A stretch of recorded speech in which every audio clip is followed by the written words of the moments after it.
I mark myself safe when someone asks me to mark myself safe.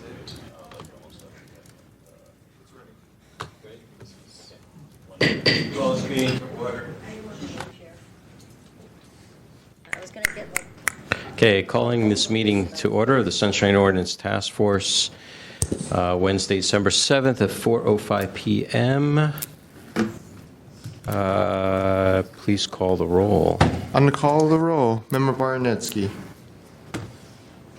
Barnetsky, absent. Absent. Member Eldon. Member Eldon. Here. Eldon present. We're all here. Member Josh Wolf. Here. Josh Wolf present. Copra absent. Member Tesfa. Tesfa present. Member Moss. Here. Moss present. Member Kanata. Here. Kanata present. Member Fisher. Here. Fisher present. Member Hinsey. Present. Hinsey present. Vice Chair Highland has informed us that he was unable to attend today's meeting. Excused. Highland excused. Chair Wolf. Here. Wolf present. We have a quorum. Okay, great. Let's see.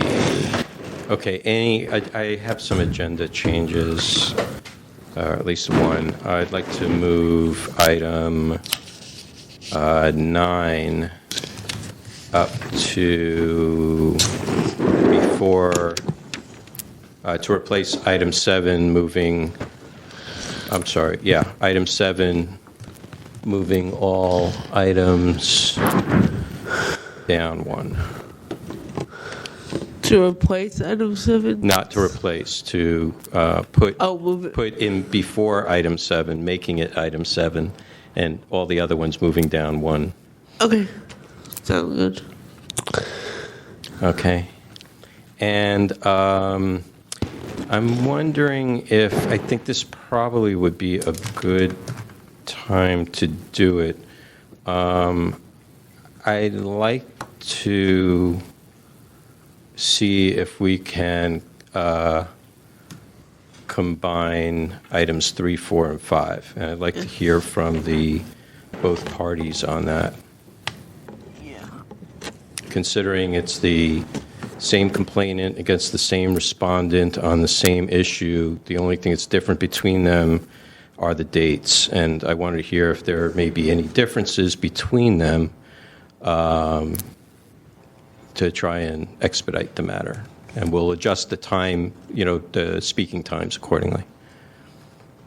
Ray Hart, Director, San Francisco Open Government. In previous case, I had tried to bring up a fact that the person in the case was a repeat offender, and I was told that that wasn't something you wanted to do. So basically what I did is I went on one day, did the 150-word summary, filed the violation the following week, went to the F Board of Supervisors that week, followed the next week, and so forth. So there was multiple violations. I have no problem hearing them all at once. I had planned on, I would like to make sure that we do differentiate between the second item, which is actually asking for a willful violation, in addition to just a violation. Okay. Thank you. Wilson Ng, Records Manager for the Clerk of the Board. To answer the question, I would prefer for all 3 items to be heard at once. Okay, great. Okay, so let's, is there any discussion or concerns from members on that, combining the 3? We'll adjust the times accordingly. We will provide 15 minutes for the parties, I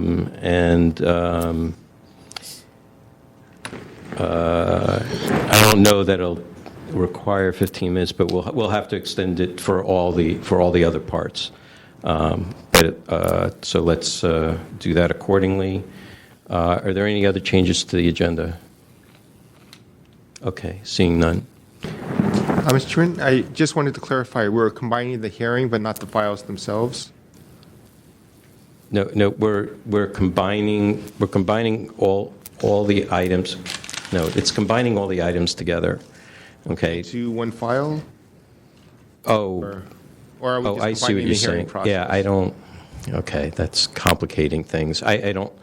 I don't think they should be necessarily combined into one file. It's just really, fine. it's just numbers, really, right? That is fine. We will just combine the hearing process. Okay, right. Okay, great. I'd like to read the items at this time. Wait a minute. Okay, go ahead. Oh, actually, not yet. Is there any other changes to the agenda? Seeing none. Okay, we need, let's get a motion, then we'll get public comment going. Move to the agenda as described.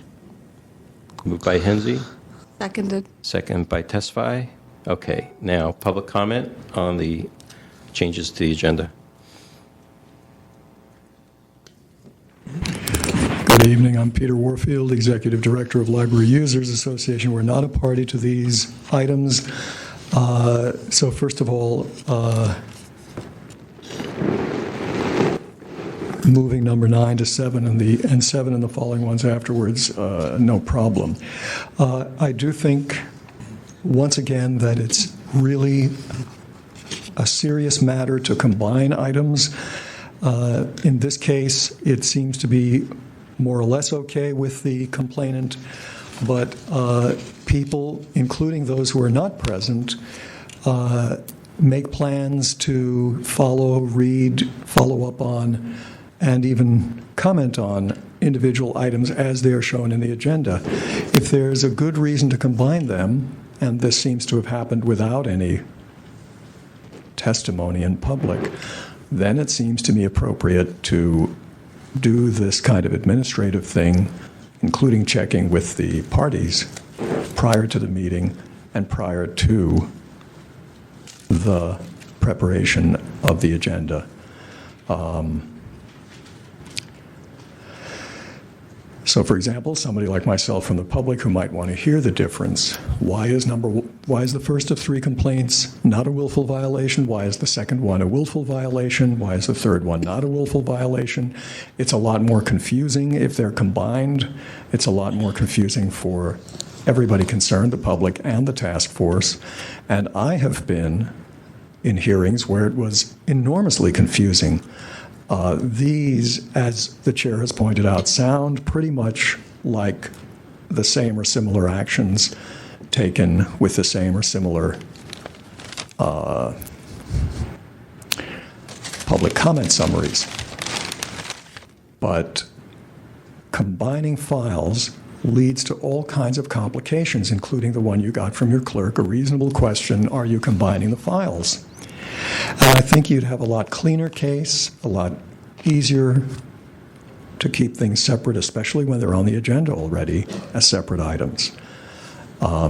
You won't have administrative questions. You won't have questions from the public like myself having to sometimes ask.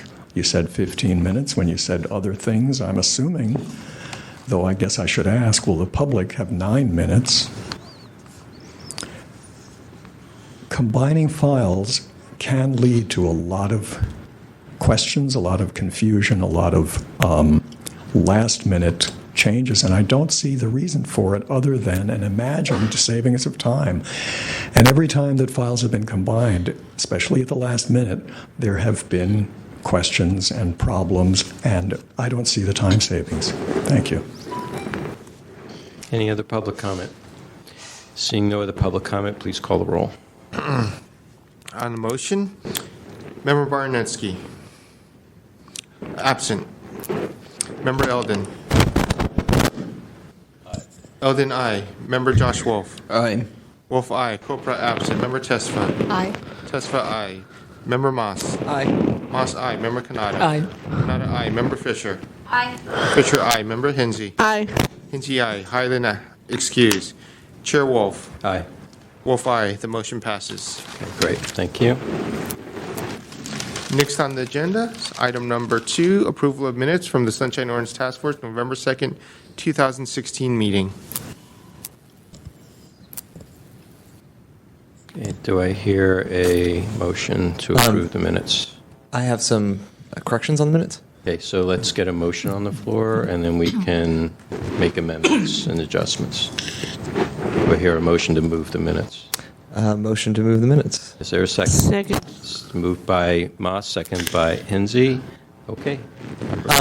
So just two things I noticed in the minutes. On page 4, in Mr. Warfield's comment, I think he meant to say, or I think he did say online, and it says only instead. I just want to make sure I head that off. But the sort of larger issue is that I noticed some issues with numbering in here. I believe it's number 8 shows up twice. I'm trying to look through my notes here. I got a little confused as I was going through this.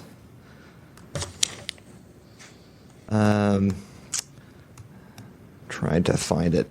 I should have checked this again.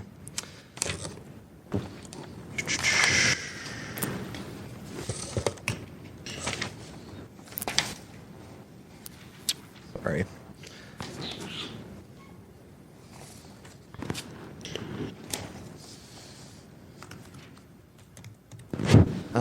I'm not finding it again. I'm sorry.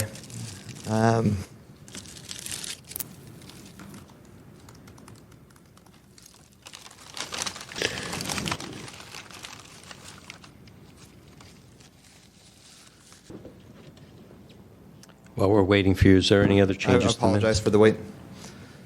Okay. Go ahead.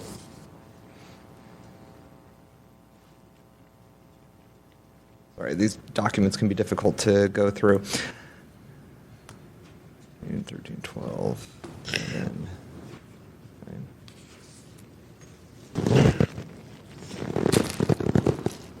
All right, I'll just bring it up later, or I'll mention it in a separate thing if I can't find it. I don't want to delay things for it, but... No problem. Okay. Recognizing Member Baranetsky at 4:16.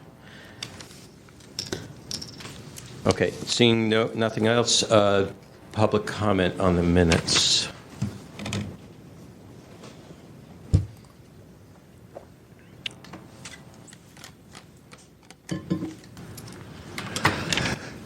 Peter Warfield, Executive Director of Library Users Association. I appreciate Member Moss's close reading of these.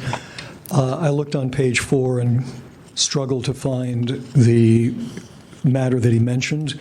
And if you see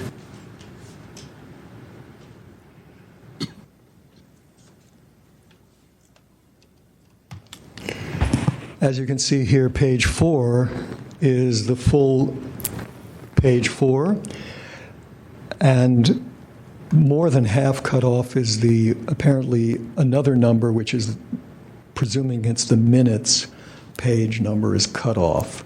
So that looks like 5, and then if you go over here, this tiny and illegible portion looks like it might be a blocked off page 4. So I would think it would be useful whenever you talk about page numbers, which I'm glad when people do it, to please differentiate between the packet page number and the specific document page number. I think the member is correct. That only should be online. More importantly, I guess I've on occasion talked about problems with clarity as to what is being discussed, what's on the agenda, and so on, when you have references basically to just violations. And it's difficult or impossible to understand what was the issue, what were the problems, what was involved. In this case, it's also, to my mind, a problem when a person bringing a complaint gets less information in the minutes than somebody making public comment. Now, I know that the law says you have to give a summary of what the public says when they make public comment, but the only thing here that says what Library Users Association said, and it wasn't Peter Warfield, it was Library Users Association as the complainant. There's no specificity here. Peter Warfield, complainant, provided an overview of the complaint and requested that the task force find violations.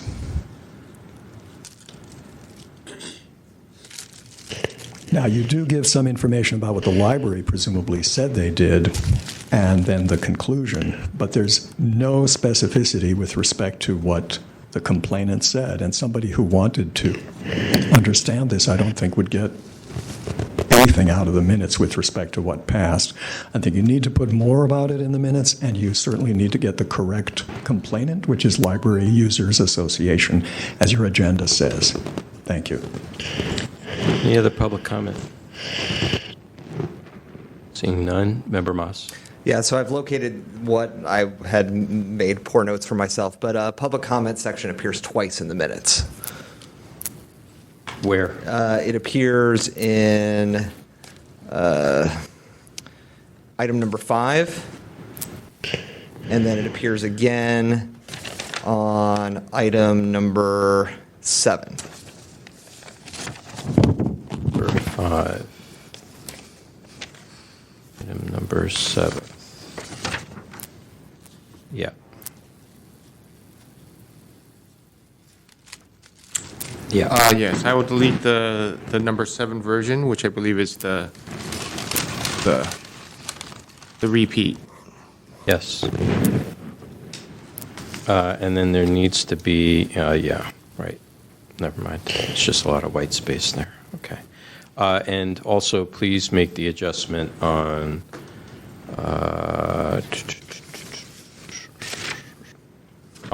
our pay on the on the packet page 5, P5. Yes. Changed Peter Warfield's name to Library Users Association as the complainant. Okay, anything else for good of the cause? Okay, seeing none, can we take this by acclamation without objection?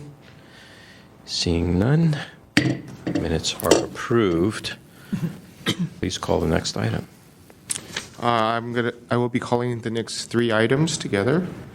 Item number 3, file number 16088, complaint filed by Ray Hartz against Angela Calvillo, clerk of the board, for allegedly violating Administrative Code section 67.16 by failing to place a written summary of public comment if no more than 150 words in the minutes regarding the September 6, 2016 meeting. Item number 4, file number 16089, complaint filed by Ray Hartz against Angela Calvillo, clerk of the board of supervisors, for allegedly violating Administrative Code section 67.16 and 67.34 by willfully failing to place a written summary of public comment of no more than 150 words in the minutes regarding the September 20th, 2016 meeting. Item number 5, file number 16111, complaint filed by Ray Hartz against Angela Calvillo, clerk of the board of supervisors, for allegedly violating Administrative Code 67.16 by failing to place a written summary of public comment if no more than 150 words in the minutes regarding the September 13, 2016 meeting.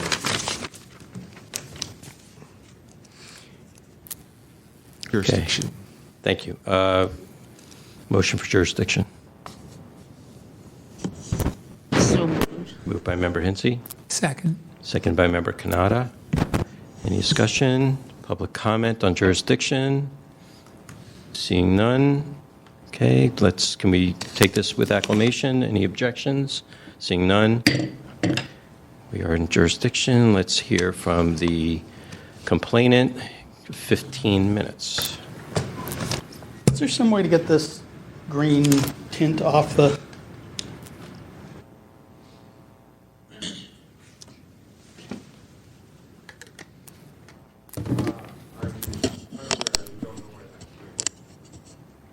Okay, well, bear with me, if you will, because I did these slides based on the idea that I just have it really easy to read. Ooh. Okay. My name is Ray Hartz, Director of San Francisco Open Government, and this matter is like the never-ending story. This has been before the task force multiple times. It has ruled 7 times. that in the minutes means in the minutes. These are the cases. There are 3 against the Public Library, 2 against the Ethics Commission, 1 against the Clerk of the Board, which is the last one on the list, and then finally 11070 in the middle there against the City Attorney for continuing to give advice to city bodies and agencies contrary to the findings of the task force. So 7 times this body has ruled that in the minutes means in the body of the minutes.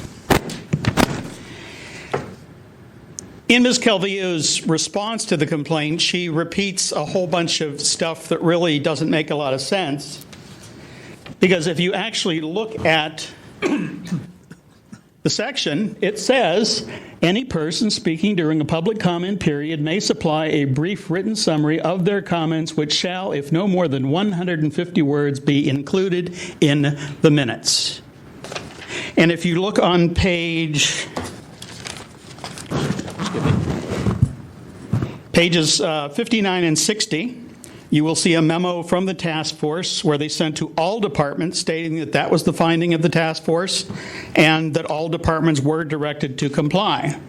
If you look on pages 57 and 58 of your packet, you will see a memo to the City Attorney's Office detailing all of the reasons why the task force did not agree with his finding, and that was as a result of the finding of advising city agencies not to follow the rules of the task force. Okay? Now, one of the things Mr. Ng's going to get up here and say is you can't read things into this, and I agree with him wholeheartedly. I'm not asking you to read anything into this. I'm asking you to read what it says. If I give a 150-word summary, it will be placed in the minutes. Doesn't say attached to the minutes. It doesn't say appended to the minutes. It isn't all of the above or none of the above. It's like if you had a box sitting in front of you and I gave you a marble and said, please put the marble in the box. Would you put it on the side of the box? Would you tape it to the top? No, you would put it in the box. That's the most commonly accepted reading of the law, clear reading. And that's what those 2 memos say. The one to the departments and the one to the city attorney basically said, we're looking at the law, and it says it will be placed in the minutes. Now, another argument Ms. Calvillo makes, if you turn to page 52, they talk about the task force ruling, being kind of back and forth. And that's not the case. If you look on that page, you will see there that you have 3 motions that were made. One passed by a 5-3. However, this is during the period when the task force was going through a Durham and Strong with the Board of Supervisors over what constituted a majority of the board. Was it the task force? Was it a majority of the members present, or did it take a majority of the members assigned? Well, in this case, neither one applied because there were, I think, 3 empty seats at the time. So basically, anybody who came before the task force had to get 6 out of 8 votes or a supermajority. And you look, I got 5 out of 8. So it isn't really the task force overruling itself or ruling a different way. That just failed to get a motion because there weren't enough people present to get an accurate vote.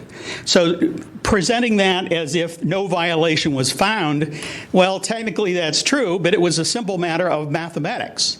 And for years I've been coming before this task force and saying it's really not a fair hearing when one of the parties has to get 3/4 or 7/8 of the members present to win. It basically throws it completely on the opposite side. It makes it a case which is almost impossible to win and very easy for the respondent to prevail.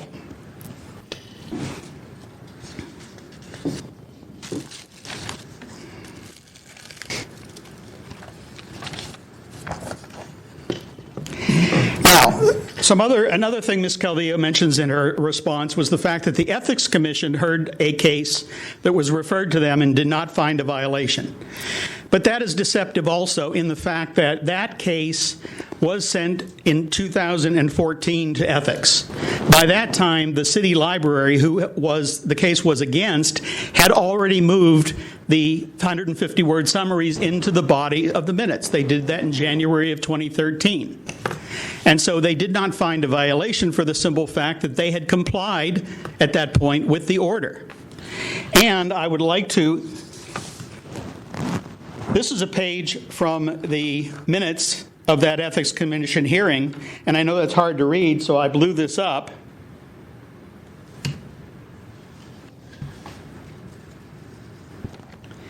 And the paragraph highlighted in green says, Commissioner Rennie, who is now the chair of ethics, agreed with Commissioner Studley's conclusion in that he did not find a willful violation, and that was because they had discussed the fact that the city library was relying on the city attorney's advice. He stated that he agreed with Mr. Hartz about how a summary may be an inaccurate summary of the speaker's comment, and then he continued, and this is the key point. He stated that if the library were to retreat from the policy of including the speaker's written statement in the future, then the library would be willfully violating the Sunshine Ordinance. So there you have it from the president of the chair of the Ethics Commission saying, we're not going to find a violation because they have complied with the order. They have taken the 150-word summaries as an attachment, moved them into the body of the minutes. And at that point, so had the Ethics Commission. So basically, the 5 orders of the determination, 3 against the library and 2 against ethics, are all being complied with now. And not one body, including the addition of the Arts Commission and the Police Commission, has notified anybody of any difficulty with placing the 150-word summaries in the body of the minutes. Although at the time, they came forward and said, oh, it's going to cause the end of the world, we won't be able to do our job, yada, yada, yada. Well, none of that has happened. And here you have the president, the current chair of the Ethics Commission, saying that if at some point in the future the Library Commission were to start to take the 150-word summaries out of the body of the minutes and again return them as an attachment, that would be a willful violation. So it isn't the case that the Ethics Commission didn't find a violation. It was they chose not to make it an issue for the simple fact that the body that was before them, the Library Commission, was then complying. Okay.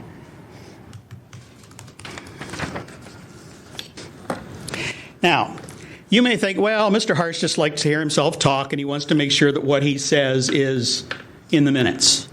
Bottom line is, I joined the Navy in 1971, and the day I took my oath of office, I vowed to support and defend the Constitution of the United States against all enemies, foreign and domestic. And it was what they called a significant emotional experience for me, because later that day I was thinking, here I am, I'm 21 years old, and I've had all the protection of this country without ever having to do anything for it. And at last now I'm stepping up and I'm actually taking an oath to support and defend that Constitution that has protected me for all of these years. And that's why I'm here, because as I've mentioned many times before, when someone comes to a public meeting, it is constitutionally protected political free speech. And those of you who are attorneys, if you need to, maybe you'll explain it to those who aren't, that it rises to the highest level of scrutiny of any form of speech. And the state, to censor it, abridge it, whatever they do, has to show an overwhelming state interest to do so. They can't just say, oh, it's going to be trouble, it's this or that or whatever. And there has been none of that. If you look at the response from Ms. Calvillo, whether it's the 2050 12050 violation or the ones we were talking about just a few minutes ago where the vote was kind of hinky, or you look at the ones now, there is nowhere in there where she says anything that is going to interfere with her duties. She does go in there and she says, well, it's my duty to do this and do this and do this. Well, she doesn't say anything about how putting the 150-word summaries in the minutes is going to affect that in any way. And since the Library Commission and the Ethics Commission and the Police Commission and the Arts Commission all do it that way and they've not had any problems, either Ms. Calvillo is saying, well, I'm the only one who knows how this law is supposed to work and everybody else has got it wrong, or it's the other way around, and I argue it's the other way around. Constitutionally protected political free speech, the protection thereof extends also to how it is portrayed in the official record. And one of the things we talk about in the Brown Act is viewpoint discrimination. And I think you are all wise enough to know that the most likely time for any body, meaning a commission or whatever, to want to keep something out of the minutes is when it's a opposite opinion. If they could guarantee that everyone would get up and say wonderful things about them, they would be glad to put it in every time. But they can't, so they want to keep it all out. And it is not just me.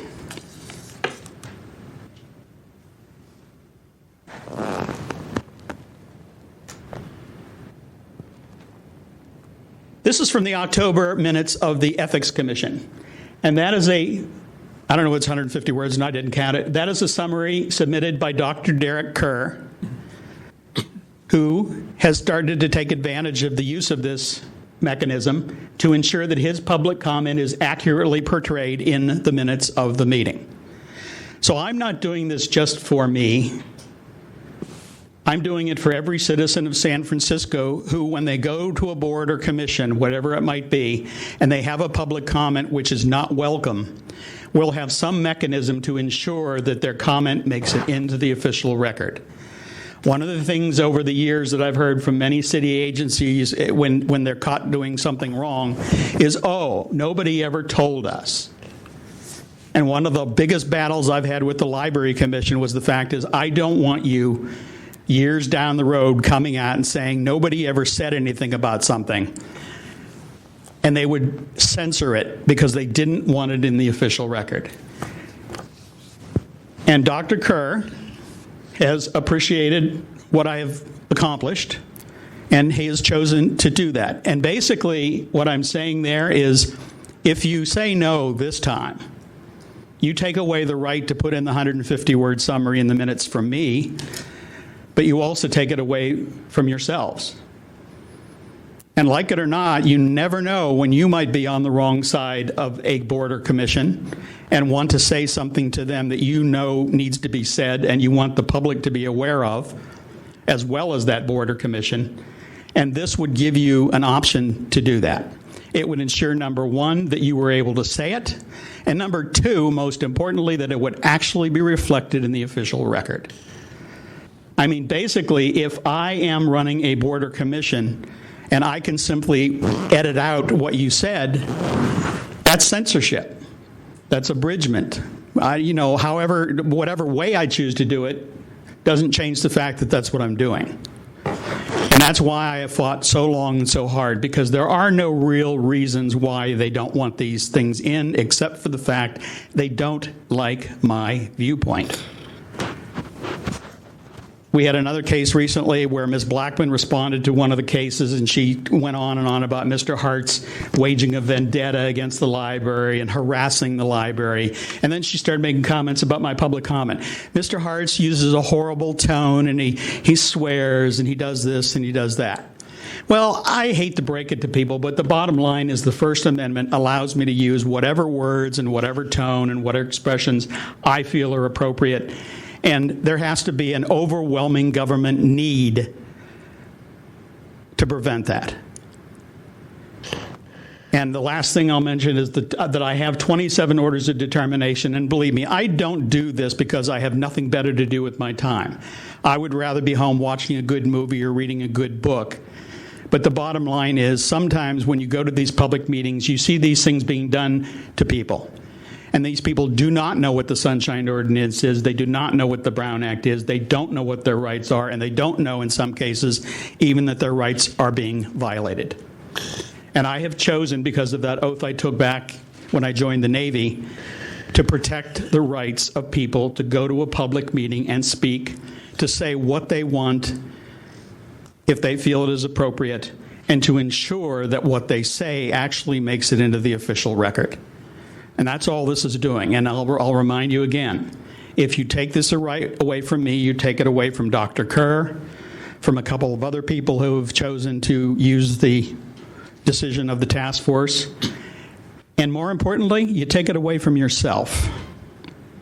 And I think every citizen of this city ought to be able to count on going to a public meeting, being able to make uninterrupted and uninterfered with public comment.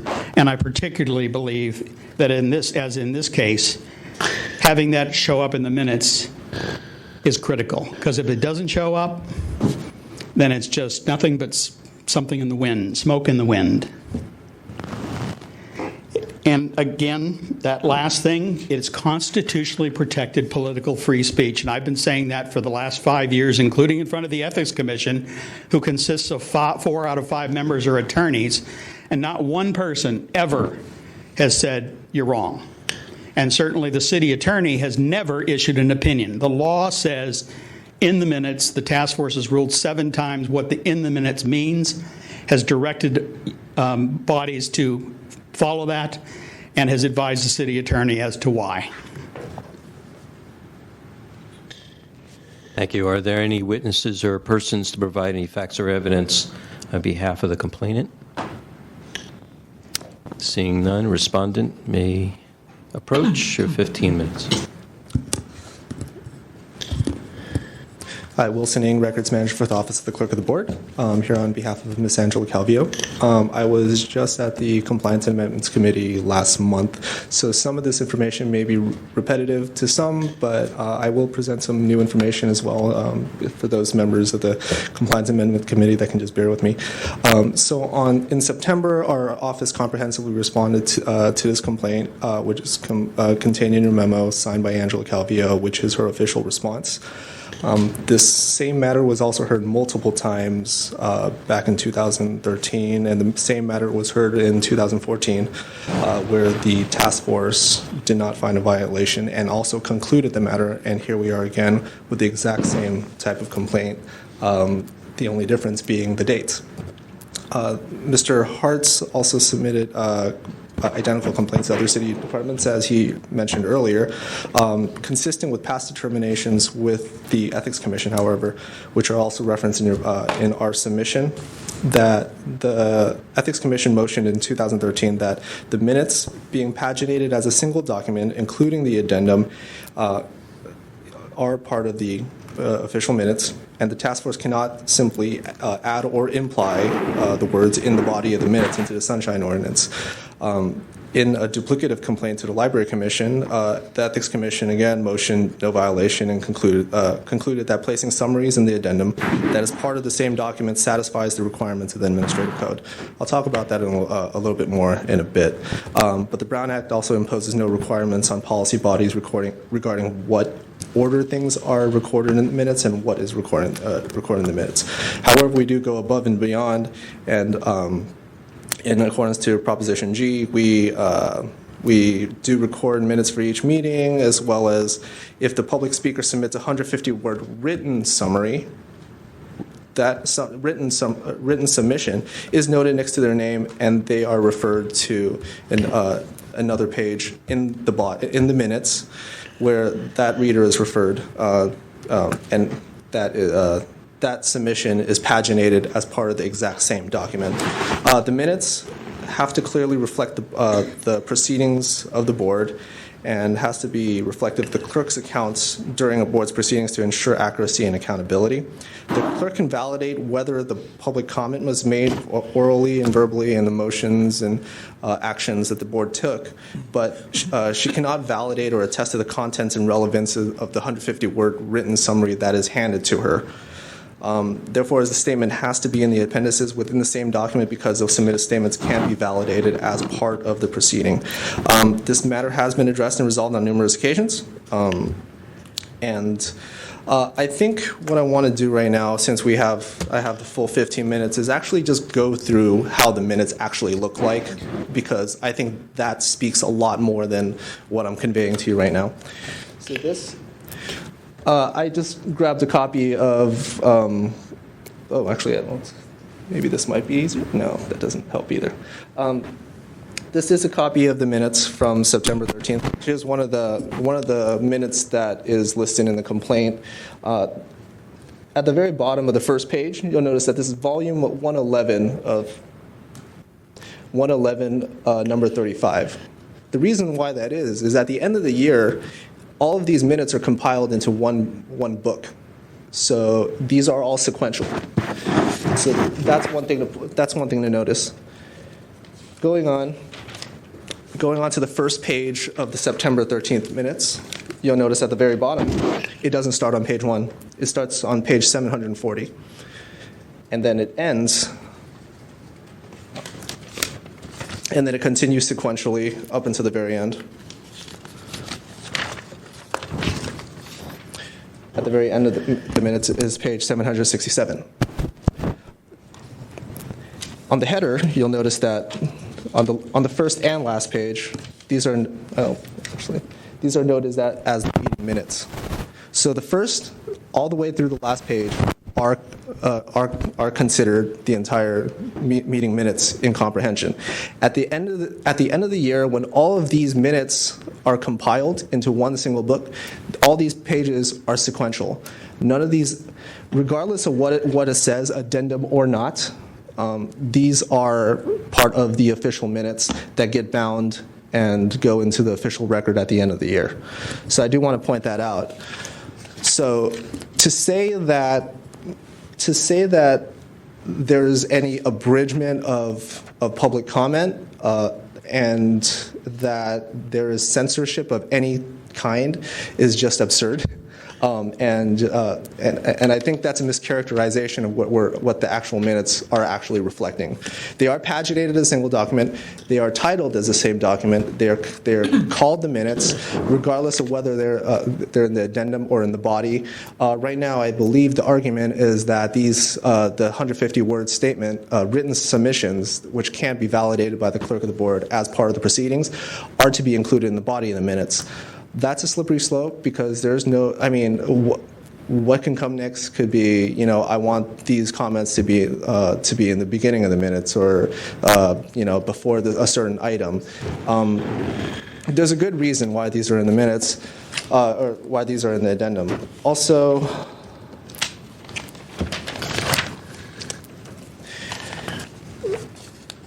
the City Attorney's Good Government Guide, which I know a lot of you aren't exactly a huge fan of, does provide clear instruction that the speaker's summary of public comment may be placed in the text in the minutes for the agenda item, or at the end of the minutes, whether or not designated as an attachment. Now, we understand that the Sunshine Ordinance Task Force doesn't necessarily like the City Attorney's Good Government Guide, but however, this is a document that is distributed citywide that all city departments refer to and reference, and I don't believe that we shouldn't necessarily be taking the brunt if this is more of a debate about what the policy decision should be. As a legislative branch of government, our office does have a chartered obligation to take accurate and objective accounts of the proceedings, and we have to adhere to the rule of law. So if the issue around the 150-word statement pertains to our office adherence to the advice that's provided by our city attorney's office, then we respectfully request that the task force refer this to the city attorney's office as a respondent, or you can refer this to the Ethics Commission to conduct a hearing on the policy matter itself, because it appears that this complaint is against our department head, Angela Calvillo. Let's see.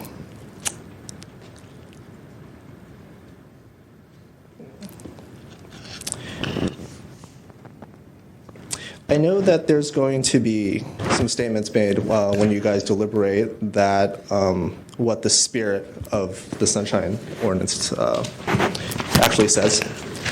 So the actual text of it says, any person of section 67.16 of the Sunshine Ordinance states that any person speaking during a public comment period may supply a brief written summary of their comments, which shall, if no more than 150 words, be included in the minutes, which is exactly what is happening here. It is included in the minutes.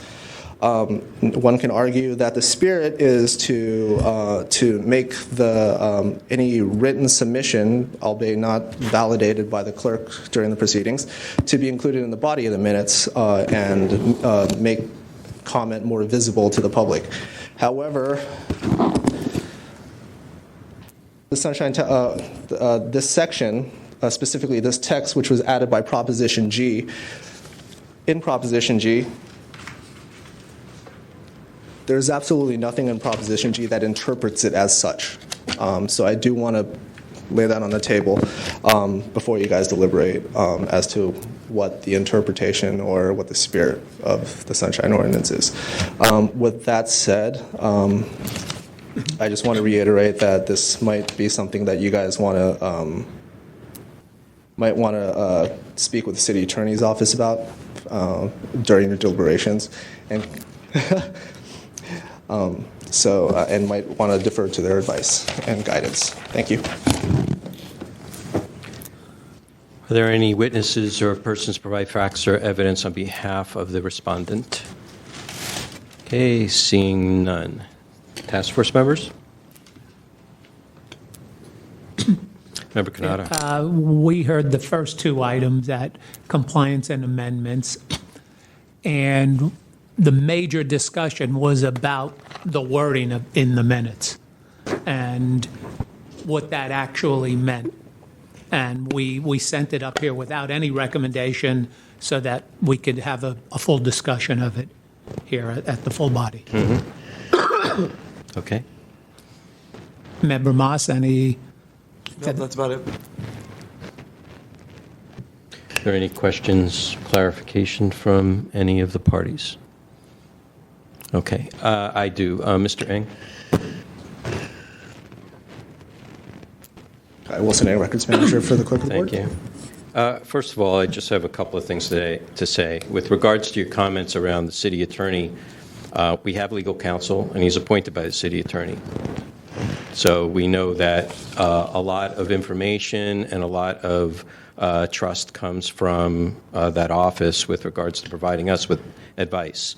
And so we have not actually heard anything to the contrary, especially in previous years, going back before 2012, even when this subject came up, where the task force had found in very consistent state that the 150-word submitted summary is to be included within the body of the minutes. That a city attorney at that time had any concerns about it either. Also, as far as the Good Government Guide is concerned, we've never been consulted for our opinion on the Good Government Guide. So it's really a one-sided document as far as we're concerned, because it's not necessarily an opinion. It's a guide. There's no written opinion, and if it was, then that would have the force of law, and it's not. So that's why it's hard for us to agree, because we have found inconsistencies with the Sunshine Ordinance in the guide itself on occasion. Let me ask you, let's say there's a set of minutes that doesn't have an addendum. There's nothing to provide an addendum for, and then somebody submitted a 150-word summary to be included in the minutes. How would that operate in your office? Submissions after the fact, once the minutes are approved. Well, let's say whether it was provided. It doesn't matter when it was provided. Let's say it was provided right after a person spoke in an open and public meeting. Then it would be included in the addendum. So no matter but when. But the hypothetical right now is if. Well, we can't talk in hypothetical. Okay. Because you're Right. defending your case here. So. Right. So we want to have things as a matter of fact. So Okay. what do you feel what is it that you do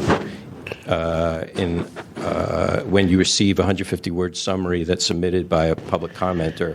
Either right after they speak, they walk up and hand it while the meeting is still going, or after.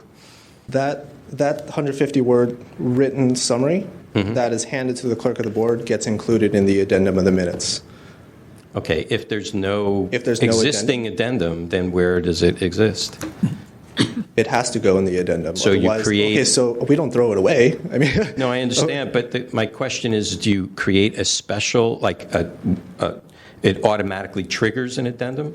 Yes, it doesn't get categorized any differently because we are required to place it into the minutes in accordance to the administrative code. Okay. So when the second we receive that 150-word summary, that goes into the minutes. Okay.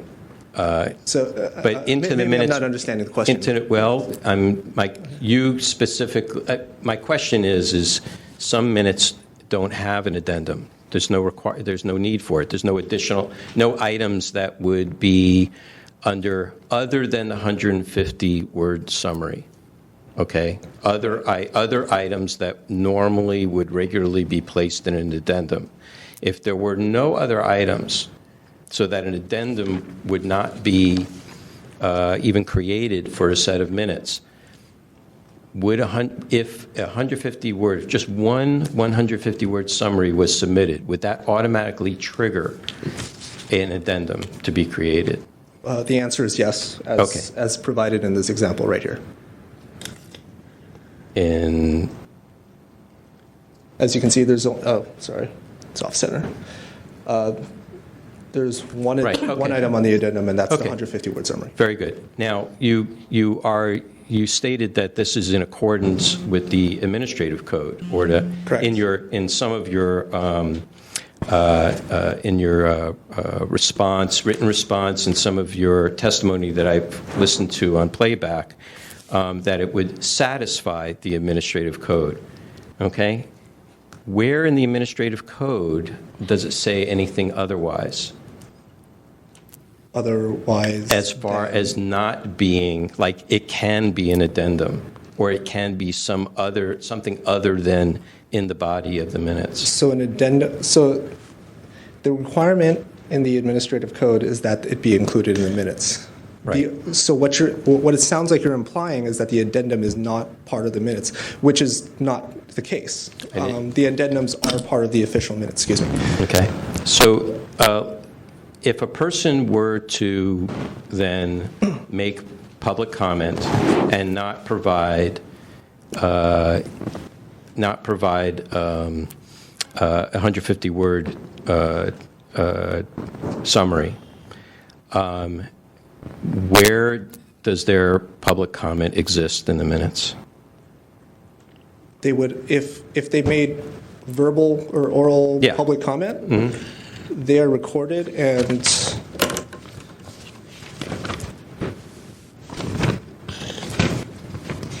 bear with me just 1 second. I'll just show you an example, and just might be easier that way. The public comments are logged as such. So, for example, first line, the first comments are expressed sympathy for the victims of 9/11 and wish Secretary Hillary Clinton well. Second person was a male speaker who shared various religious concerns. Mr. Hart shared concerns regarding the San Francisco Public Library and Friends of the Library.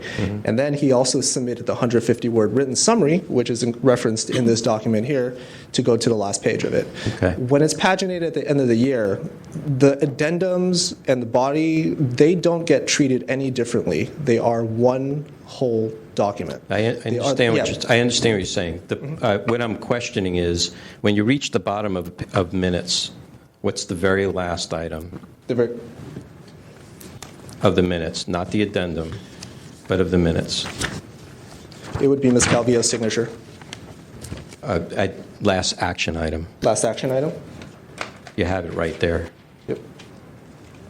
So in this instance, it would be proposed resolutions. No, turn the page.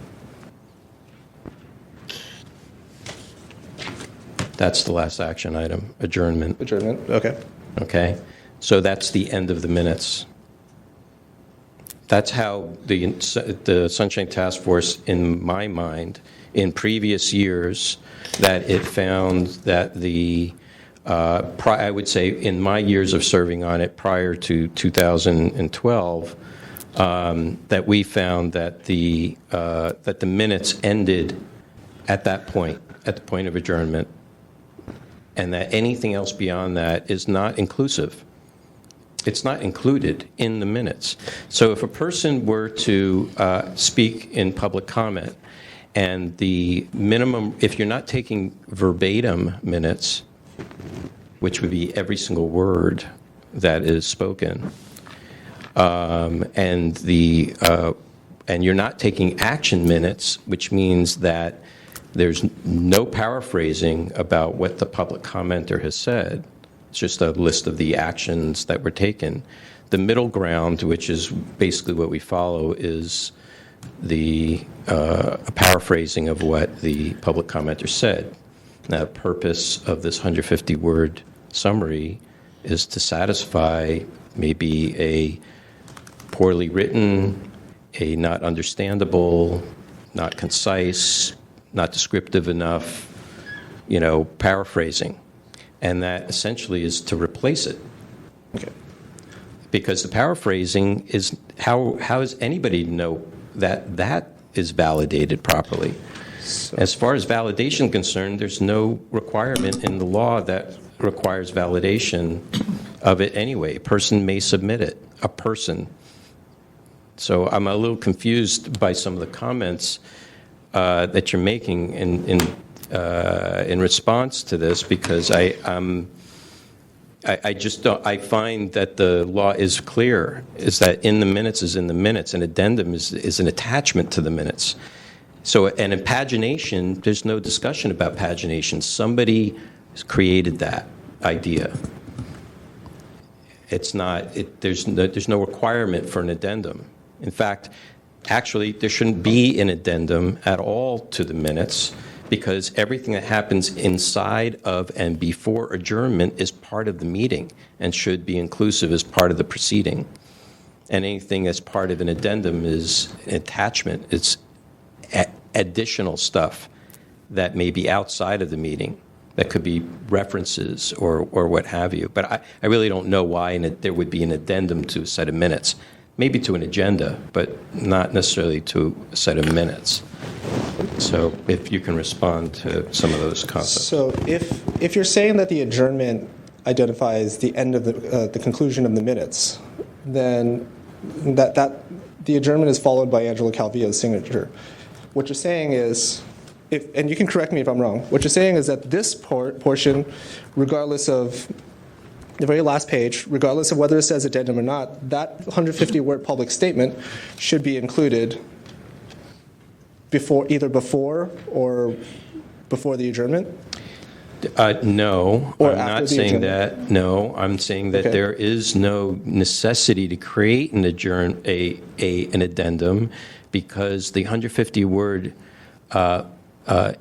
summary is part and parcel to the paraphrasing that is made by somebody else who may not get it right. So that is part of the proceeding. That basically, if a person says something and then they hand 150 words summary, it pretty much is probably going to be less than what they said in 2 or 3 minutes.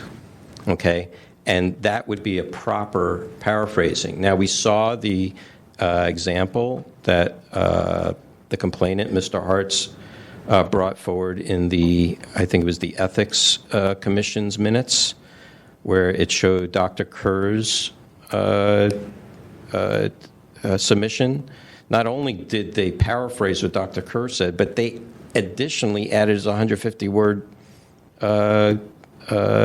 submitted comment. I hold that maybe they didn't have to include the paraphrasing. They could say, "Oh, good, the member of the public actually submitted something that speaks to exactly what they said." Okay, there's no need to validate it. You just accept it and you include it.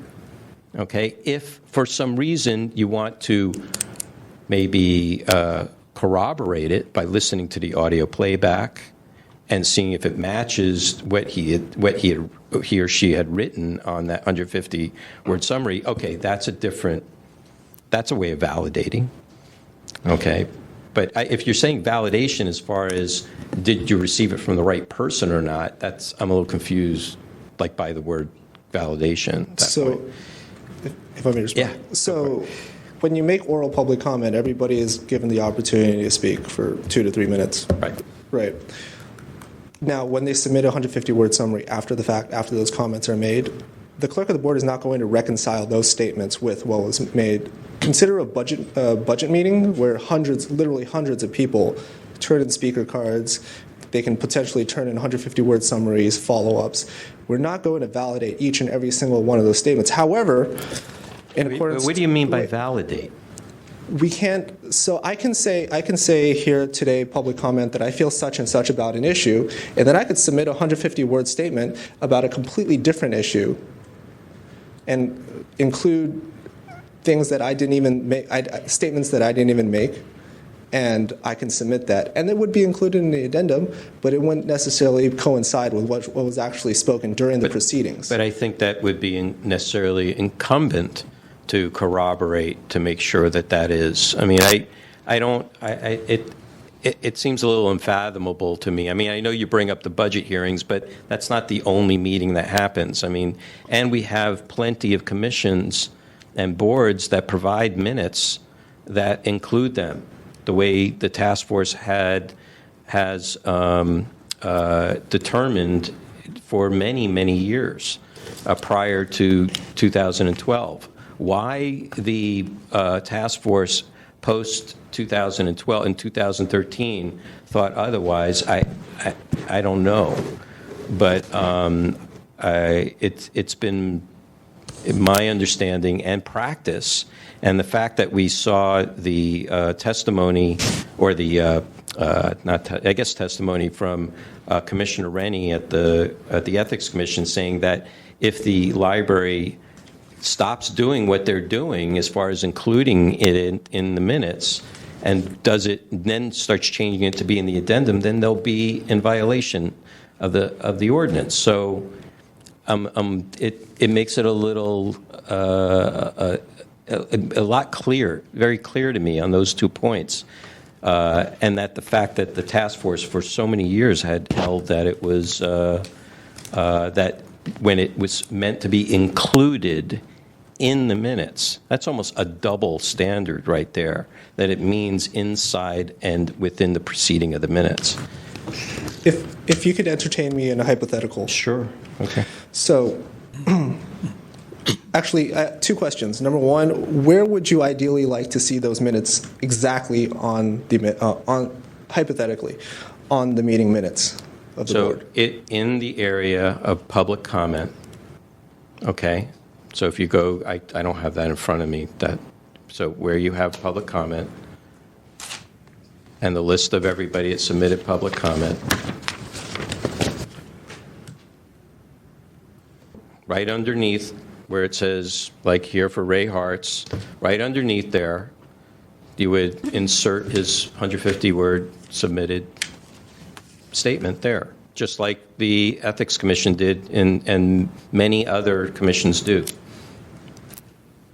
And so this would be contained within the minutes, and the clerk of the board would provide her signature validating those statements. Right. Those Statements happened during the proceeding, even though it was a submitted document after the fact. Right. I would say it's part of the proceeding. I would respectfully disagree, unfortunately. Okay.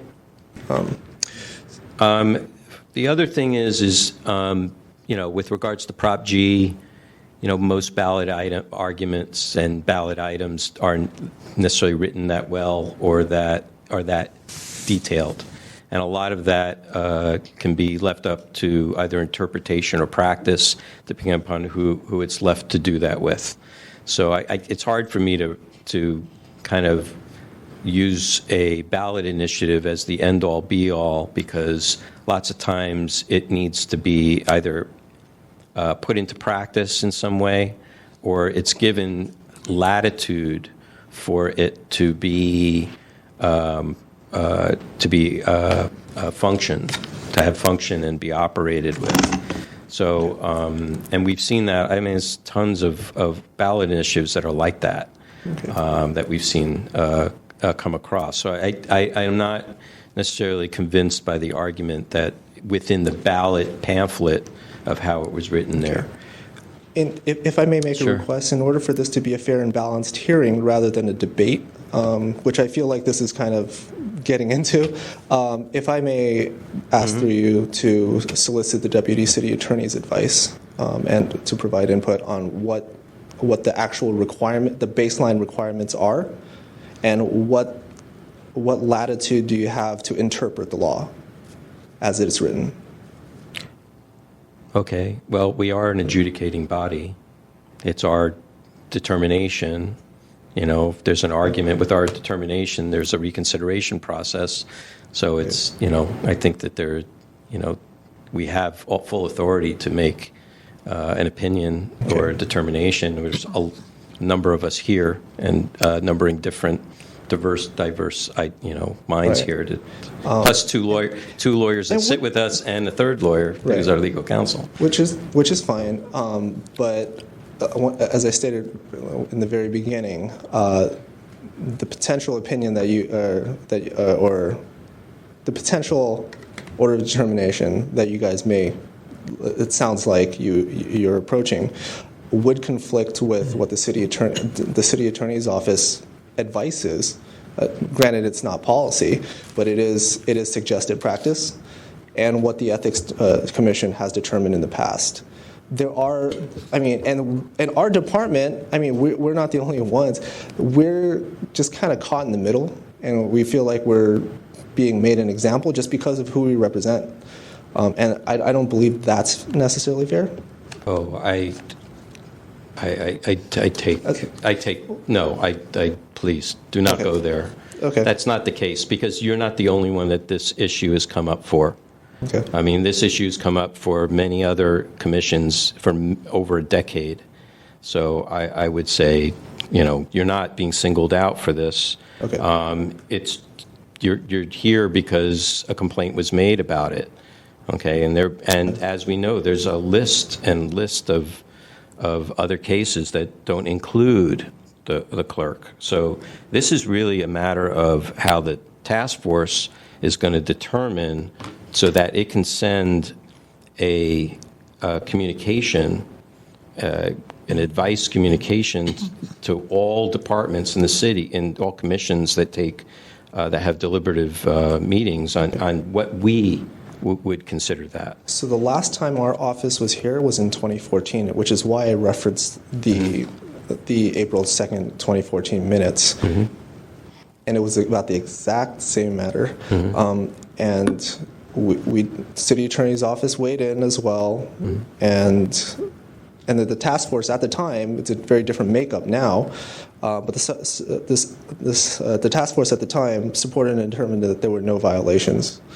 So, well, look, I'm the only one talking right now. Right. No, okay, there are other people here that are going to chime in, I'm sure, and we'll have a discussion. But ultimately, this particular case, and maybe others, will help determine what we consider to be a precedent.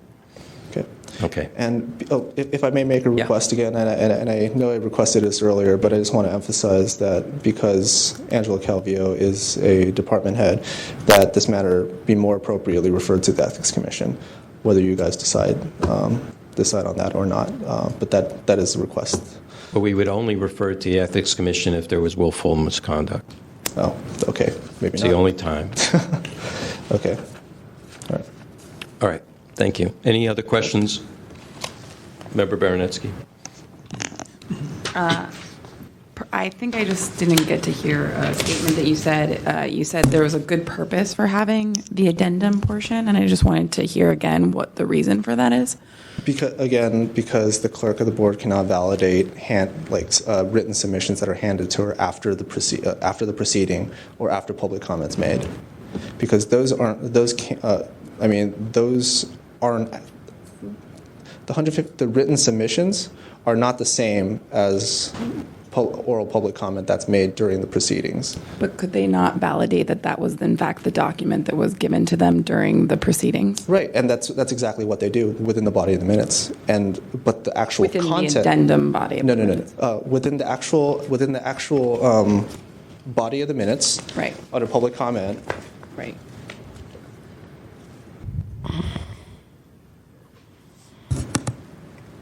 It says, see additional information submitted on page 768.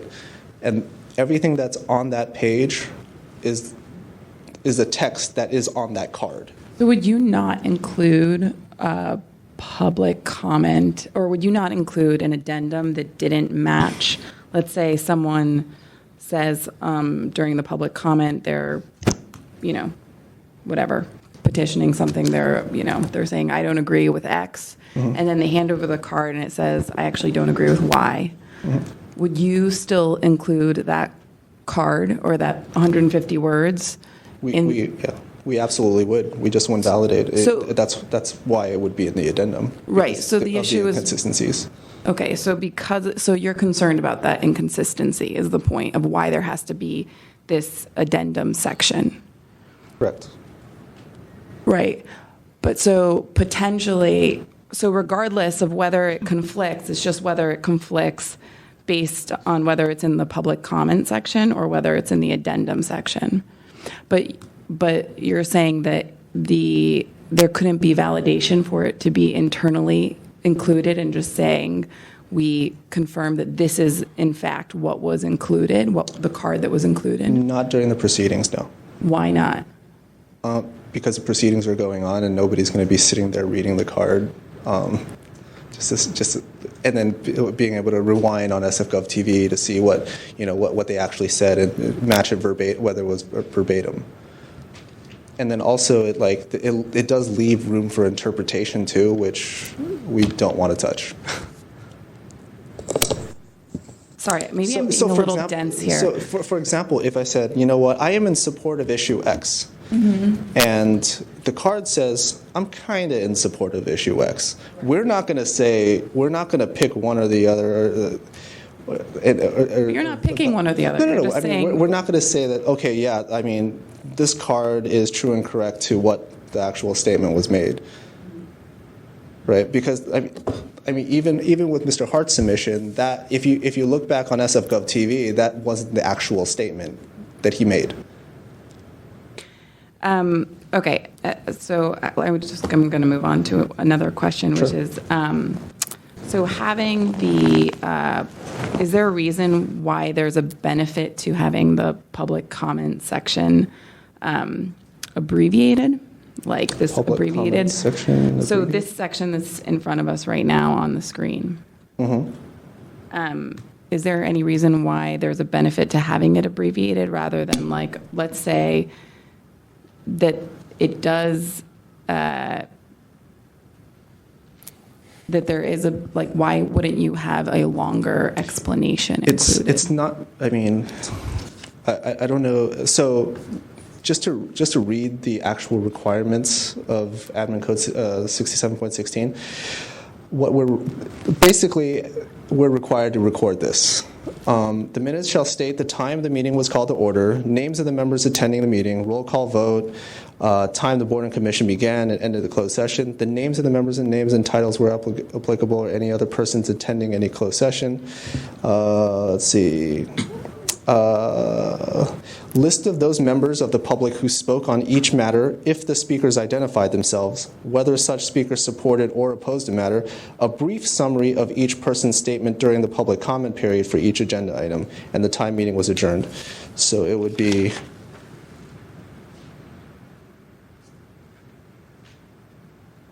that section right there.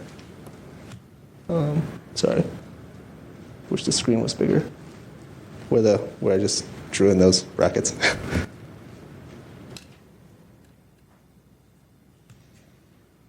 My last question is, if you were to have a, let's say there was a sunshine request for the minutes. I'm assuming there has been sunshine requests for the minutes. It's not necessary, but it's publicly posted, so yeah. Right. What would be included? What would be included in the minutes? Right. Everything that from the very beginning to the very end, last page, which would be everything. Okay. No, Those are my questions. yeah, so inclusive of the addendum, if that's the question. Anything with that occurred during that date. Thank you. Member Eldon. This is a question for the chair, actually. In past years, when the task force has, basically said that public comment needs to be included in the minutes, what is the best practice when there are when there are hearings or whatnot, where there are hundreds of people, and how do other commissions and other people solve the problem of ensuring that the factually correct public comments from members of the public are included properly in the minutes? Well, it depends. I mean, if you're asking without people submitting a written statement, they're listed as Mr. Eng had shown on the screen. They're just listed as this person spoke, this person spoke. There's no real paraphrasing per se.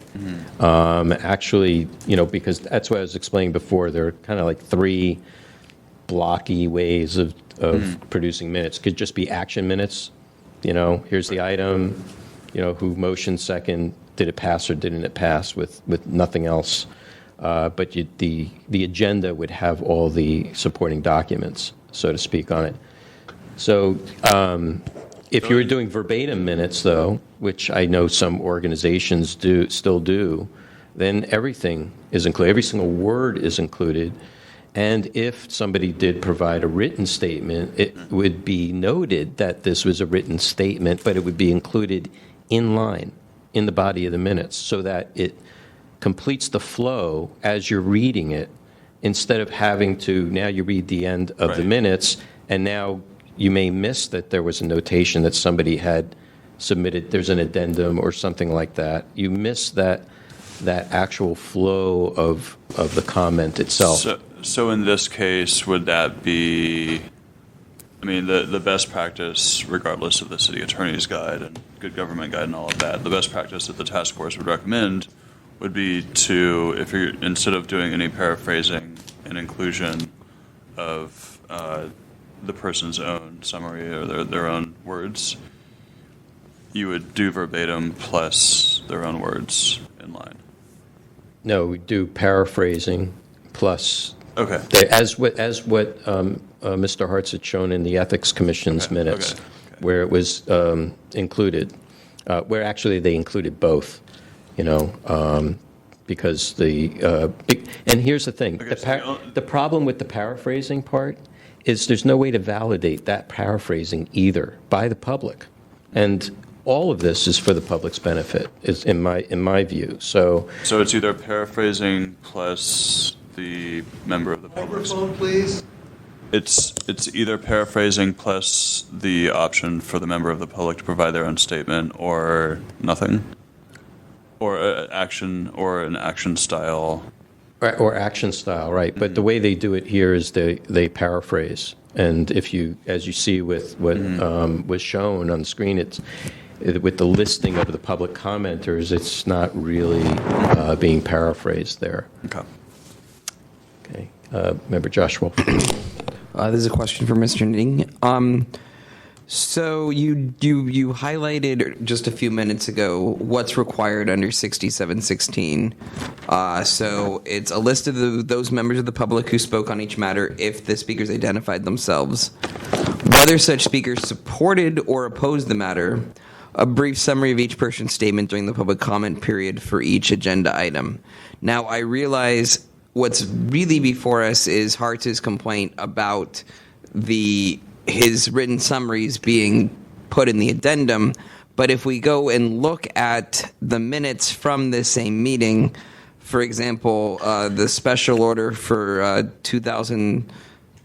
item 16077 from that same meeting, and we look at the public comments, I don't know what Roberto Hernandez said. I just have his name listed here. So how are you complying with the provisions of 16. Can you repeat the item again?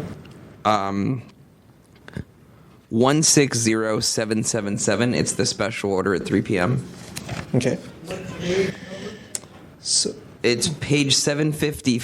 It's not in the packet. It's the actual minutes from this meeting. So the page number is 755 of the minutes from the Board of Supervisors on the September 13th meeting. I have okay. one.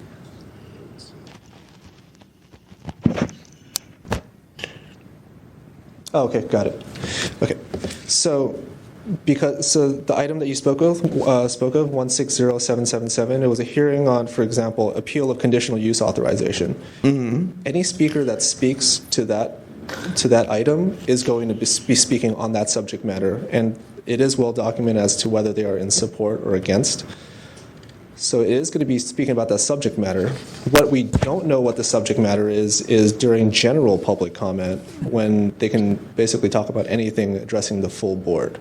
And that's why we have to we have to indicate what the subject matter they're talking about is. But in this instance, for 16077, this particular item, anybody that spoke is going to be speaking on that item. Otherwise, the clerk would cut them off if they started ranting. So in essence, about something else. So in essence, you're saying that like male speaker Jackie Barshak, female speaker Roberto Hernandez, Sylvia Johnson, all of them equate to this next semicolon spoke in support of the appeals. Is that how this is supposed to be parsed? Let's see. So if you go to the If you continue reading all the up until 1, 2, 3, 4, 5, 6 to the last line, it says that all those speakers that you just read out spoke in support of the project. Also, if you go to Legistar and you go to meeting details, it'll list out all the names of everybody who spoke in support, all the names of people who spoke against, and it. Yeah.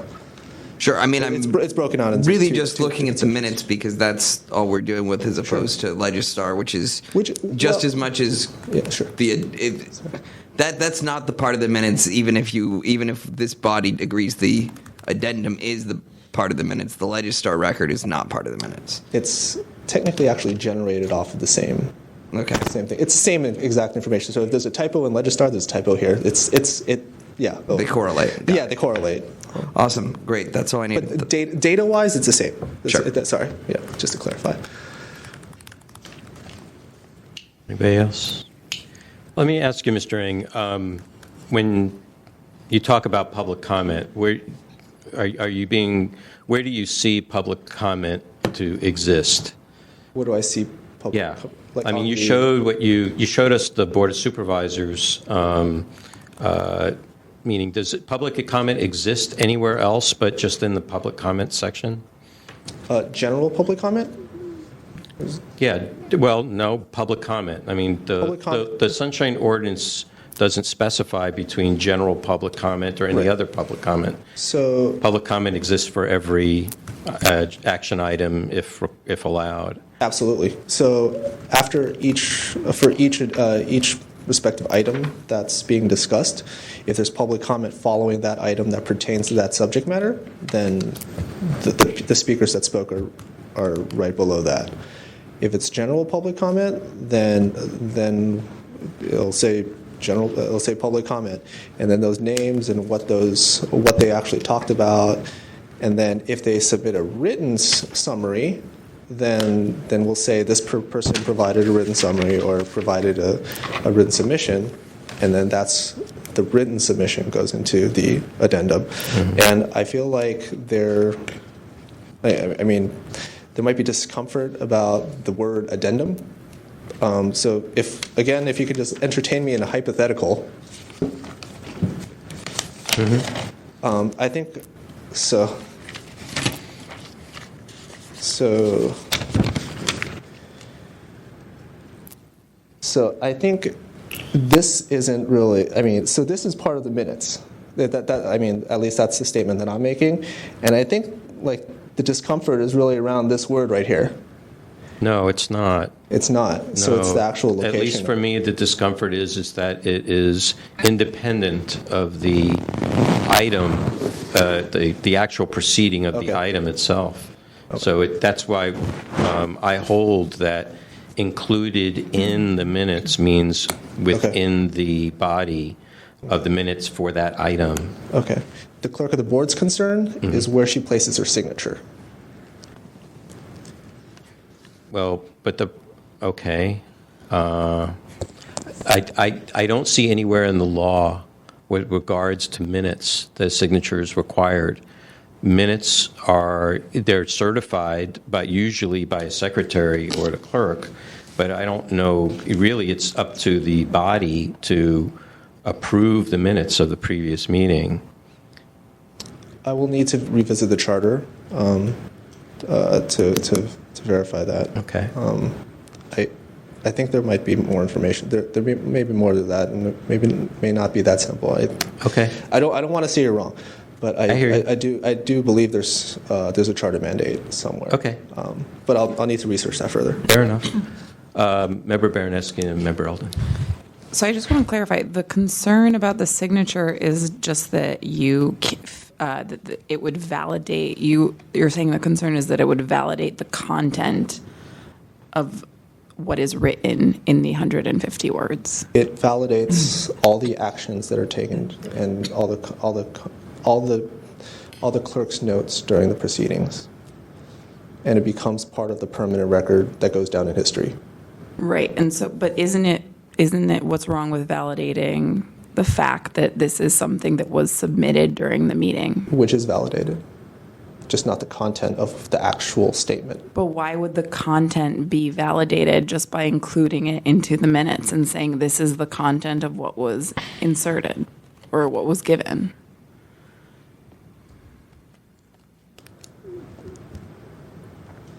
Because there could be inconsistencies with what those statements actually Right, but you're talking about the content again, and all I'm saying is saying these are the actual words that were submitted, so, regardless of their meaning. That is true, that these are the words that were submitted, right?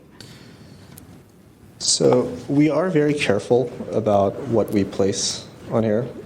We have a disclaimer on every single addendum that says the following information is provided by the speakers pursuant to administrative code. The content is neither generated by nor subject to approval or verification of accuracy by the clerk of the Board of Supervisors. Right, so why couldn't that would have to, so you're essentially suggesting that needs to be repeated after every single.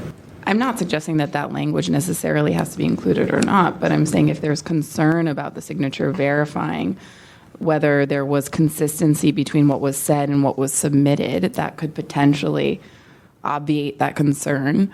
But right, I think the ultimate point being that what is submitted and if there's a concern about the signature verifying anything that's above the addendum portion, wouldn't it just be, isn't there a way to demonstrate, perhaps by what's been written here, that you're just verifying that that's what's been submitted, not what has been actually said?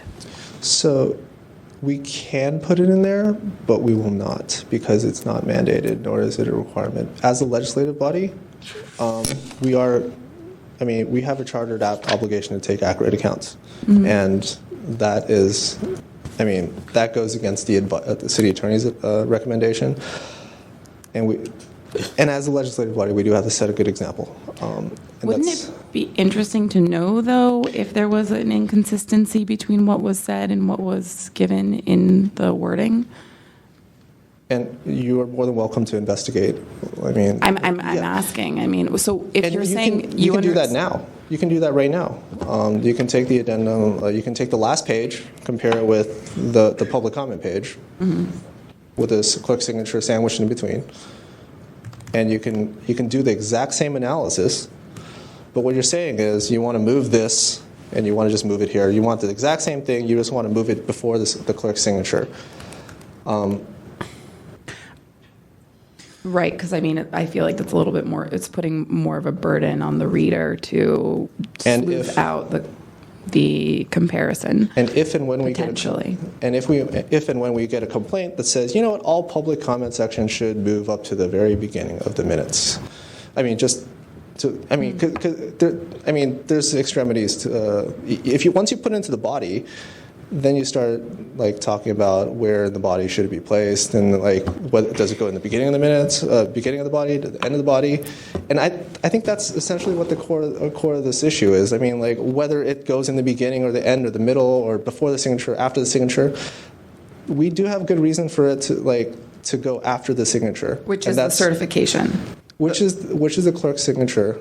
and certification that these are the account that I certify that these accounts are accurate. That when the board approves it, that if something is not correct, it's like, wait a minute, I didn't make that motion. That someone is ultimately responsible. And is there any other reason other than the signature verifying the statements? To validate the To not put it in that section, just out of curiosity.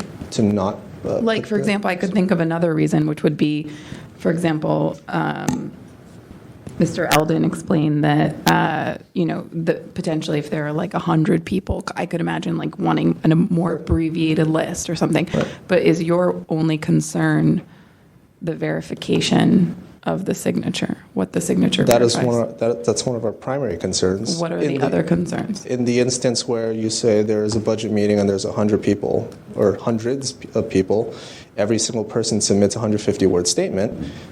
Does the first person that made public comment also have an equal say as the last person who made public comment when they're essentially on page, I don't know, one's on page 5, the other one's on page 60? Okay. I mean, I think in that circumstance, you could also just have a list of everyone at the beginning and then probably also then include their comments, Which right? is exactly our format currently. Well, not quite, actually. Well, for but- consistency's sake, I mean, we do include all the 150-word statements in the addendum. Or the last page, let's just say that. When we compile all the minutes for the year, we don't extract those addendums and file them separately at the very end of the book.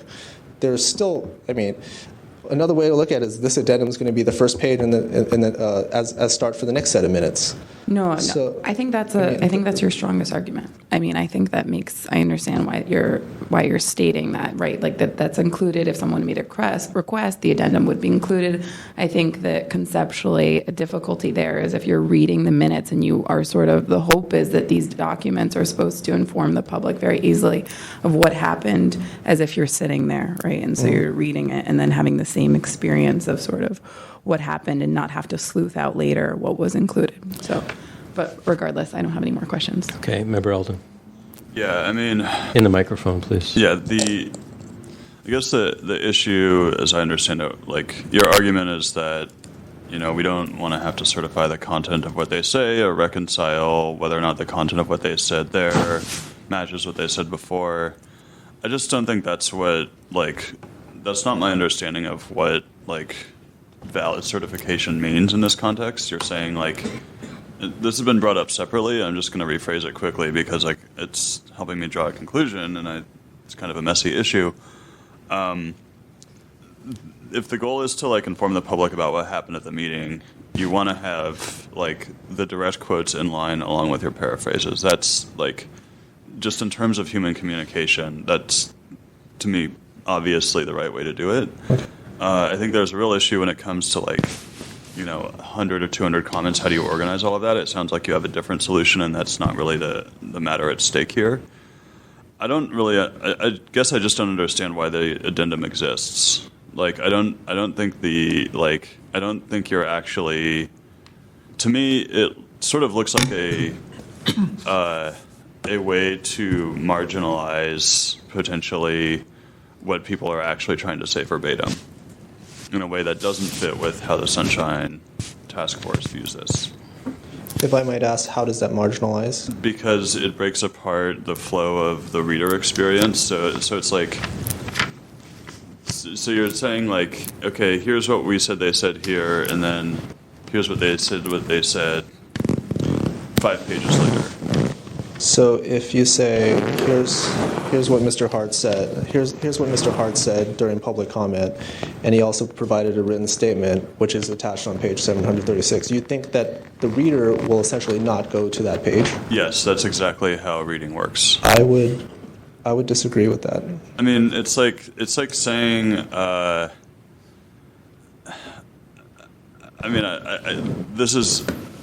think I'm on the same page as the other members who have been talking about this issue here, but it's doing that seems like a potentially deliberate attempt to hide the full information from the appropriate context for it. One could assume that. I'm sure Ray Hart's does. No, it's a public document. The content is there. Why wouldn't you insert what they said. Your rationale for why you would insert that information, like, doesn't really make sense on its face to me.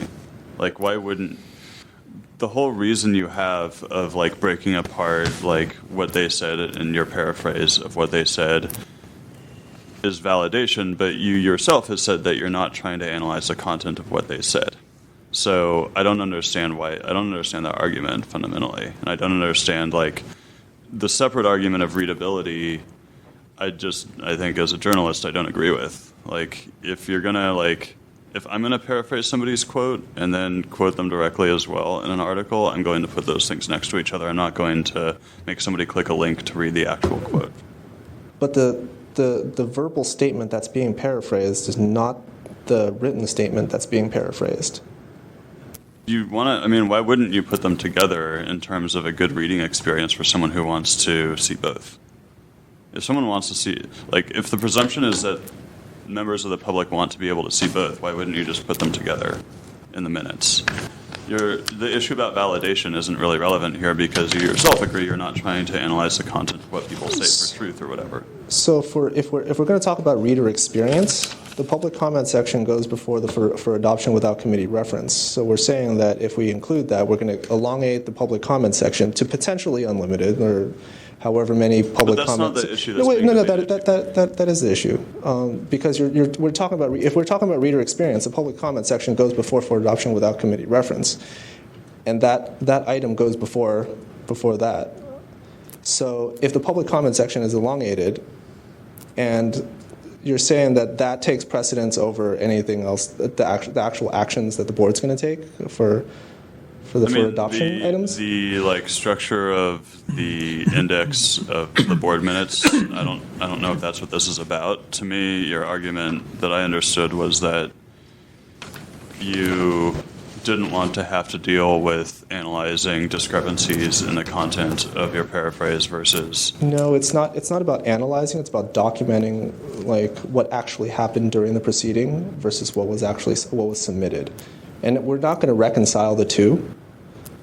But there is a difference between public comments made that's recorded on SF Gov TV, that's said on the mic, versus after the meeting or at the while the clerk is still up at the podium, that someone hands over to. Well, it's not that big of a deal if you're paraphrasing what other people said. I mean, a paraphrase is like inherently an inaccurate representation of. We're not paraphrasing what they said. We're talking about we are indicating what the subject matter that they talked about was, which is which is required by the Sunshine Ordinance. So there's no paraphrasing whatsoever here. I mean, it's whether they express support for a certain thing or not. I mean, there's no interpretation whatsoever. So let me just reiterate what the ordinance says in 6716 with regards to that. It says it should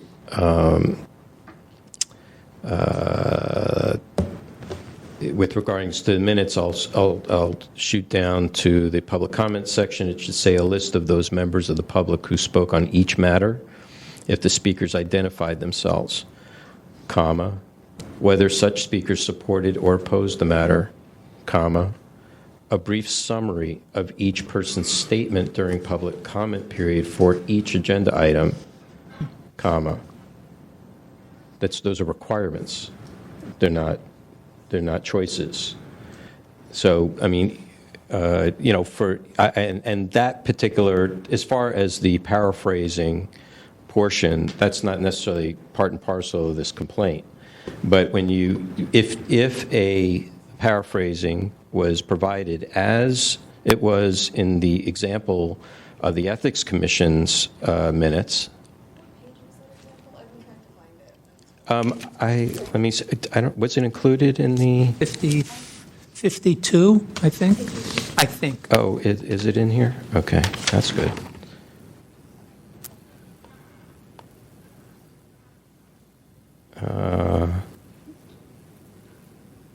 No, not page 52.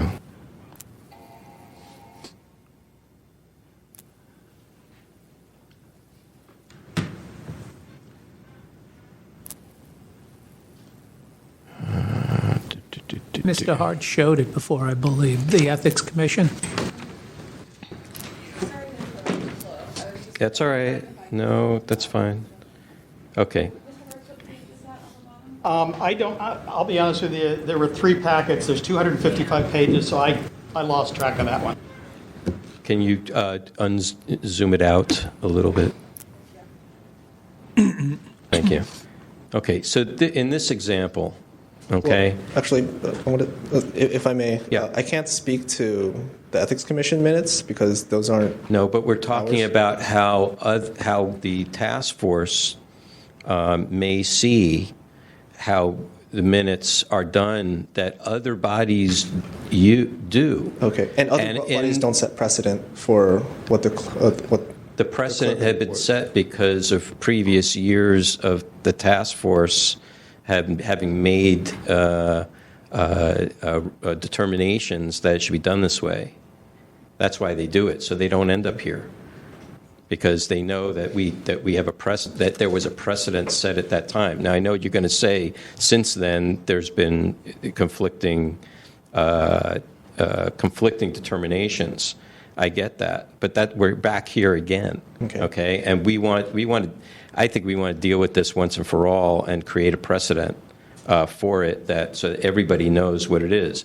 If it wants to be challenged, it can be challenged, but I think it should be challenged in a different legal venue to determine exactly what it is. Because if there is conflict in interpretation, if that is the way it's going to be dealt with, and we're going to have 2 different bodies of the same government that is going to have different interpretations of it, then somebody has to ultimately make that decision. Okay, so either it's going to be a court of law, or it's going to have to be the city attorney doing a written opinion. Okay. Which can then be challenged in court too. So the fact of the matter is, this has been challenged many times, and I was here challenged where? With the Ethics Commission. Yeah, they disagreed with your findings. City Attorney's Office also disagreed, but we can have an issue. Agree, but we're all equals. Okay. Sure. So it's a matter. You have different bodies having different interpretations. Our focus is on the Sunshine Ordinance. This is the way we may see it. And as a city department, hopefully you can empathize with us. Like, we're getting conflicting information from 3 different bodies. Exactly. Now, of course, you guys would love for us to listen to you, but we're kind of stuck between a rock and a hard place here. We're here. I'm here before you. Potentially, we're gonna get an order of determination for a violation, potentially, or willful violation, depending on what you guys decide. But at the end of the day, we're gonna have to resume our work, and we're gonna have to make a choice as to who we listen to. Mm-hmm. Okay. And we're in a very difficult spot to deviate from what our legal counsel tells us to do. And I feel like this dialogue that we're having right here, right now, needs to happen with the city attorney's office. City attorney is sitting right here. Exactly, and that's why I keep saying that we need to if I may suggest that we seek the deputy city attorney for advice as to what the interpretation of the law is. Essentially, the deputy city attorney that is sitting here is not necessarily, quote unquote, representative of the city attorney's office because of an ethical firewall. Okay, so I just want to state that for the record. Okay, before we go to that, I want to get members that haven't spoken yet. Member testify. Chair Wolf, when you say before we go to that, do you mean before we go to DCA COLA? Sure. Okay. Well, I just wanted to say something before that. I've heard a lot of very important comments from our members about, reader experience, being able to inform the public accurately. And my largest concern here is consistency. I think that we need to have everyone doing it the same way so that, particularly for journalists who are constantly looking at minutes for their work, that they know exactly where to look. The example that we have in front of us with this Ethics Commission example is not exemplative of all of the minutes that the Ethics Commission has put out. I have another example of the Ethics Commission that does it exactly the way Mr. Ng has shown us. And so and that I find that concerning that people are doing it different ways. And so, yeah, my greatest concern is that for reader experience, all readers need to be able to go to the same place to be able to find the submission of a public comment, so that they can, do their work or whatever they need to do in the easiest way. And I hope that this body can try and make sure that happens, that it's done consistently. But there are examples of it being done both ways, and I'm not saying one is better than the other. I will not say that. I think that it's more important to have it done consistently so that readers can find what they need than it be done a specific way. Member Eldon. Yeah, I mean, I guess in this specific instance, the Attorney General is saying, like, this is... City Attorney. City Attorney, yeah, sorry.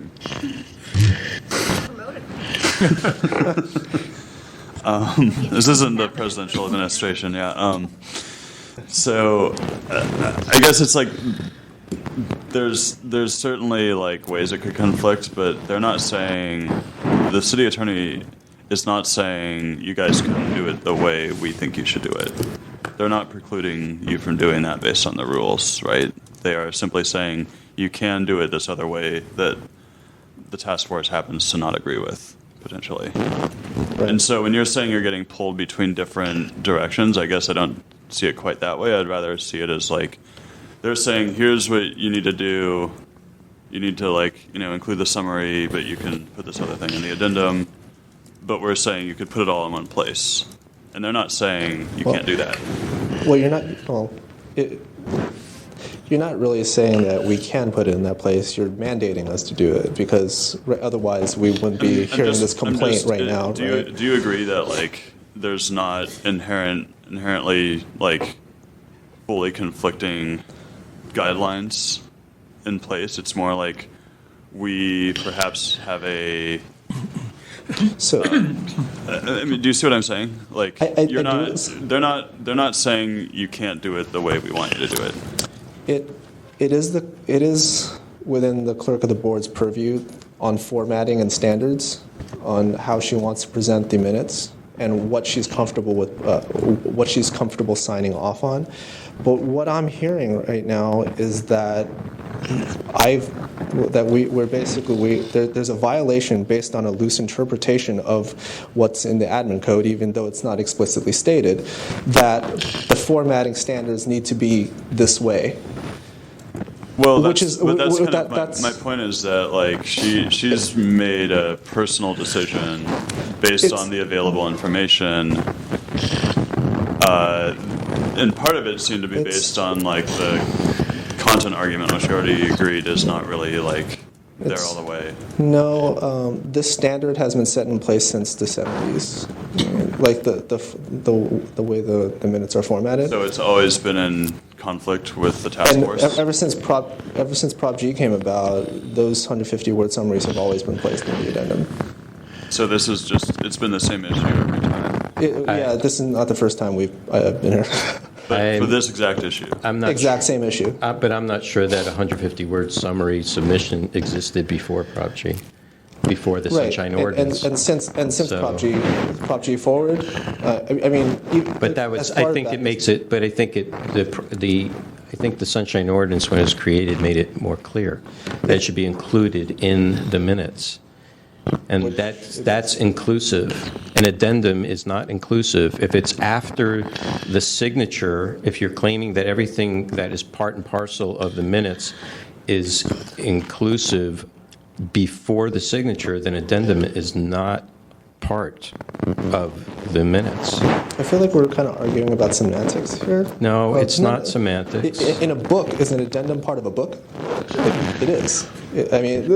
Addendum is in addition, but it's not part. It's not necessarily part of the actual content of the book itself. the body of it. Right. So again, if you look at what the ethics on this example that is put forward the Ethics Commission, it actually says right in there the content in which is neither generated by nor subject to or verification of accuracy. Which is the exact same language that we have. Right. But what's important here, and I think your argument is more about how it should be formatted.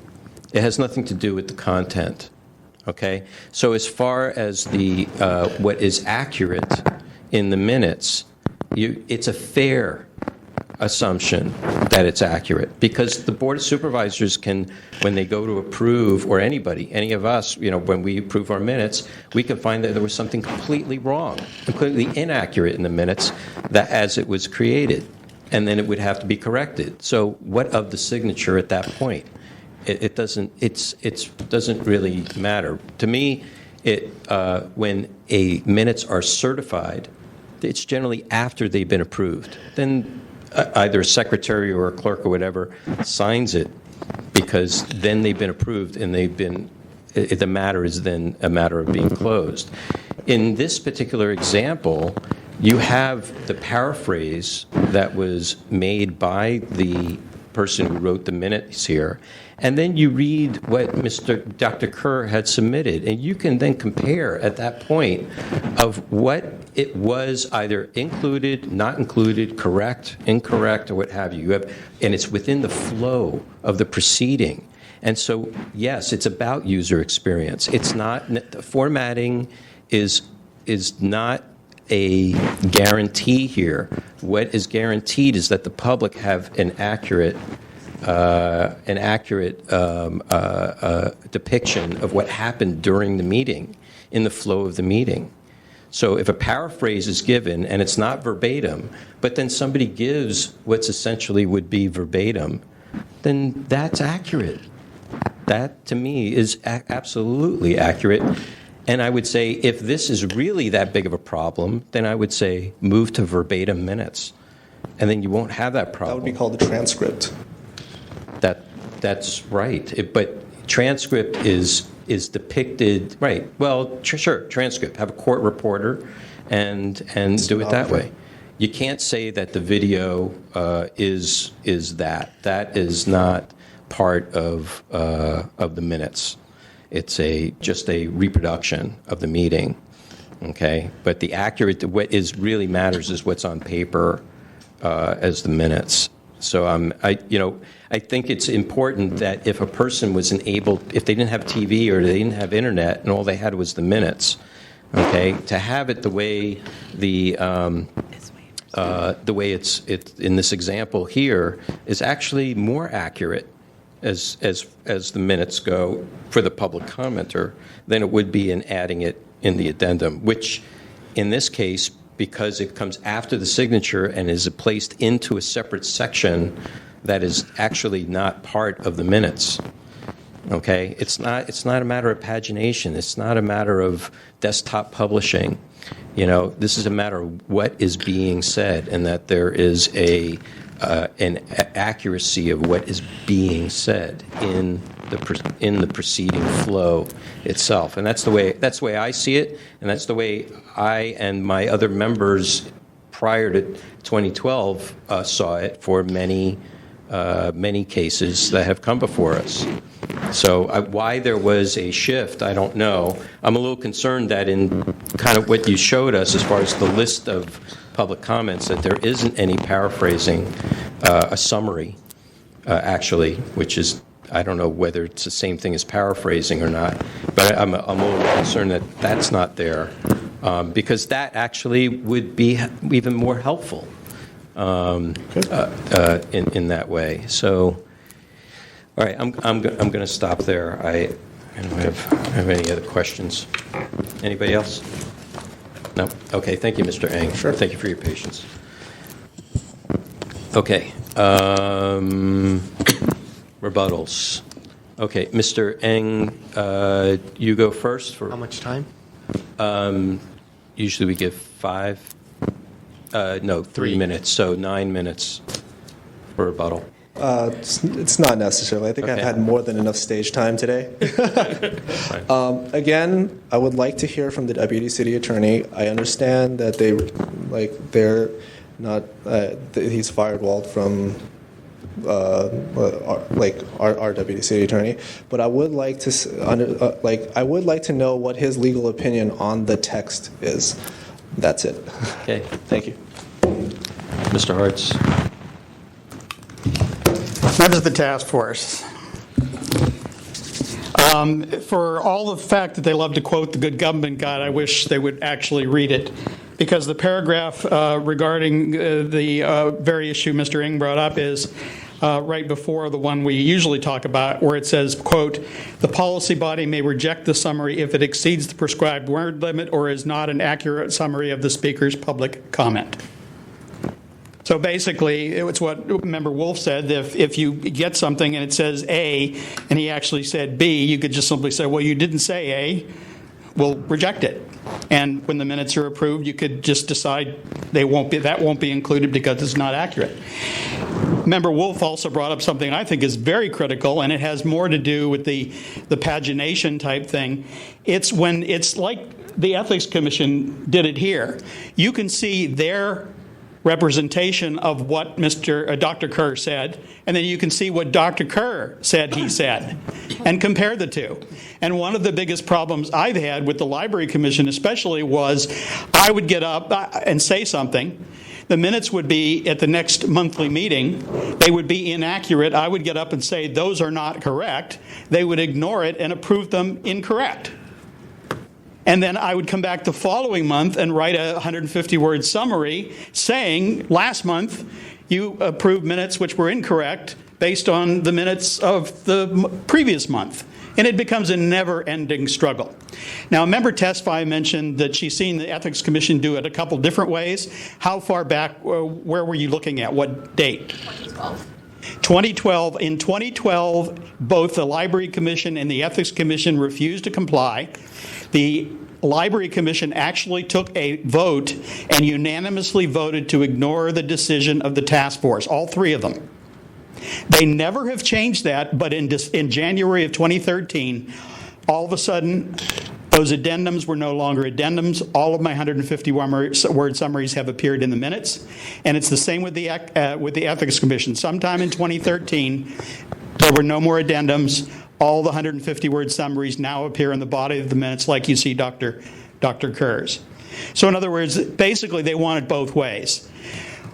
We're going to argue that what we're doing is right, and then when somebody finally asks an opinion and we realize we're not right, we'll change it, but we won't tell anybody. We won't acknowledge it. In fact, I could legally argue that Ms. Blackman, who's the Secretary of the Library Commission, is acting illegally because the Commission voted not to include them in the minutes, and she is, for years now. Another issue that comes up, and he used the addendum for the September 13th meeting. Here's the addendum for the September 20th meeting. There were actually 2 committee of a whole hearings during that agenda, and there were 3 opportunities for public comment. There are my 3 public comments. Now you as a member of the public have to figure out 3 different places in the minutes where these apply. And I had a member of the clerk's staff actually look at me and say, oh, well, it's really easy to understand. You just look here and it says the item number here, and then you know that this item number here is back over there, and you can go and look at it. It's like taking the public comment and putting it as not as a footnote, but as an end note. And I don't know about you, I read a lot of history, which are full of footnotes. I usually read the footnotes as I'm reading along because it helps me understand what's going on. But when they're end notes, I might or might not go back there, because that really does take the fun out of the reading for me to some point. If it's an interesting point, I may go back. If not, I won't. As Member Eldon said, it does appear to me that what they're really trying to do here is put these back somewhere else so that they're more likely to, and you know, just as a matter of common sense, there will be some people who will not realize those addendums are even there. And as a result, that public comment will not be seen by a member of the public reading. And this whole idea about, oh, well, people will come in and say, we want all the public comment at the beginning or the end or whatever. No. All the minutes, as far as I know, in the city in committee hearings are chronological. So everything that happens in the sequence that it occurs in the meeting. Otherwise, you could just put anything anywhere and people would be going, oh, they went to 7, then they went to 9, then they went to 2, and then they went to 4. Chronologically is where it is, where it belongs. And in this particular case, there were 3 public comments, and people would have to be, I had to sit there, and they were my comments. And when you look at the body, I'll go back to what Chair Wolf said. When you look at the public comments, I think the clerk of the board is probably the worst person in the city as far as doing any attempt at all to summarize what members of the public say. It's meaningless or non-existent in almost all cases. It's one thing when they try and do 3 or 4 lines and you kind of get a general idea. That's, to me, okay. But the bottom line is, if they put down your name and you spoke and you were for what? Why were you for it? Did you have any reasons, or did you just get up and say, I'm for it, and sit down? So I really think that's another issue that needs to be brought up. Now, as far as asking Mr. Cola, the city attorney has had years to weigh in this officially. At any particular time, if Angela Calvillo had wanted a legal opinion from the city attorney, she could have asked for one, and she did not do so. I will submit to you it's because, bottom line, my talk about constitutional free speech and it being represented accurately in the official record, which, as Member Wolf said, the video recording and all that other is not the official record. The official record is these minutes. That's where it needs to be.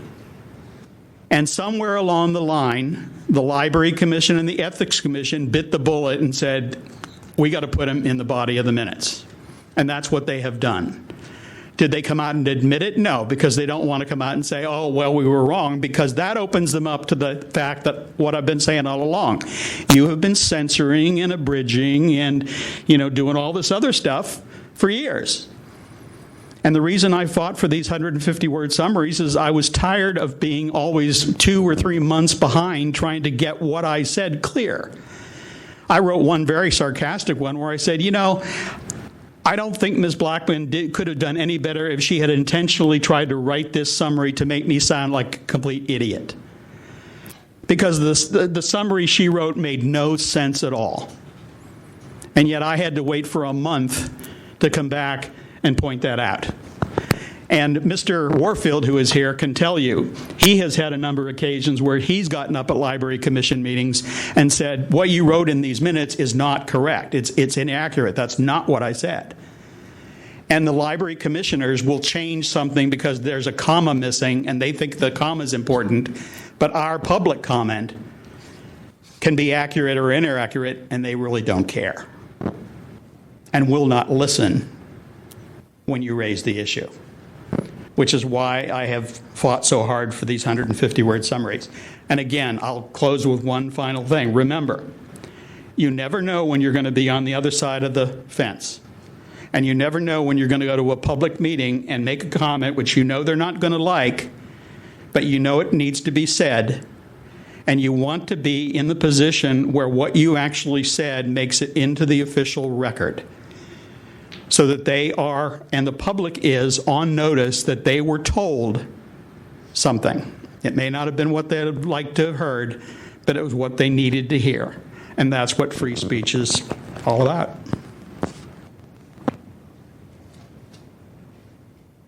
Thank you. Members? Is there a motion?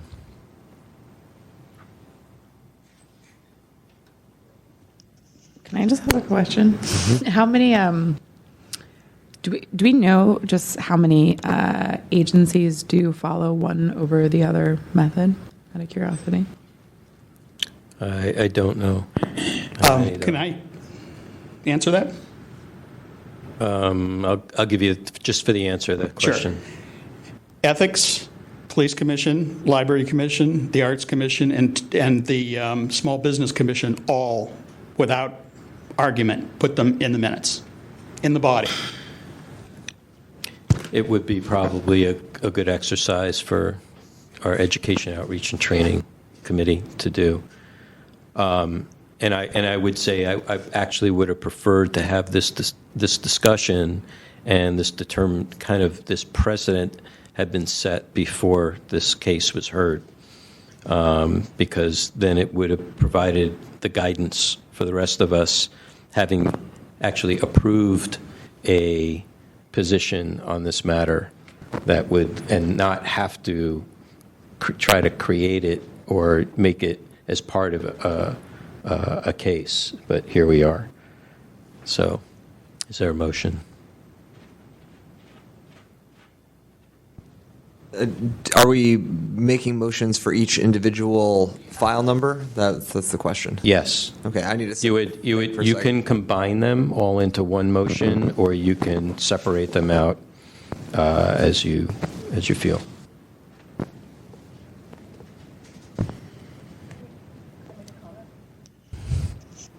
Rather hear a motion. Go ahead. Okay, then I'll just let it go. Go ahead. I mean, my comment would be, I know that we have the opportunity to find a willful violation, not willful violation. In this case, I'm feeling more comfortable not with finding the willful violation, but with finding a violation. I think that the exercise that Chair Wolf just brought up of figuring out what everyone's doing and maybe putting out our own guidance would be very helpful. The complainant has given several examples of those that are doing it the right way, which shows that not everyone is following necessarily what the city attorney has told them, the minimum that they have to do. They're going out of their way to make sure, and which is not that much out of the way, to make sure that people are able to access accurate minutes. So. Okay. So I'm going to ask DCA COLA to chime in here at this time. If you'd like. Your choice. I mean, all we really have to go on is a plain reading of 6716. If it's a written summary that's no more than 150 words, that it be included in the minutes. My office, the only opinion they've issued on it, is what they've included in the Good Government Guide that says an addendum is okay. This body has chosen to interpret it in a different way and say that it should be included in the minutes, as defining in the minutes as right in the body of the minutes in the public comment section. I mean, it's either, I suppose, is a reasonable interpretation, and it's up to the body to decide how they want to go with it.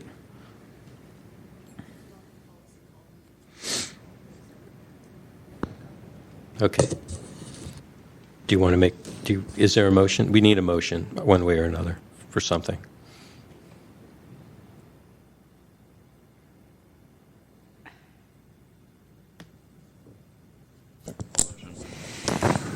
Member Elton. For a violation for 67.16. It's not included in the body. Speak a little closer into the microphone, please. Motion for find a violation for 67.16 because the part of the minutes was not included in the body of the minutes. Is this for all three? It is for the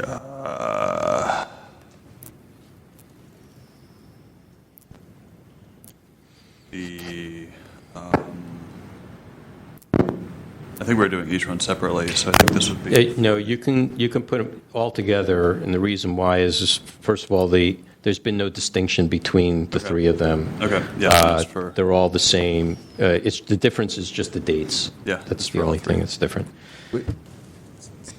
Sorry. I just had a question about that. Are you saying It's a point this is a point of order? I suppose so. Okay. Are you saying 3 separate violations for each case, or are you saying one that covers all 3 cases? The net result is the same. You have a violation for each one, or a violation naming all three, the net result is the same. Yes.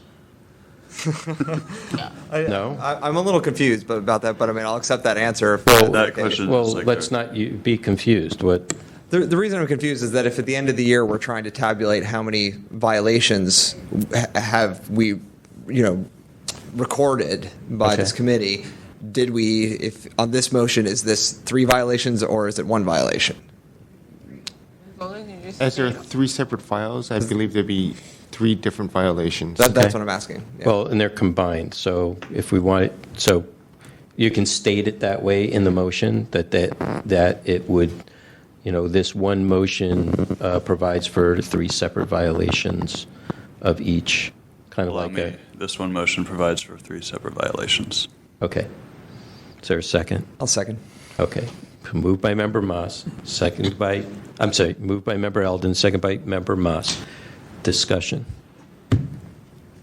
No discussion, public comment. How much? Sorry? How much time for public Oh, comment? public comment will be 9 minutes for each. Sorry. Got to be fair. Got to be fair. Good evening, members. For those of you who don't know me, I'm Allison Washburn. I served as a member of this task force for 8 years, ending in June when Luam very ably took my place in seat 5 as the League of Women Voters nominee. And just to correct the record, I believe that during the time, and Ray Hartz would know this best, during the time that I chaired the task force from June of 2014 to June of 2016, I believe we had a couple of cases where we reaffirmed the original orders of determination, finding that in the minutes meant in the body of the minutes.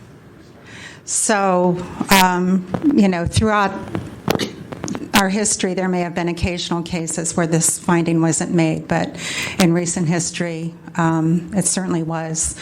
And one of the principles that I always thought about when I was faced with a case where the language of the ordinance is ambiguous was to consider the various ways of interpreting it and to find for the interpretation which led to the greatest openness, transparency, a finding for the public. So I think it's reasonable to assume that, and as you can see by this lengthy battle we've been having, reasonable people can disagree about what in the minutes mean in this case. And so, Mr. Hartz has plenty of documentation here. Thank you. So a reasonable person can say in the minutes means in the body of the minutes. So you're reading along and there's something relevant to the matter. I'm less convinced that a reasonable person would find it okay to put it in the addendum just listening to tonight's conversation.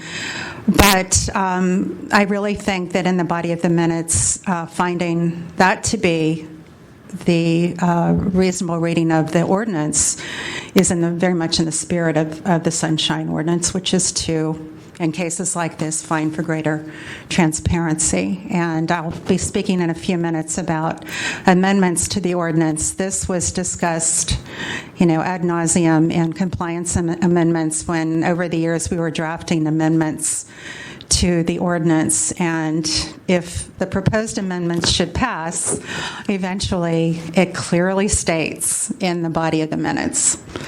So I strongly urge this task force to find a violation in this case. A willful violation, I don't think that's in order, and I'm pleased that wasn't a part of this. We don't need to go there at this point. Thank you. Any other public comment?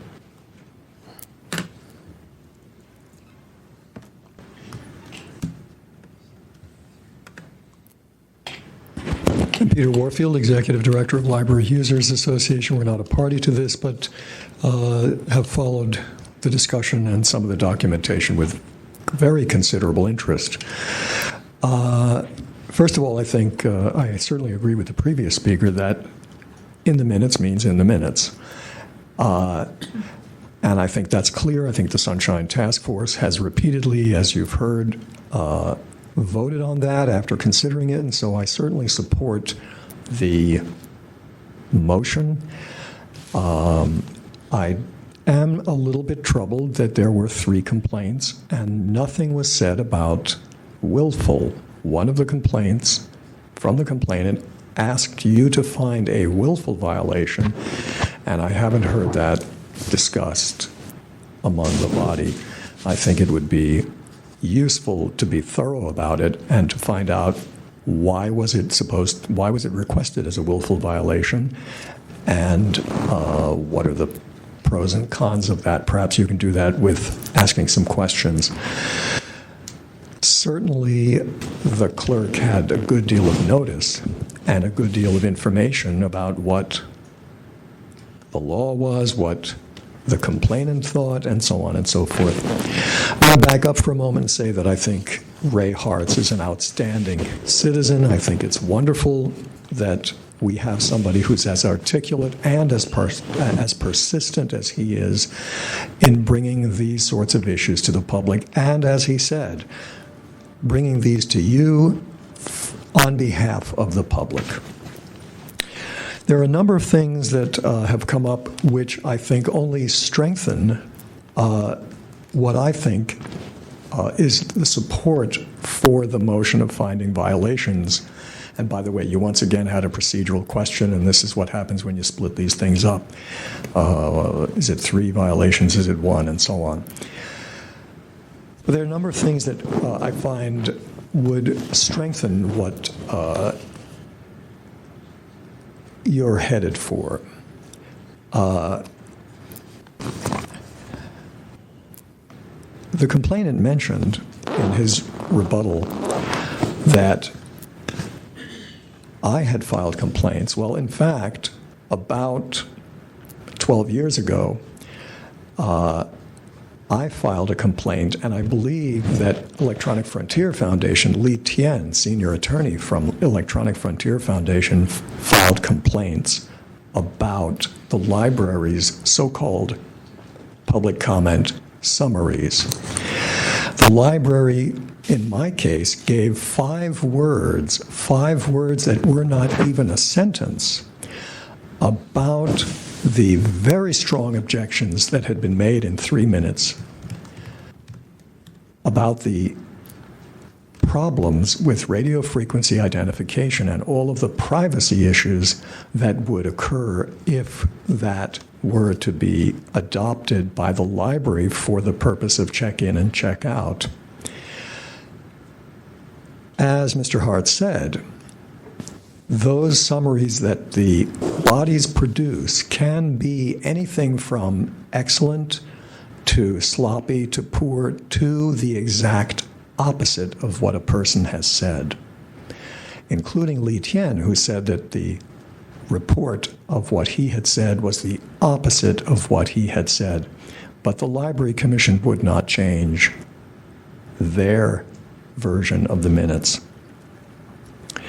With respect to addendums, I certainly agree with what's been discussed here about that. I'm particularly pleased that Member Eldon said that the addendum is a way to marginalize public comments, and it seems like a deliberate way to hide public comment.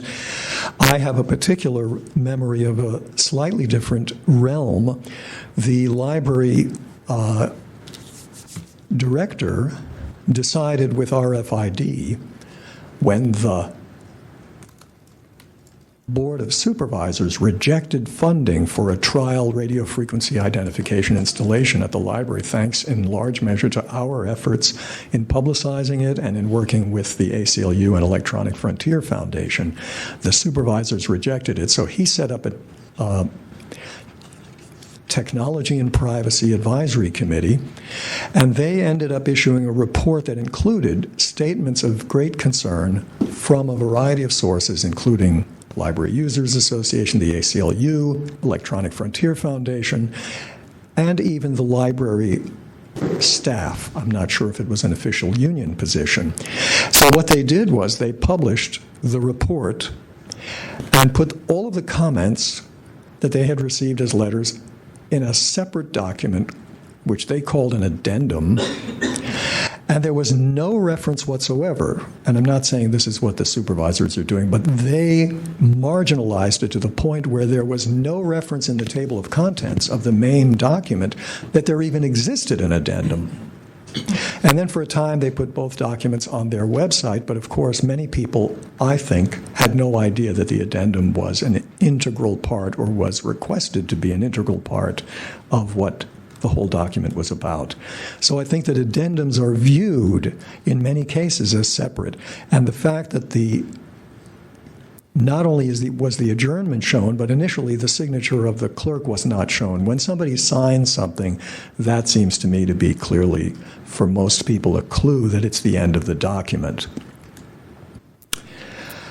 All of the discussions here, I think, disrespect public comment as an integral part of democracy, the democratic process, and decision-making. There's an attitude here as though public comment is something extra and not included or not really a part of what's going on. So, for example, it's very interesting that when the page 80, the authority section, Angela Calvillo quotes from the Administrative Code, section 67.16, but very interestingly, she completely excludes the part about a brief summary of each person's statement during the public comment period for each agenda item. She leaves that completely out from what she says has to be provided. And then when she talks about rationale, she talks about a researcher who might want to know what actually happened at the meeting. Well, what happened at the meeting might be, very importantly, that Ray Hart said something very interesting, very sensible, or very important, or very much contributing, or anybody else. And the idea that they couldn't search through the agenda to find out what the action was is just preposterous. And then very much at the bottom it says, don't confuse minutes with transcripts. Well, the Board of Supervisors has a transcript, and it's the most extraordinary, rubbish, incomprehensible, fragmentary stuff. Somebody in Sacramento is sitting there who doesn't know the names or the titles. There's stuff that's... I've looked at those transcripts, and you might want to consider it too. Those transcripts are complete hash. But again, there's this conception that if 150-word statements were placed in the public comment section, the minutes could be much longer, and a researcher would have to cull through various 150-word statements before finding various actions taken by the board. Well, if the board is so concerned about letting people know what the actions were, they could certainly summarize them someplace. As a matter of fact, in the days of Gloria Johnson, the previous clerk, there was a Gloria Young. There was a standard that within 1 hour of the meeting, you could call the clerk's office at a certain number, and every single action they had taken in that day's meeting was noted. Sadly, they gave that up, and now you have to fiddle around and find out when they have the minutes on the website, which is sometimes quite some time later. Again, I would ask you at least explicitly to discuss the issue of willful. Thank you. Any other public comment? Good evening, David Pilpel. Welcome, former member. Thank you. Former member, former chair. Served on this body for 12 and a half years. Add a couple of things to add to the conversation. The charter section that I believe Mr. Ng was making reference to is section 2.108, second paragraph. The clerk of the Board of Supervisors shall keep a permanent public record of the proceedings of the board, showing all action considered and taken, the text of ordinances and resolutions voted upon, the vote of each member of the board regarding any matter before the board, et cetera, et cetera.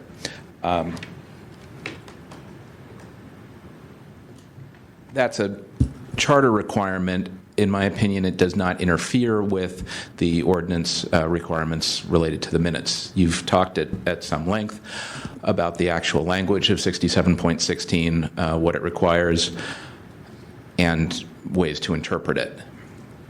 I think that it is open to interpretation, and given that, and given that the city attorney has advised departments that they can comply in a couple of different ways, I think it's difficult to make a finding that there's a violation, willful or otherwise, so long as the body is including in the minutes, in the way that they define the minutes, the 150-word summary, if provided.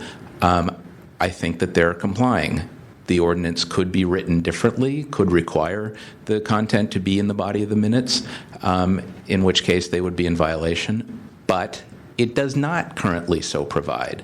And I think it's difficult, and it doesn't give credibility to this task force when the task force decides to read things into the ordinance that aren't there. If you want to amend the ordinance, apparently former Chair Washburn is going to talk about that later, there are ways to do that. I don't think interpreting language into the ordinance is the appropriate way to do that.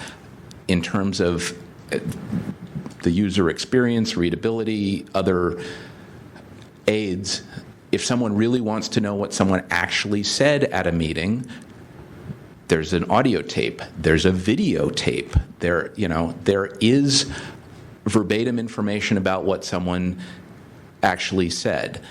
I would submit that the number of people who are concerned about how public comment is expressed in the minutes of the meeting is limited, and it is largely the people who bring complaints before this task force. There are instances, particularly in the land use context, where what someone says is important, comes up in later litigation or other proceedings. And in those cases, it's important to get what someone actually said. In most cases, having the brief summary that's required that you talked about is sufficient. And I would note that the ordinance gives undue weight, or greater weight, for lack of a better term, to public comment by requiring the list of the speakers, whether they supported or opposed, a summary of their remarks, and that the 150-word statement, if provided, be included. That's not a requirement for anything else at a meeting. So the comment of members, other department comments, other things that transpire during a meeting are not required to be documented, but public comment is in these particular ways because there was an amendment as part of Prop G that required this level of specificity. So given all of that, I think it's difficult to read more requirements into it than what's there. And just finally, if the term addendum is a concern or objectionable, perhaps you could consider other language, an appendix, an exhibit, something like that. Because to me, the 150-word statement that's provided, that's included as part of the minutes, really is an exhibit. It's a written statement that someone provides. It's not something, I mean, the fact that someone turned in a written statement did occur during a meeting. The content of the statement is not what was orally presented, or maybe, but isn't necessarily what was orally presented. That's what's summarized in the minutes. The written statement really is an exhibit in the way that other documents are recorded in the Board of Supervisors when you provide any other sort of written statement as part of a legislative record. Those are my comments. Thank you. Thank you. Any other further public comment? Seeing none, public comment is closed. Anything else, folks? Ready for a vote? Okay, please call the roll. On that motion, Member Eldon. The motion is to find a violation of 67.16 for files number 16088, 16089, and 16111. Wait, point of order. Sorry, it's non-willful. Not willful. Okay. A not willful violation. Sorry, I didn't get. I just wanted to clarify that it's a not willful. No, it's not willful. On that motion, Member Eldon. Aye. Eldon, aye. Member Josh Wolf. Aye. Josh Wolf, aye. Copra, absent. Member Tesfa. Aye. Tesfa, aye. Member Moss. Aye. Moss, aye. Member Kanata. Aye. Kanata, aye. Member Fisher. Fisher, aye. Member Hinsey. Aye. Hinsey, aye. Highland, excuse. Member Barnetsky. Aye. Barnetsky, aye. Chair Wolf. Aye. Wolf, aye. The motion passes. Thank you. Okay, let's hear from. I just wanted to clarify if there will be any referrals or not. No. Okay. I don't suggest any referrals. When we talk about the procedures and stuff, I'll make some recommendations then. I want to take a break, but I want to hear from the next item. You have public comment listed. Oh, we next. do. That's right. Oh, we missed it at 5 o'clock. Okay. All right. Is everybody okay with having public comment and then hearing the report from the amendments? Okay, seeing no objection to that. All right, let's move to public comment. Item number 6, public comment. Members of the public may address the Sunshine Ordinance Task Force on matters that are within the task force jurisdiction but not on today's agenda. Good evening again, David Pilpel. Just a couple of items to bring to your attention. Last month, I attended the Supreme Court oral arguments in the ACLU of Southern California versus LA County case that involves outside attorney records and disclosure thereof in a public records context. There's been no decision in that case, but it's pretty important to me. This morning was the oral argument in the Smith v. San Jose case. I wasn't able to listen to that, but I'm going to go back and try to hear that. That's also important as relates to email communications. And I hope that the task force would consider following those two matters. I know later on you're going to hear about proposed amendments. My understanding is that San Franciscans for Sunshine either did not collect signatures or did not turn in the signatures by the recent deadline, and so that particular effort apparently failed. If there's going to be a renewed effort to put amendments before the voters, I hope that that would be an inclusive process, which I'm certainly willing to engage in. I think the process that's occurred to date has been rather exclusive and has not included other viewpoints and others with experience with regard to Sunshine. And just finally, in reference to item 8 that's before you, I don't think that the agenda properly explains the basis for a potential closed session there, although it might qualify under the Brown Act. I think it fails under the Sunshine Ordinance 67.10 D1 talks about the city being a party to an action and not the specific body. And my belief is that the closed session provision wasn't intended to cover an administrative proceeding before another arm of city government, but was regarding an administrative proceeding by a different agency that involved the city or an entity thereof, but not this kind of intra-governmental matter. And furthermore, that I don't think there's any public harm in any discussion in open session of whatever you're considering with regard to the Joel Warney matter before the Ethics Commission. Those are my comments. Nice to be back visiting from time to time. Take care. Thanks. Thank you. Thank you, and happy holidays. Thank you.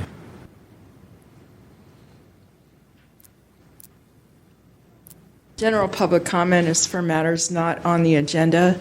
David Pilpel spoke about matters on the agenda. At the last ethics hearing, David Pilpel basically did what he did while a member on this task force. He represented himself as a member of the task force to the Ethics Commission. He gave recollections and stories and jumped up at every possible moment in the same way to offer advice, and that's not right. I was there, I had a matter in front of them, and I basically had to push him away in order to have a chat before my case was heard. I know, Chair Wolf, you have something that's pending before them, and I just want to warn you that David Pilpel will jump up and give his opinion at any opportunity.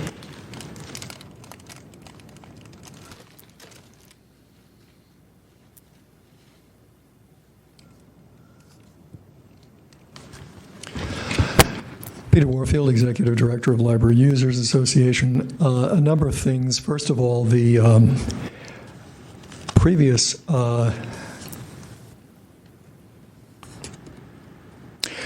the task force has only on very rare occasions asked for specific people to come to hearings.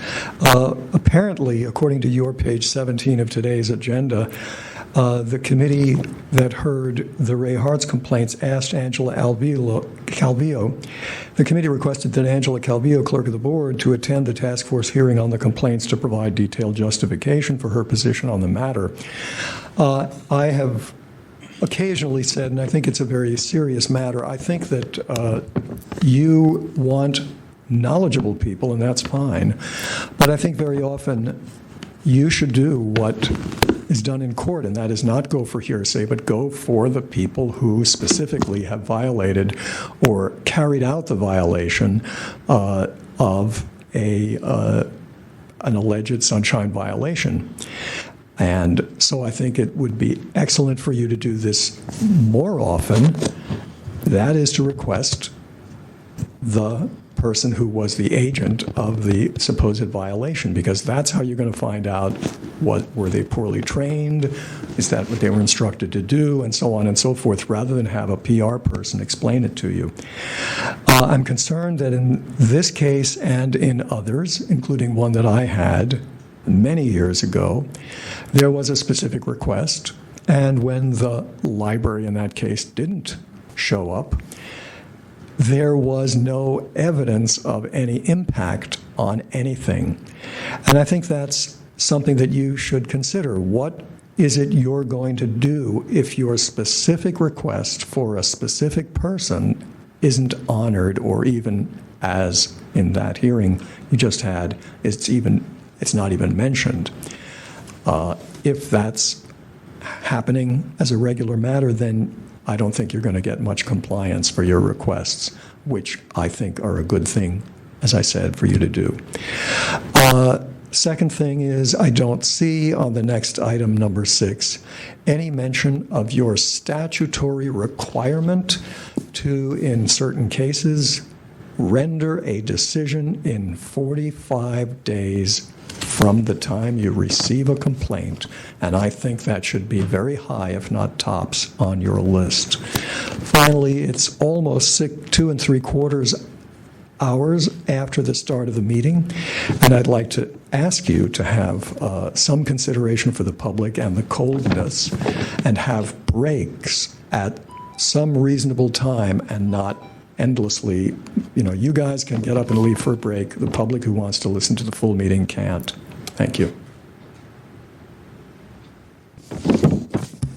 Members of the task force, Ray Hart's Director, San Francisco Open Government. Thomas Aquinas teaches that willful ignorance of what one ought to know is a mortal sin. And I kind of look at a lot of the boards and commissions in this city as sinners, because instead of doing what I believe they should do, which is to encourage public attendance and participation in meetings, they actually act in ways that discourage the public from attending, and more often than not, treat certain speakers in ways that give a clear signal to others: don't raise any issues or we'll go after you.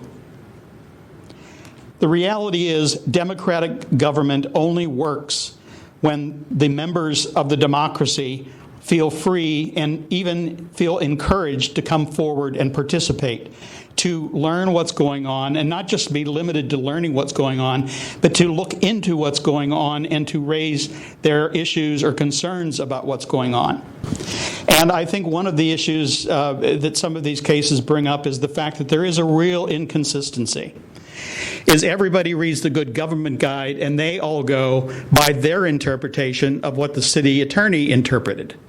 So now we get a interpretation of an interpretation of an interpretation, and rather than anybody actually going to the city attorney and said, look, we're tired of this. Hartz keeps coming and raising this issue about the 150-word summary. Why don't you issue a legal opinion and then put an end to it? And it hasn't happened, has it? And I firmly believe it's because my argument relating to the fact that it's constitutionally protected political free speech is a correct one, and that protection extends to its transmission in the official record. And I think each and every one of you, when you go to a public meeting, have the right to say whatever you feel you need to say, in whatever words you feel you need to use, in whatever tone of voice you think is appropriate. And I don't think the government, anybody in the government, has any right to tell you or me what words we can use, what tone we can take, etc. Now, I know that there are certain people like Mr. Ng, caught between the rock and the hard place, trying to defend someone else's decision when he may or may not even really understand why that decision was made. And Mr. Warfield's comment about the fact that you make those people come, they won't come, because someone might ask them a direct question where they would actually blurt out an answer that they didn't want people to hear. So the bottom line is, if they wanted to straighten this stuff out, if they wanted consistency, they could make it happen, but they don't. They take advantage of the fact that everybody reads the Good Government Guide and everybody reads what they want into it and reads out what they don't want in it. And they revel in that. Any other public comment? Seeing none, public comment is closed. Let's call the next item. Taking item number 9 out of order, Sunshine Ordinance Task Force Chair's Report, presentation of proposed Sunshine Ordinance amendments by former Task Force Chair Allison Washburn and San Francisco for Sunshine. Welcome. Thank you very much. How much time do we have? About 10 minutes? If we can do 10 minutes, that'd be great. Right. So first of all, I've introduced myself, and in addition to having served on this body for 8 years, I've been involved for about a year now in an effort to take the work that's largely been done by this task force over, I don't know, more than 10 years, if not close to 15 years, primarily in the Compliance and Amendments Committee, because one of the 67.30, which outlines the role and responsibilities of this body, lists as one of them that you propose amendments to the Board of Supervisors to the ordinance. So over these many years, that's been done. And this past year, a group of us, calling ourselves the Steering Committee of Sunshine, San Franciscans for Sunshine, began an effort very informally, trying to be as open and transparent as possible, but also to be efficient, to finally bring forward an amended ordinance. So I'd like to introduce 2 members of that body. Doug Comstock was also on the task force for how many years? 150. Okay, he was chair of the task force as well. And Jen Wong is a member of the League of Women Voters. So the steering committee comprised task force members, past task force members, and members of the League of Women Voters, some of which who had served on the task force. So Luam was part of this group, as was Bruce Wolf. We have, when I was still on the task force and chairing this body, we had 2 hearings, I believe in February, March of last year, where we brought forth a draft of the proposed amendments, and we also solicited input from the city attorney's office, which we received. Many attorneys have vetted this. It's been posted on our website, San Franciscans for Sunshine, for many months, and we began circulating a petition. We presented the ordinance to Department of Elections. City attorney wrote the description. We announced that we were going to begin a drive to obtain signatures. That was back in the middle of May. It's really hard to get the required signatures, despite Doug and I spent many nice, sometimes hot mornings at farmers markets. Many people work together signatures, but we were coming up short. So we decided to instead approach members of the Board of Supervisors to themselves put this on the ballot. And so we have been lobbying and meeting with, and we need 4 supervisors. We have 3, and we are hopeful to get that fourth one. If we don't, we will not stop there. We will reconvene around my dining room table and figure out what to do. But I wanted to, Bruce invited us to come here tonight and answer any questions, those of you who aren't as familiar with what we're doing, to ask us. We submitted, as part of the package, bulleted items of we thought were the most prominent new provisions. And just very briefly, a lot of so the work that was done in compliance and amendments beginning, I don't know, it might have been 2004, 2005. It was before I arrived. A lot of it was resolving ambiguities, just cleaning up things, because, yes, you do make drafting errors with these things. But there were more substantive things that arose out of the task force experience with implementing this. And so those amendments, there were many hearings. They were passed by the full task force. When Rick Nee, who's also a part of this group and was chair of the task force, when he was head of compliance amendments, there was another round of substantive amendments proposed and vetted and voted on and put forward. Those are all part of this. Then after 2012, when you may hear about the purge, you can ask somebody about the purge, but virtually everybody was kicked off the task force except Rick and I, and Suzanne Mene, who's a part of this group as well.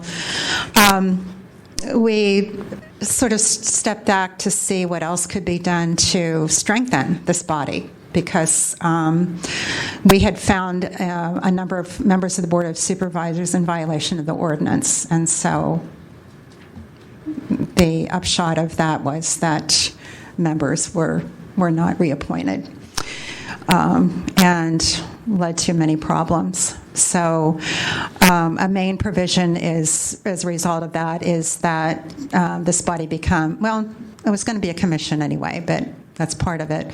But the more of the members would be appointed by or nominated by outside organizations. They would still be have to be approved by the Board of Supervisors, but the nominees would come from other groups, which were enumerated in the amendments. There would still be 3 appointed, nominated directly by the Board of Supervisors. So that's one thing. Having the task force have its own attorney, who would be the executive director slash attorney, plus an administrator, to make this body so more professional as a commission, stronger, more independent from the Board of Supervisors. We thought those were good things. So that's in a nutshell what we've been about. So if you have any questions, Jen is one of our tech-savvy people on the body. We did a lot of this had to do with bringing this into the 21st century. So many more things are possible now with retaining and accessing records that wasn't the case when the ordinance was drafted. So, Member Fisher. Yeah, I'd rather go positive on this, the plus. Who are the 3 supervisors with whom you've reached an agreement? I can do the math for the other 8, but... Sure. I think it's fine to tell you. So it so happens that the 3 that we have so far have been termed out. We better get moving then, huh? Well, their names. So that would be Campos, Avalos, and Mar. Yeah, so I did that without even thinking. Okay. So, and we're lobbying some others. And now it could be that even after they're termed off, that this could still go forward. Oh, I think 2 out of 3 of their successors will go in lockstep with them. But no, that's what we would hope. Yeah. Member Josh Wolf. A couple questions. First off, if you had taken the approach of gathering the signatures, it would go before the voters in the exact language as you submitted it. When you submit a ballot measure through the Board of Supervisors, do the Board of Supervisors have an opportunity to modify the text of a proposed ballot measure before it goes before the voters or not? Yes. In this case, the understanding is that they would not change it, but they could have a hearing and make changes. That actually happened. Okay, Doug, help me out here.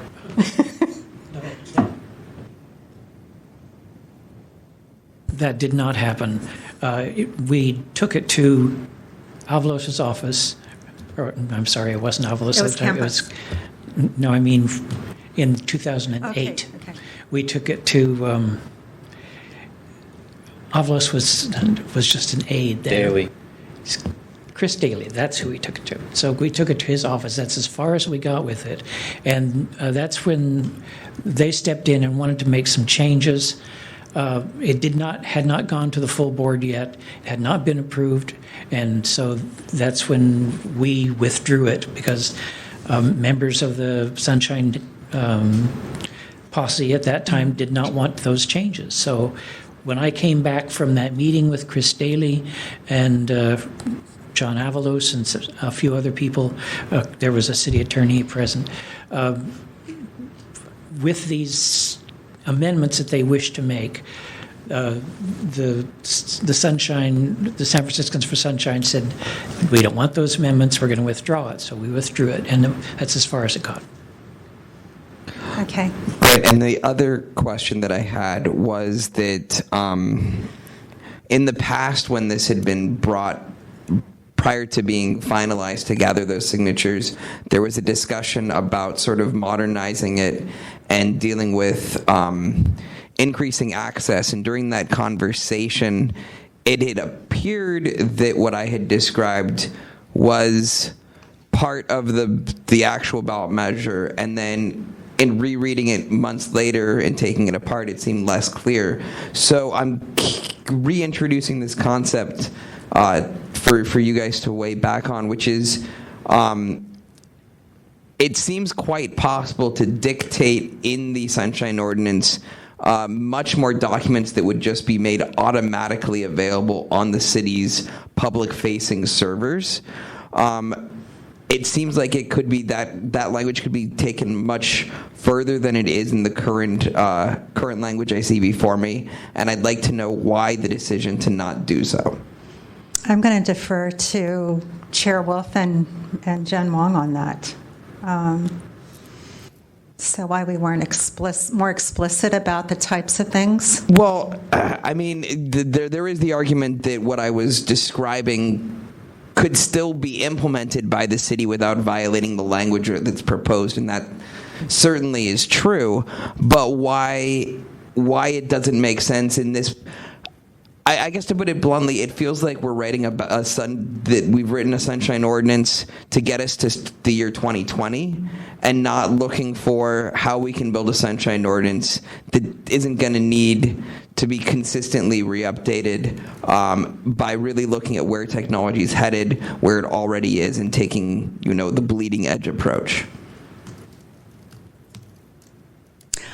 The only thing I would say in defense of that particular part, I don't think I've reviewed in a number of years. So it seemed pretty current that it would be better than what we have currently.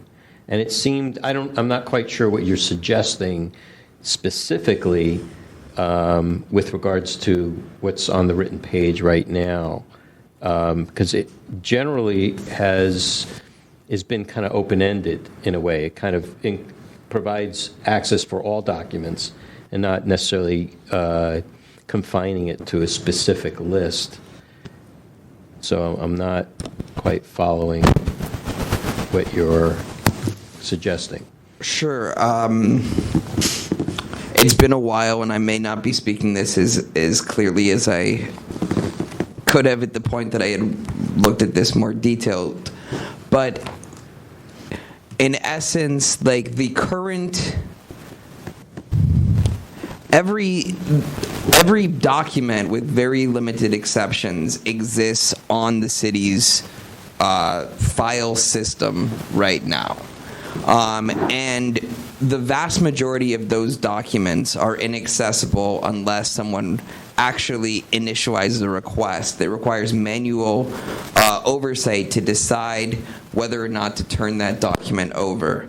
However, it would be possible, although it's not easy to do with the current off-the-shelf technologies that are available, but it is definitely technologically possible to switch the situation over so that, in essence, any document that might potentially be limited public access for any of the reasons that we deal with in this group could be flagged, and every other document, every other piece of correspondence could be made available from a consumer-facing terminal into the city's system. And that's what I'm attempting to describe right now, although try to do so quickly rather than in detail. Pardon me, Jen? I was under the impression that that was actually written into the amendments, that it would be provided, not very specifically, but provided in a consumer-facing way, in which case that the public would be able to immediately access those documents.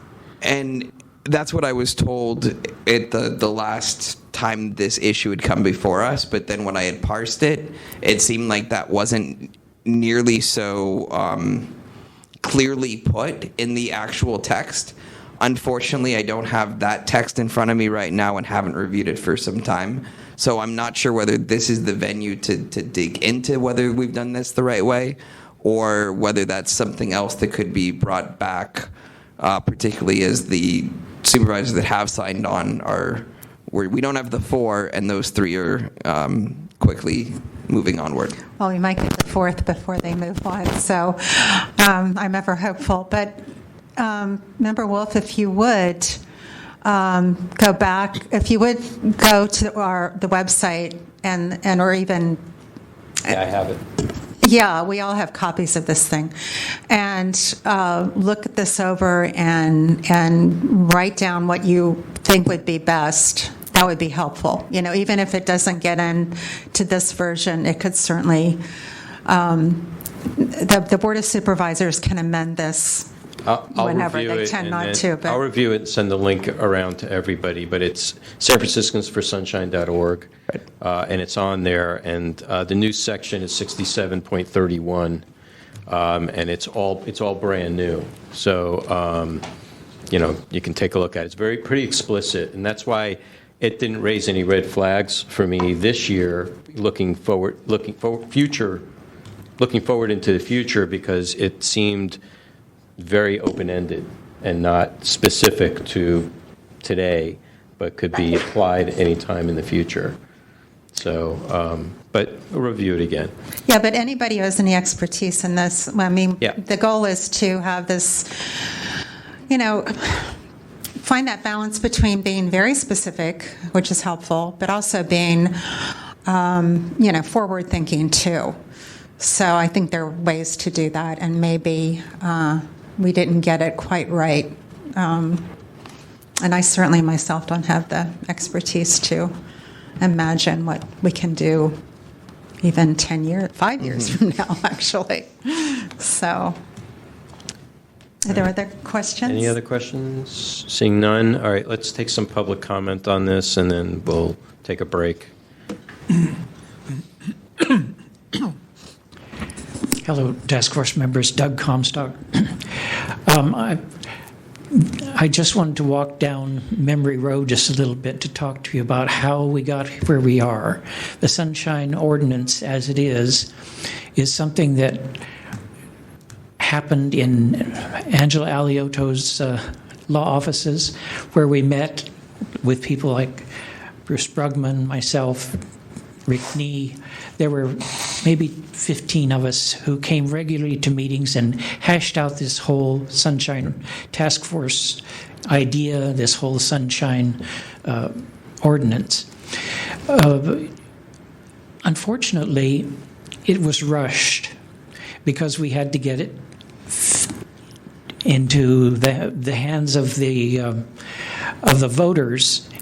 So we had this deadline, which was in February, and we started talking about it in September. And as you know, that it's a very complex ordinance. There are a lot of ins and outs, and everyone has their ideas about what has to be done, what doesn't have to be done. And I can certainly understand, Member Wolf, that you're disappointed that it's not perfect. It's never going to be perfect, because this is something that the people got together and put together, and unfortunately, very hurriedly at the end, we got it all together, finished up the typing, and got it down to the elections department and ready to start collecting signatures. And then we had to go out and stand on the street corners and collect the signatures, which we did. And that's how we got it to the voters. And unfortunately, that's the way it has to be amended, because it wasn't something that the Board of Supervisors did in their usual course of events, and probably never will be, because the elected officials are not really keen, as we know, to improve the Sunshine and the Sunshine Task Force. But we can. It's something that we just have to keep working on. We cannot stop. Eternal vigilance is the price of freedom. And that is what this is. And we are going to have to be eternally vigilant. And I'm sure we're all ready to do that. This is a major step forward. We spent years and years bickering and talking about how to change it. And we learned from hours and thousands of hours of public testimony of what was wrong with the ordinance. And we have to recognize that those of us, at least who were there when we wrote them all down, that we didn't get it exactly right. It needs to be changed. I think that these amendments are excellent. We've been back and forth for hours and hours about each one of them, and it's time to move on and adopt them. And I would hope that this body would get behind this major improvement. Thanks so much. Members of the task force, Ray Hartz, Director, San Francisco Open Government. First, I want to publicly say I personally appreciate all the effort that they and anybody else who was involved in the process have gone through, because it's kind of a thankless task. You know, everybody kibitzes and complains about what they wanted in and what isn't in and all this other stuff.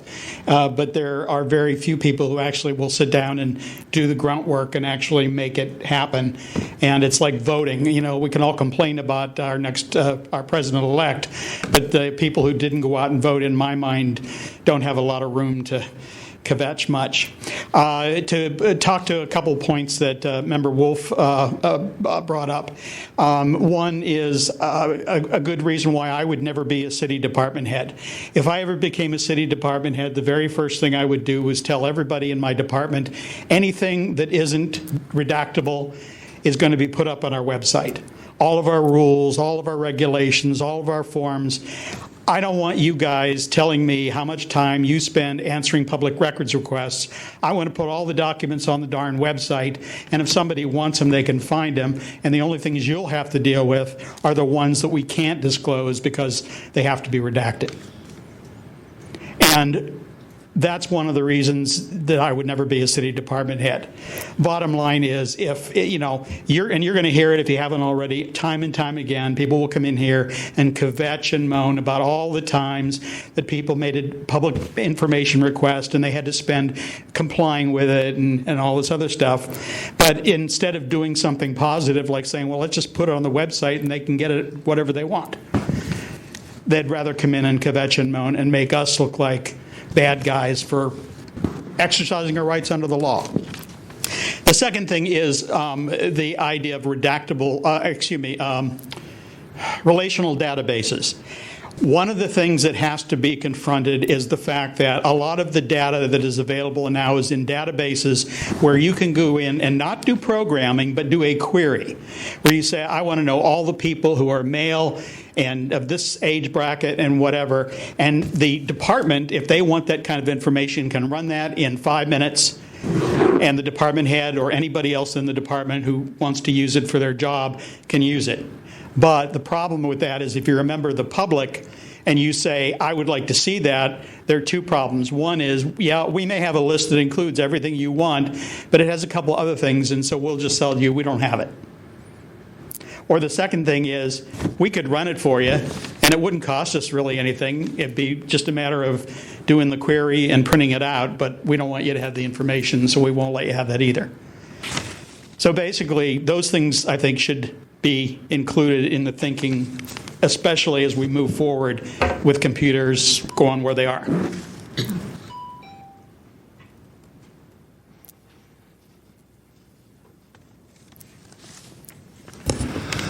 Peter, Executive Director of Library Users Association.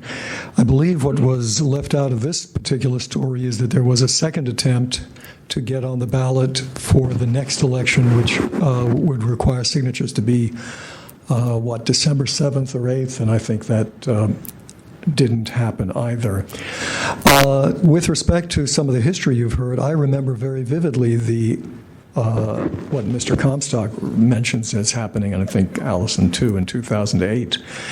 And I'm not sure if it was the city attorney or the supervisors, but what was brought to the supervisors for changing was then so mauled by either the city attorney or the supervisors themselves that the product that they finally ended up with was so awful that all of us, and I remember going one by one to the supervisors' offices to beg them, don't pass this.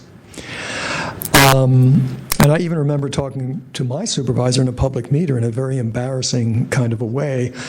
He had appointed me to the Library Citizens Advisory Committee, and now I was telling him what the language said, and he said, no, it doesn't say that. And I said, yes, it does. And I read it. The third time he said, no, it doesn't. I said, ask the city attorney. And the city attorney says it did say what I said, and I believe that's because Matt Gonzalez, who was an attorney and still is, had seen a prior version before the awful version that somehow came finally before them. In the formulation that the group put out relatively recently for signatures, there were three things for sure that were very troubling as far as I'm concerned. One was, I believe there was a $50,000 attorney's budget. There was a budget for attorney which I thought was very low and wouldn't get anybody very far with independent attorney. A lot of the things I think that are intended are good, but there are some things there that are problematic. So the second thing that I think is very problematic is for those of us who are active about going to public bodies, there is a 3 minutes that can be turned into 2 minutes if many speakers are present. There's no clarity who decides that. Presumably the chair would decide that, and in my opinion, we've already seen, in my view, illegally 2 minutes simply asserted without any determination of how many people there are. And I think that if there's more than one person, a lot of chairs, if they feel like it, will simply say, we've got many speakers and now we're down to 2 minutes. I believe we currently have a 3-minute requirement. Group presentations for 6 or more people basically gives a first-class presentation opportunity of 15 minutes to those who are organized enough and depreciates the dissenters or the individual folks who don't have that kind of push. Thanks.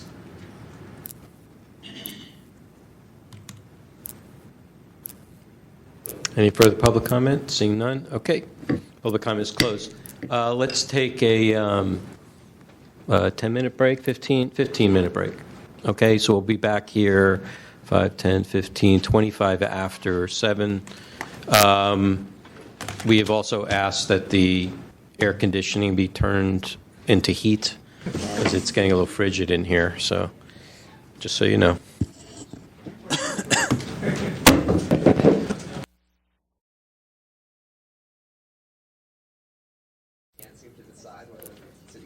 San Francisco or city council. Oh, she's graduating. For you guys here also.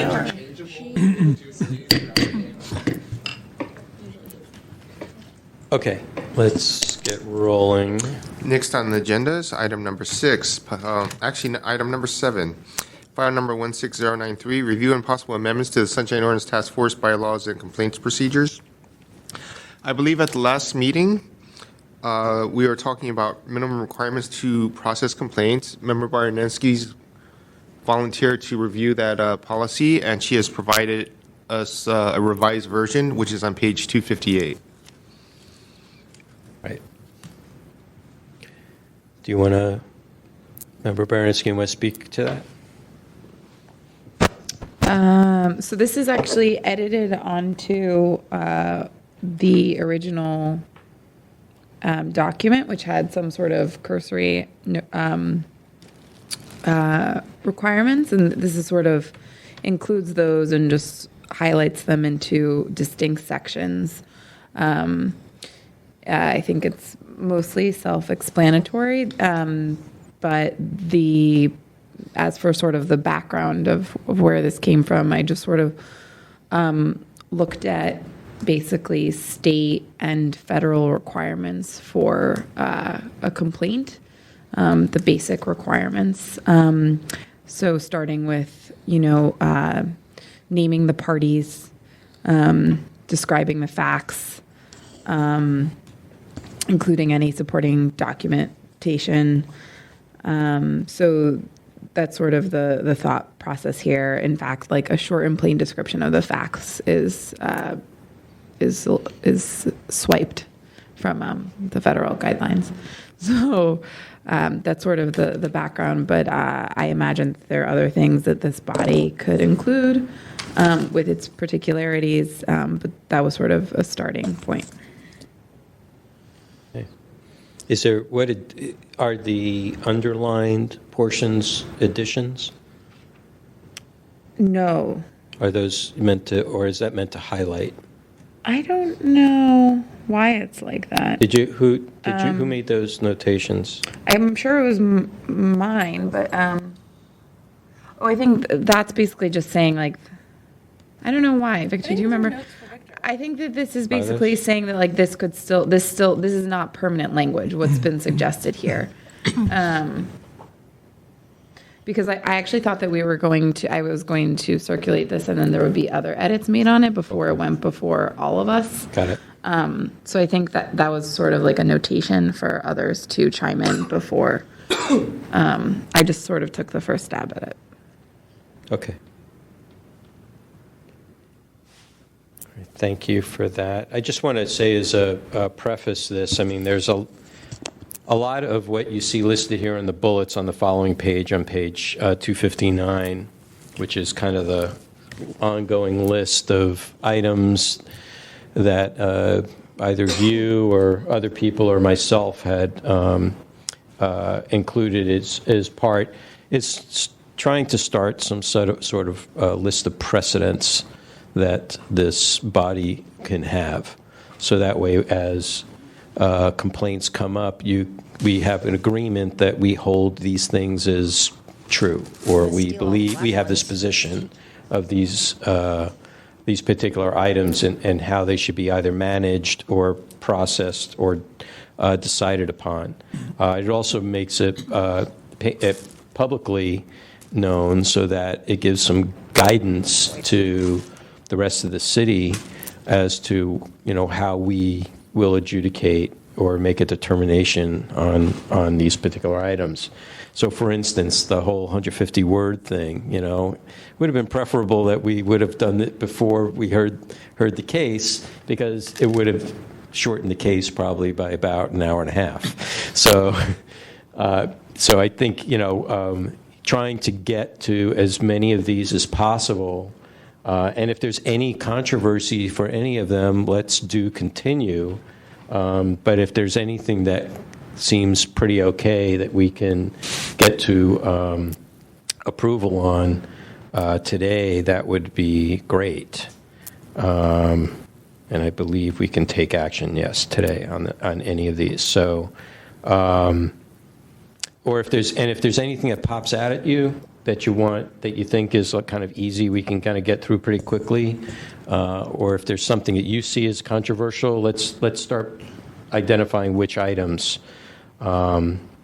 Because one thing I do want to say is I don't want to lose DCA COLA and I want to end before 9 o'clock.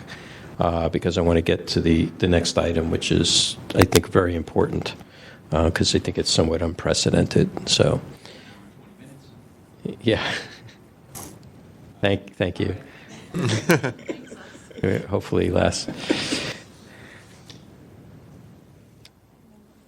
Oh, yes. Sorry. So you want me to identify things that are controversial to pull out? Yeah. Statute of limitations for complaints to me is something that is probably controversial. Okay. Yep. Member John. I think the rules of reason and vexatious complaints are going to continue to be proven controversial. If I remember correctly, that was what we discussed and then didn't get anywhere on last time. Rules. Oh, and vexatious? Yeah. Okay.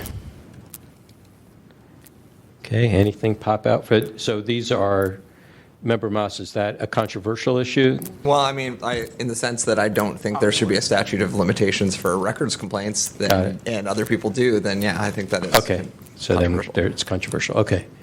Anything else pop out for people? What about items that are not controversial that you think that folks might be comfortable on?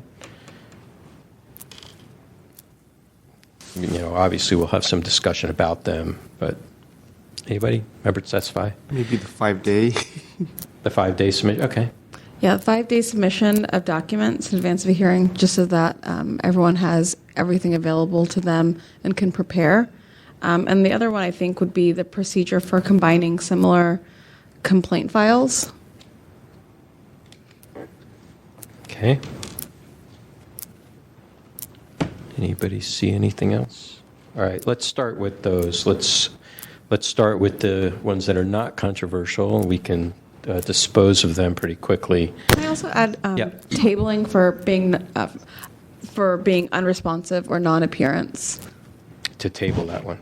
Oh, no, add that to non-controversial. Non-controversial. Okay. Mm-hmm. Okay.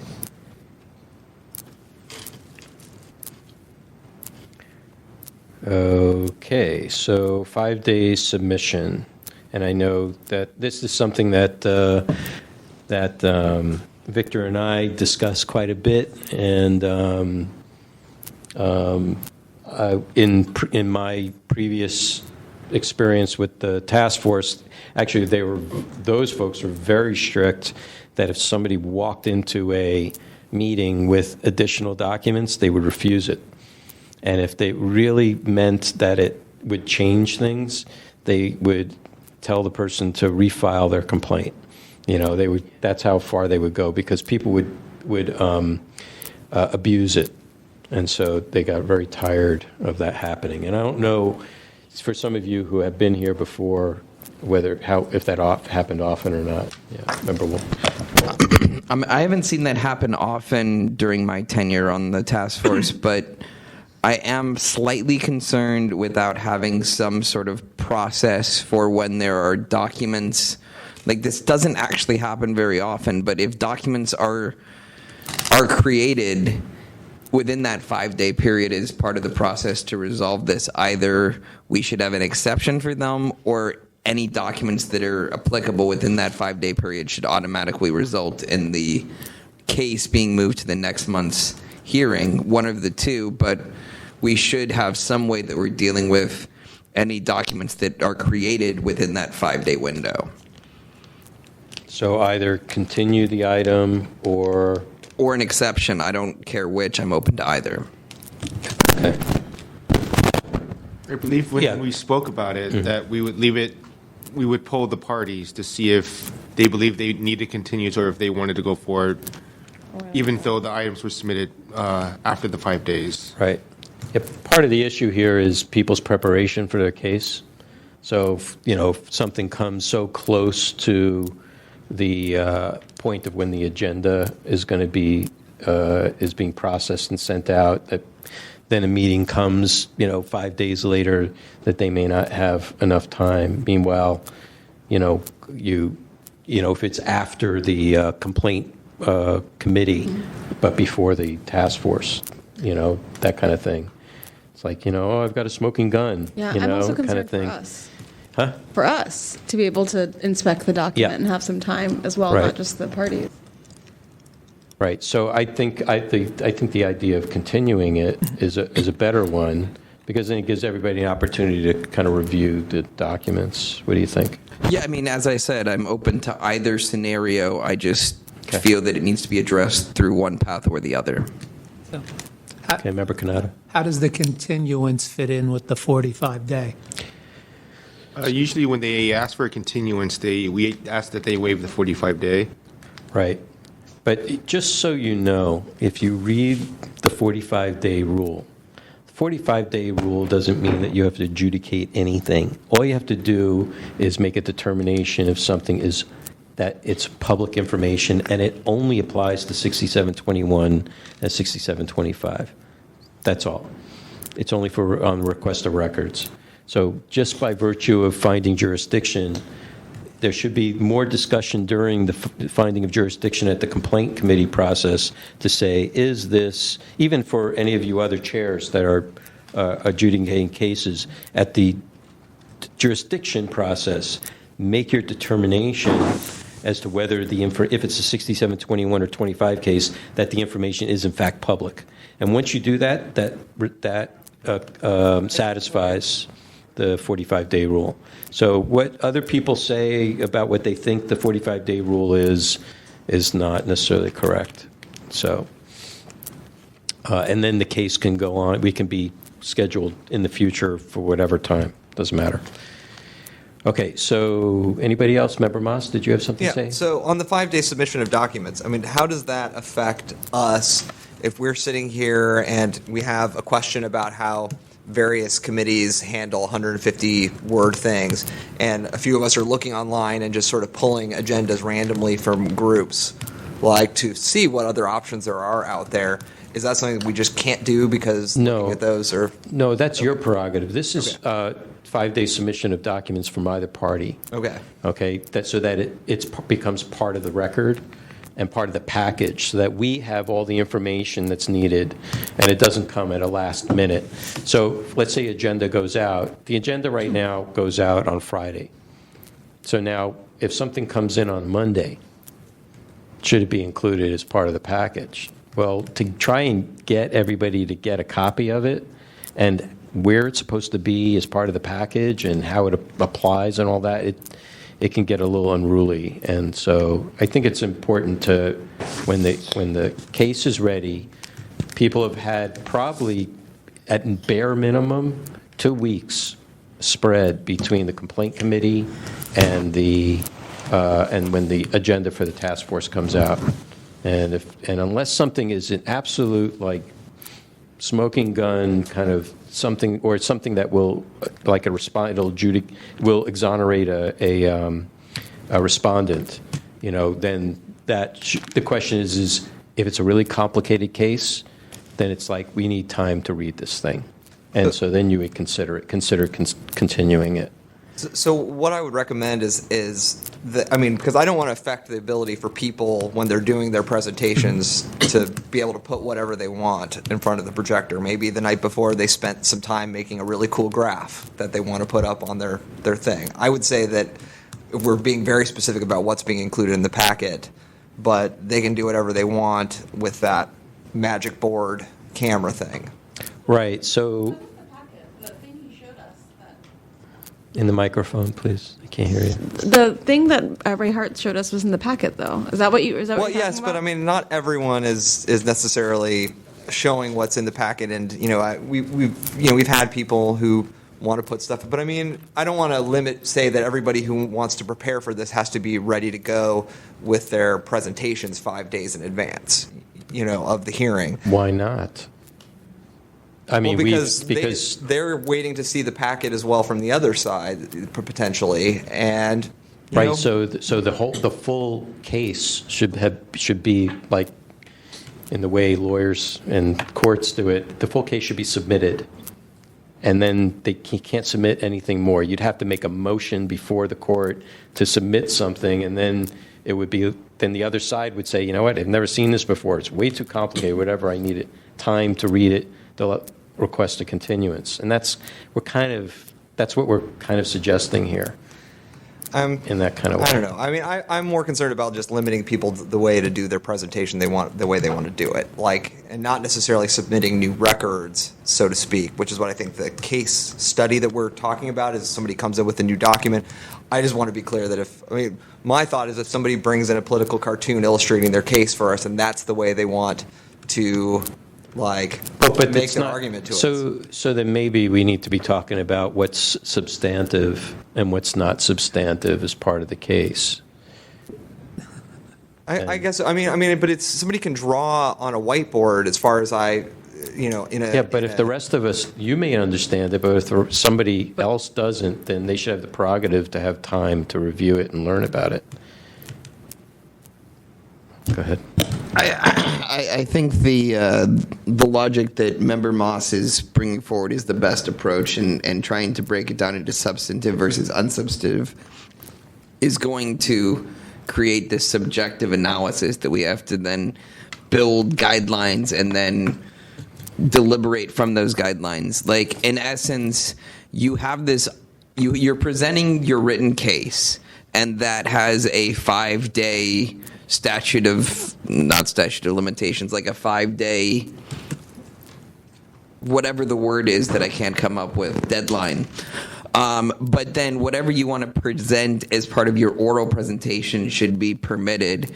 And if you want to pull out the Magna Carta in a 9-point font, we're not going to understand what the heck that is, but that's on you. That's not we are taking the obligation to digest and understand the materials that's provided us 5 days ahead of time from the written side of things. But whatever they want to present, they should be free to do.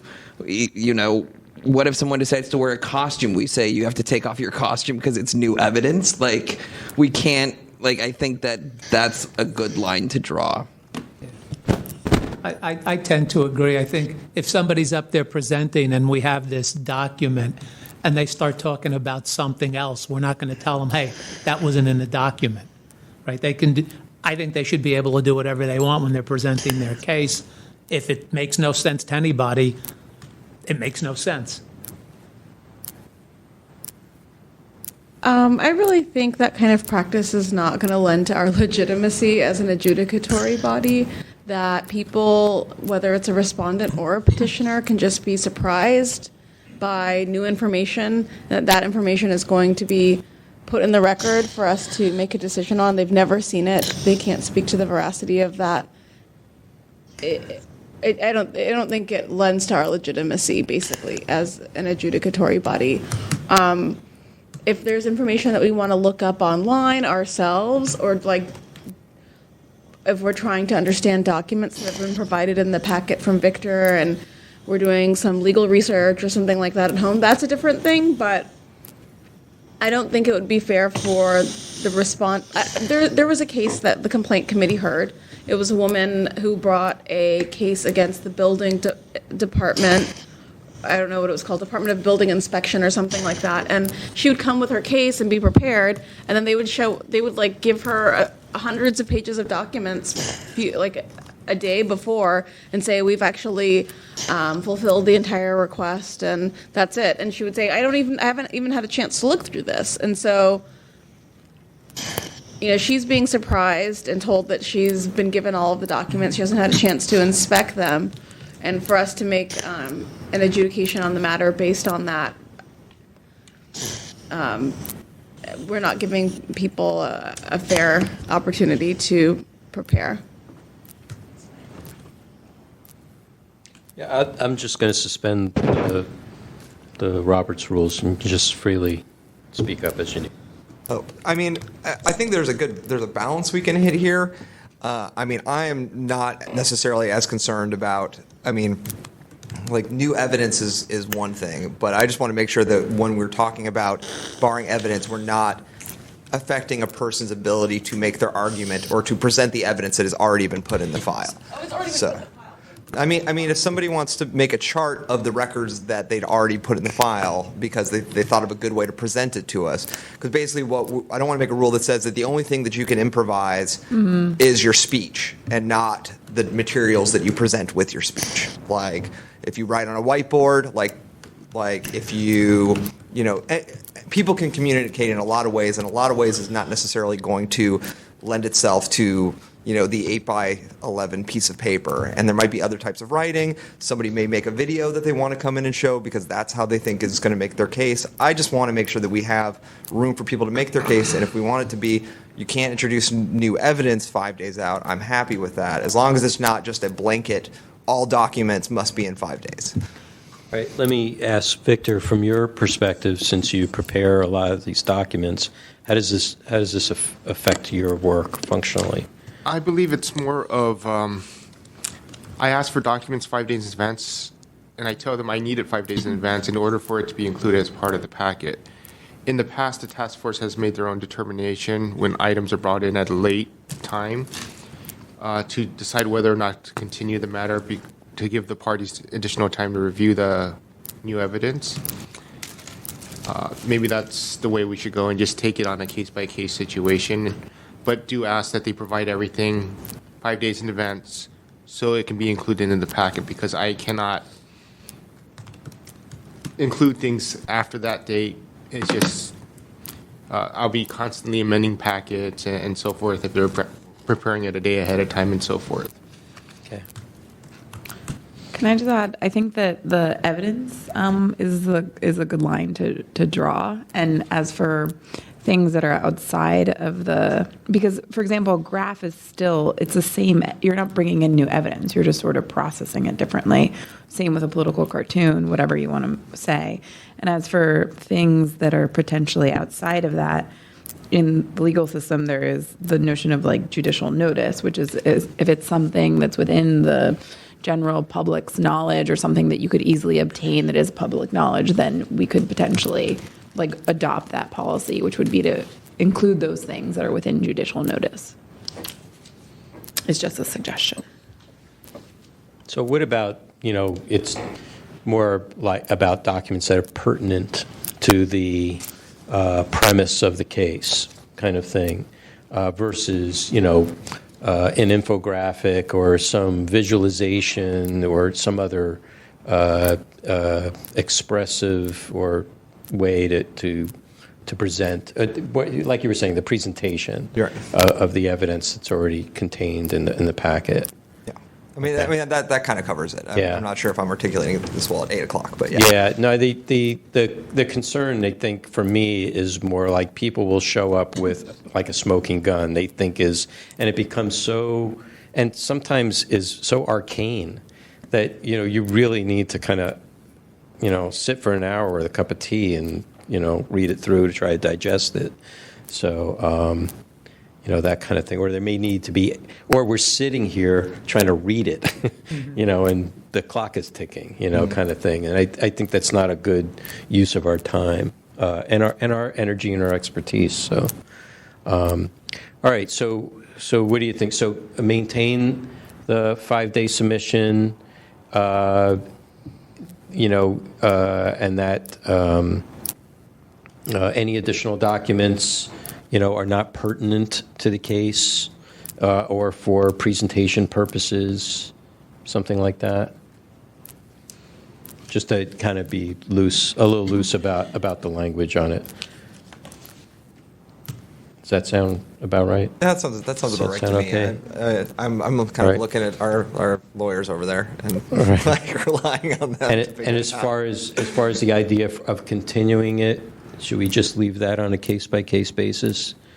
I can review it and then get another set of eyes with Chris or one of the chairs or something, and then Most likely this will occur during a meeting and not right. prior. That's right. Probably. Well, except if they submit something on a Monday and say, "Can you please add this to the agenda?" For the. Well, that's the thing. I can't add it to the packet. Right, but I may distribute it to everybody, Right. but and then I would leave it up to the task force to decide if additional time is needed or a continuance is needed. Well, yeah, I would think at this point the purpose of this is to notify me that somebody is submitting additional documents that seem pertinent to the case within the 5-day window. That way, if we do decide we need more time, we can continue it and notify the parties. Right, because it may not be necessary to distribute it because it's like, well, unless we want to determine, we want to read it for a moment and determine together whether it should be continued or not. How about that? Yeah. Do we have a process for being? We're creating that right now. Right. Would this have a process in the very rare situation where, like, there is something that we need to deal with urgently, and something does come in, like not somebody waving this smoking gun, but the day before the hearing, the sheriff comes in and says, like, "Hey, listen, we lost this document. Here it is. It makes us look bad. Like, consider it." That's the point. If it comes in. And then, because the agenda's already printed, Victor will distribute it amongst us, that we would ask the other party, the opposing party, would you, because they wouldn't have seen it either, do they need more time because this now drastically affects their presentation or drastically changes the nature of their case or something? Okay. It really is up to the parties. But if it's so complicated for us and we need more time, then, really we could choose to continue the item, even if the parties object to having it continued. So we just make a motion, do it. So should we do it that way? Does that sound okay? Yeah. So I will try to summarize your discussion on this and rewrite the procedures, and I'll present it to you at the next meeting for review. Unless you want to approve of them. Approve it right now in spirit, and then we'll approve the language at the later approve the time. language now, and then you can write it up, and then we can review it. It'll be active. Yes. Okay. Yeah. I'd feel more comfortable voting on the language itself than voting in spirit and then having the language. Okay, then let's get some language together. Like now to vote on? Yeah. Okay. Let me find the section in our current procedures regarding that. I'd like to try, because, meeting monthly and trying to do this is, will be up for reappointment by the time we get done with it. So, and some of this stuff is, kind of part and parcel to daily operations. This is on page 278, section 8, documentation. 278. Yes, it currently reads, to ensure the task force is able to review documentation prior to the meeting, it is requested that supporting documentation be provided at least 5 working days prior to the hearing to both the task force and the opposing party. Any documents or other evidence provided less than 5 days prior to the meeting may not be reviewed or may not be allowed as evidence. It's at the bottom, number 8. So we're going to keep that may not be allowed? I've been listening to what everybody's saying, and I'm sort of torn on that one. I believe that we're considering new language at this time. That's my thoughts on this. I get the 5-day thing, and it's hard to put the packet together, but Bruce kept calling it a smoking gun, but sometimes you get data or information or something 2 or 3 days before your hearing And I don't think we should be the ones to say, nope, sorry, we're not going to see it. I mean, Well- we can see it. If it's voluminous and it's, takes a lot to incorporate it, then fine, maybe it'll have to be moved or something, but let's not just blanket put it out. That's what I'm saying. I thought that's not what we're doing. We're saying that we would have a continuation in order to inspect the document, because then we would have the time to inspect it as well as the complainant or whomever. Well, I'm kind of going back to what I always go back on, which is, case-by-case basis. That's what we're saying. But Yeah.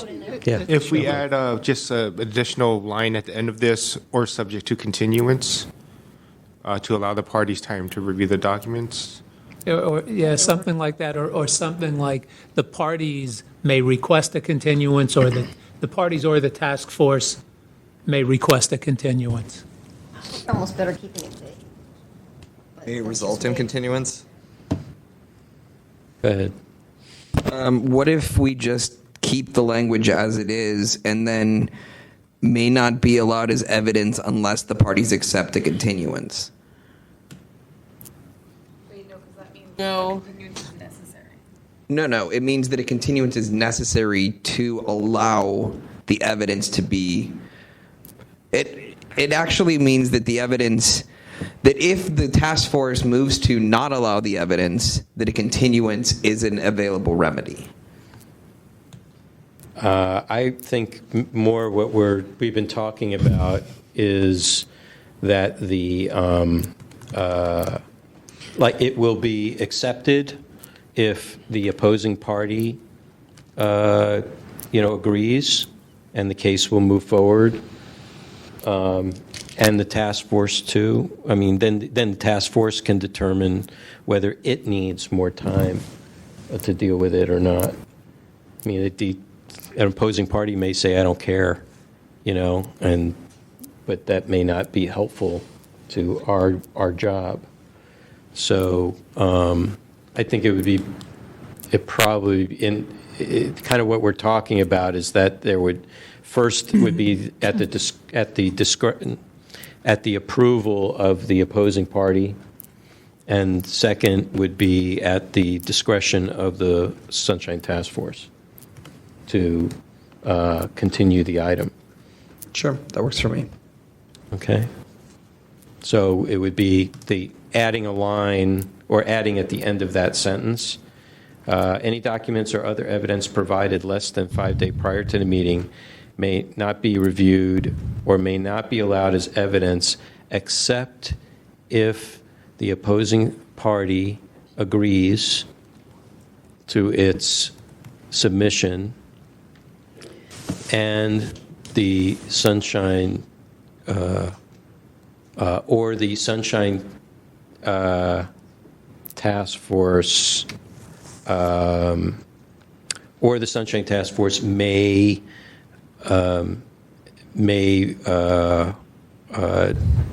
continue the item, something like that. That sound about right? I think we need to add the sentence about the continuance, though. That's what I said. May So continue the So item. how about less than 5 days prior to the meeting, will be continued unless the other party agrees to hear it that night? Well, it's more at the discretion of the task force. If the task force thinks it's So then both. The other party and the task force. And the task force agree to hear it okay, so rephrase it. Okay, may be continued unless the other party and the task force agree to hear it as evidence. Agree to hear it as agendized. What's the verb, or what's the word? Agree to accept the new evidence as submitted. Okay. Yeah.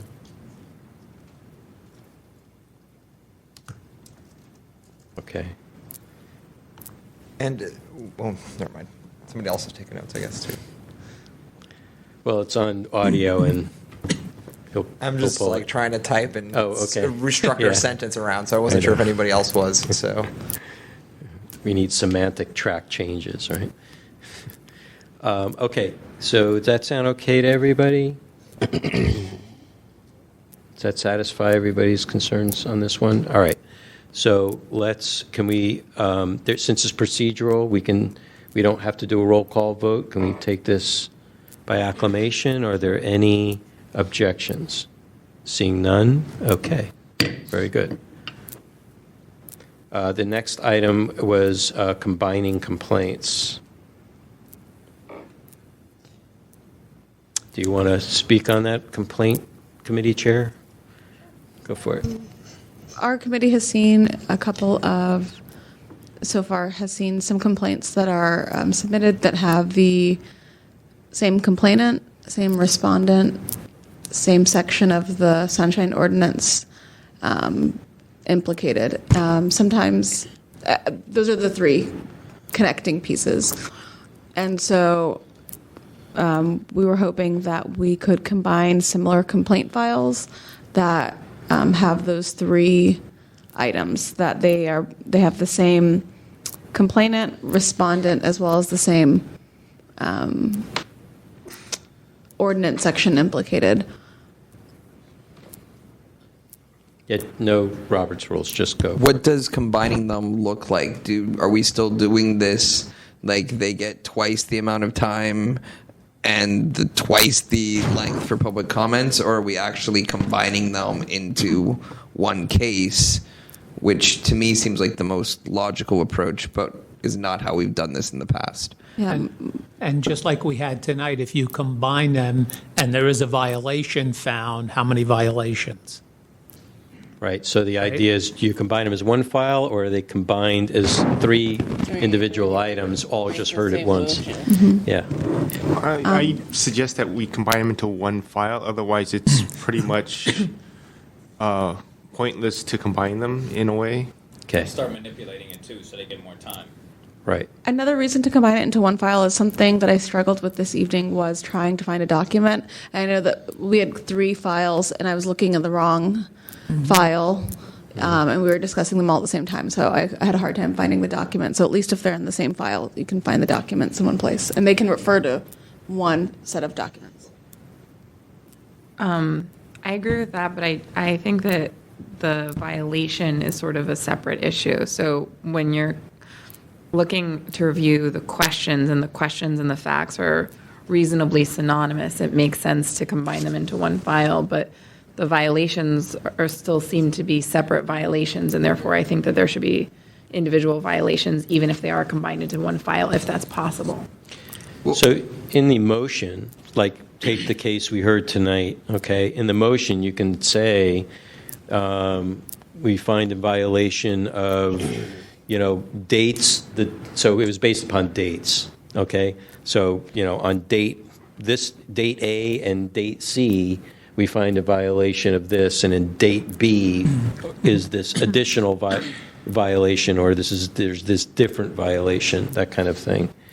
Well, I mean, I don't see any reason in the past and the way that you're describing that we can't find multiple violations. Like, if you've filed numerous requests to the police department and none of them go through, like, you should, correct me if I'm wrong, Victor, but you should be able to make one complaint that's against the police department and listing all of these things that you asked for, and we as a task force would be empowered, whether this all started as one case file to begin with, to be like, okay, that's 17 violations that you did there.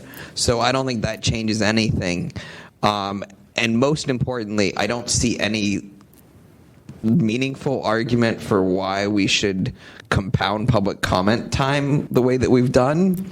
And this will sidestep that having to be discussed further. Does the combining of these, can the complainant not agree to it? I mean, Well, that's part of what we're talking about here. How do you want, whatever process we put forward, the public may or may not object or may support, but that's just going to be the way it is. And then, they can, however they want to see it change, they can come to a committee, they could talk to you guys individually, try to lobby you to change something, I think that look, there's nobody here, for public comment. We're talking about the quote-unquote very important items for most of those folks, so go ahead. One other thing that I wanted to mention about the possible combining of complaints, I think it's important to also consider combining complaints not just in circumstances when it's the same alleged violation, but a term that they use in courts a lot is when it's when the claims arise from the same nucleus of operative facts. Right. So we get a lot of these where someone comes in and they say, well, they abridged my public comment. That's one complaint, and they did it willfully. I'm going to file a second complaint. They don't need two separate hearings to talk about the same thing, talk about different points. Just make them do it in one. Don't give them any extra time. They could do that in 5 minutes. They can make the rebuttal in 3. And the public commenters definitely don't need 6 minutes to talk about that either. Sure. No. But Sure. I agree. I agree. I don't think this is mutually exclusive with the. I agree with that in theory, but wouldn't the same nucleus of situations also apply if two individual members of the public requested the same document from the same agency and were turned down? And then they both filed public.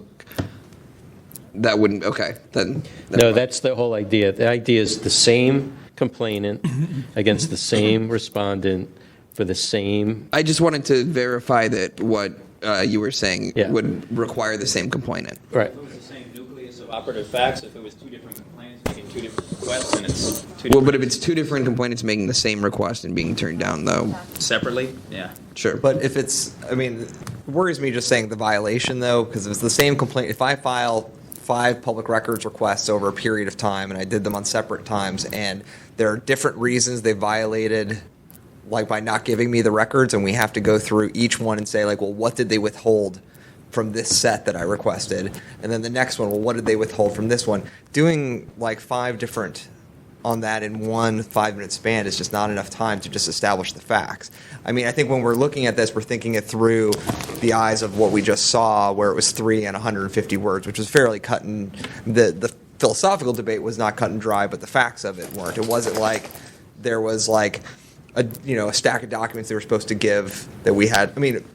The complainant that member Tesfaye was just talking about, where she had an enormous amount of things, like I don't think we could combine, like if she did have that happen 5 times to her over the course of a year, combine that into like one. It would just be really, really difficult to do.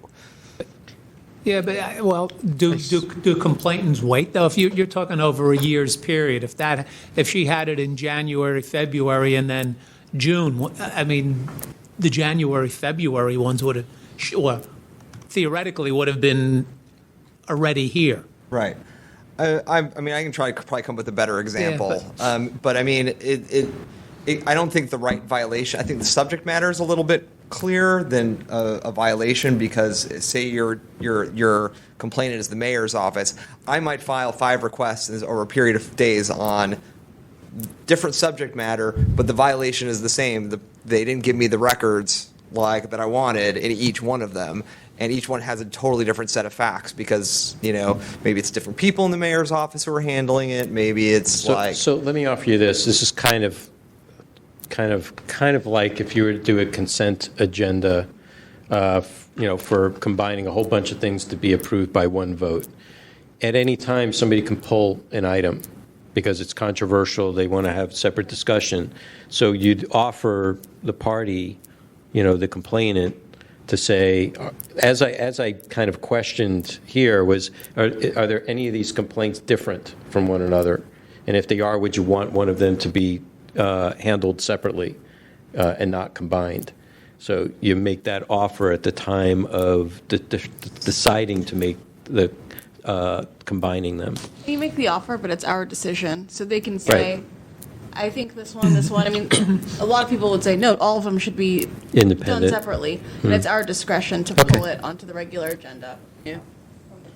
But should they have an opportunity to be able to, not in a real sense, but appeal to the body that's making the decision to combine? It'd be nice to hear if we're misunderstanding how different they are or something like that. It would be nice to be able to hear from them. So to speak on that, but it should be our discretion.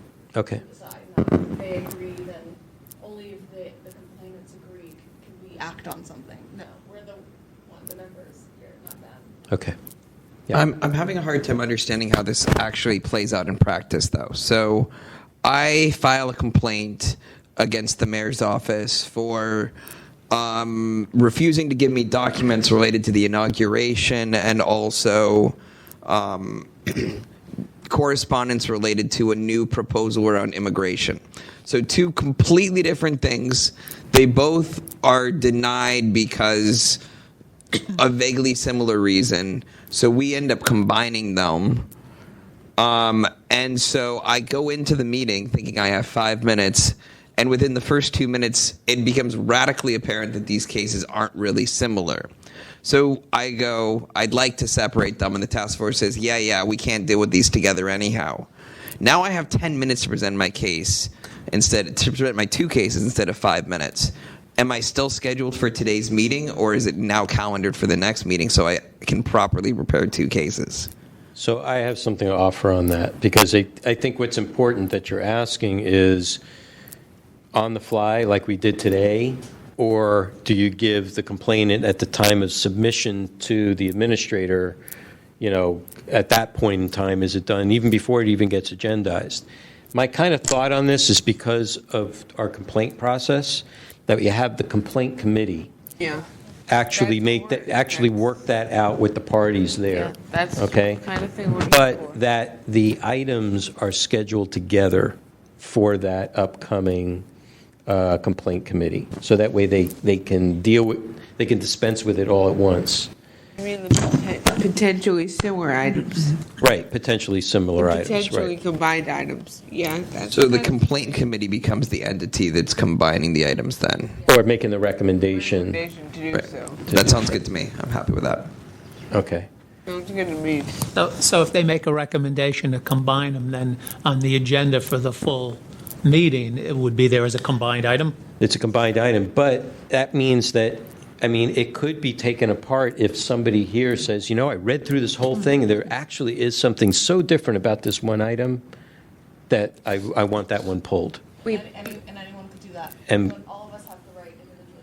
right. But the complaints committee itself, when it combines it, does it hear it as the 3 separate items or as one item? Well, that's what you're going to determine. You're going to determine whether to combine them, and then once you have that determination, then you hear the case. As one item. As one item, and then you're saying, it looks like these aren't similar. And then once it's heard as one item, then we do limit the time period as if it were one item. Because if I understand, the new idea with the complaint committee, this is like a new process altogether, and they still have their rights when they come before here for the 3 minutes or 5 minutes, but there's no reason the complaint committee has to, when they're deciding stuff, like that's on the table to mess with right now. Right. Right. We're not really deciding. And people aren't even required to attend. Really. Right. So we still haven't answered if a case is separated, does it get calendared to the next meeting, or do you now have 10 minutes at this meeting that you thought you had 5? Well, I know you can use your... So I go into the meeting with those 2 mayoral complaints. The complaint committee says we're going to combine them. Then Chair Wolf, when we go to the actual meeting where I go in thinking I only get 1 case, Chair Wolf says, whoa, those are totally different. We're going to separate them. So now I have 10 minutes to present instead of 5. Should this be moved to the next meeting if we separate them as a full task force, or continue to hear it at that originally scheduled meeting? I would continue to hear them for sure. I think that we could tell them in the complaints committee that they should know that it could potentially be split. Yeah, one of the problems with providing too much latitude for continuing is that it then starts to create a backlog. Right, I understand that, but so- there also is this element that if you prepared to argue this is 1 case, even though you really felt it should be 2, I think that it's a bit burdensome to ask them to prepare 2 different argument tracks, and they come in there and particularly Ray Hartz, who has a very organized sense of how he presents his cases. If Ray Hartz were to go through this process, have his case combined into 1, he'd scream at the complaint committee for an hour and a half, and then dejectedly come back to our board, still asking for it to be separated, but only prepared to argue it as one. And now that it's then split again, he suddenly feels like he doesn't know how to manage his time. I know I would feel that way, so maybe it's better for me to just speak for myself instead of Ray Hart's, but that's just where I'm coming from. I mean, this did come up with Ray Hart's last time. So, and I think that the way that it was discussed between the committee and Ray Hart's, it was sort of, because there was this discussion with him, the complainant, then I would imagine that it probably wouldn't be as problematic, particularly if we then told him next time, like, be somewhat prepared for both, but it would probably be going under the assumption that it wouldn't. Well, I would think that we should all be looking at the packet ahead of time and determining if we think that something's going to need to be done differently. Like, as we prepare ahead of time for a meeting, we say, oh, I think this looks like multiple things. We kind of want to pull it from consent onto regular and have it split up. That's our responsibility to the public to do our work ahead of time. And also the complainants they're submitting complaints already, preparing for them individually. So if they then have to combine them together, it's just all their notes, yeah, and but as far as their time allotment changes, so instead of having 3 minutes for each one, they have 3 minutes for both. But see, the point of this is really when it's very obvious. I think it would be very rare that there would be that an item would be severed, but because it would be something very arcane. I think it would be rare too, and I'm not sure that allowing the complainants generally want to resolve these things as soon as possible anyhow.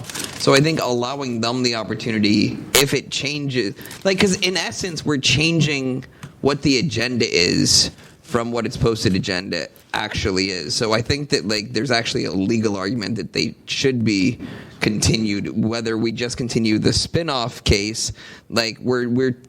We start with 2 cases, they get combined to 1 in the complaint committee, they're now scheduled on the agenda as 1, and then we break them back off into 2. Arguably, at least one of those should be held at a later meeting. Okay. Particularly if they want it. You have the option for it. I understand what you're saying, but I do think that what I said before didn't make sense. I think that ultimately it is a fact that it would probably happen rarely, and so the benefits outweigh the costs. Because when it would be applied, the hypothetical for this probably wouldn't really happen. But maybe then the option is to then just create an alternative that the complainant gets the opportunity to potentially delay if they like. Yeah, I don't think that it should necessarily, unless the sort of agendizing rules get in the way, should necessarily be continued. But I think that if they come here really thinking it should be 2 cases, they win that argument, and they feel unprepared, I feel that they should be able to petition and be granted by right continuance to present that. Each party? Right, has to be each party. Okay, so each party, so if one says yes and the other one says no, do you defer to the no? Is the no the default? It's whoever asks for the continuance gets priority. Okay. Yeah. And do you then get it? What about the choice of which one gets severed, which one gets continued, which one doesn't? Maybe both have to be continued. Well, if you have 3 items, then the 2 items that remain combined should be the ones that are heard. Maybe. Yeah. If you're just talking about two items, then it's, I don't know.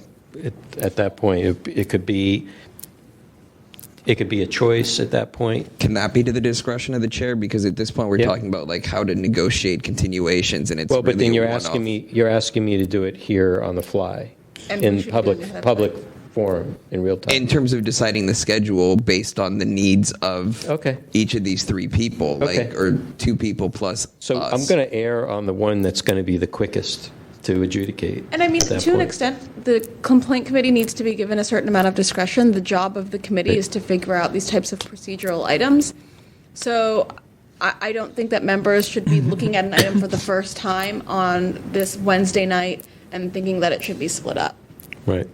That's kind of irresponsible. So at the complaints committee, in the discussion whether to combine or not, if either party is giving you good reasons not to, or even giving you reasons, the term good is relative, right? Good for whom? Yeah. But giving you reasons not to combine or telling you that they don't want them combined, then the complaint committee does what? the complaint committee does what it wants to do. I mean, we are the ones that are in charge of the case, but we are taking what they're saying into account. There are many complainants who are going to say they want every single one done individually, and they want their full time on every single one. But we are the ones that are running the cases, so it wouldn't make sense to just let everybody do whatever they want. But earlier you raised concerns about someone on the task force identifying something that needed to be separated, and you used Wednesday evening as the example. But even if I get something, if I look at something, the moment that Victor sends it out to me, thus far I've never sent messages suggesting what should happen at the meeting before the meeting. So is that part of what you're suggesting, is that if we identify that it should be separated, we should contact Victor at the point that the agenda is sent out? No. I would think that would be at the discretion of the parties, but I think the committee, the complaint committee, would try to hash that out before it leaves the complaint committee. And also other commissions, we are each individual people, and other commissions allow each individual member, if they want to pull something off of a consent agenda, that is your right as an individual vote person that has a vote. That's at the night of that meeting, right? It's not ahead of time. It's when the agenda is published. Things I can believe be on a consent agenda, and a member can say, I want that on the regular agenda. I don't want to just vote on it. I want to talk about it, and I want to yell at somebody about it, or say, I believe this is something, or not only that, especially if you're not going to vote for it. It can't be on the consent agenda. If one person wants to be able to make a no vote on something, it can't be on the consent But this agenda. really isn't a consent agenda, because the items are going to be heard. It's just whether they're heard. How they're heard.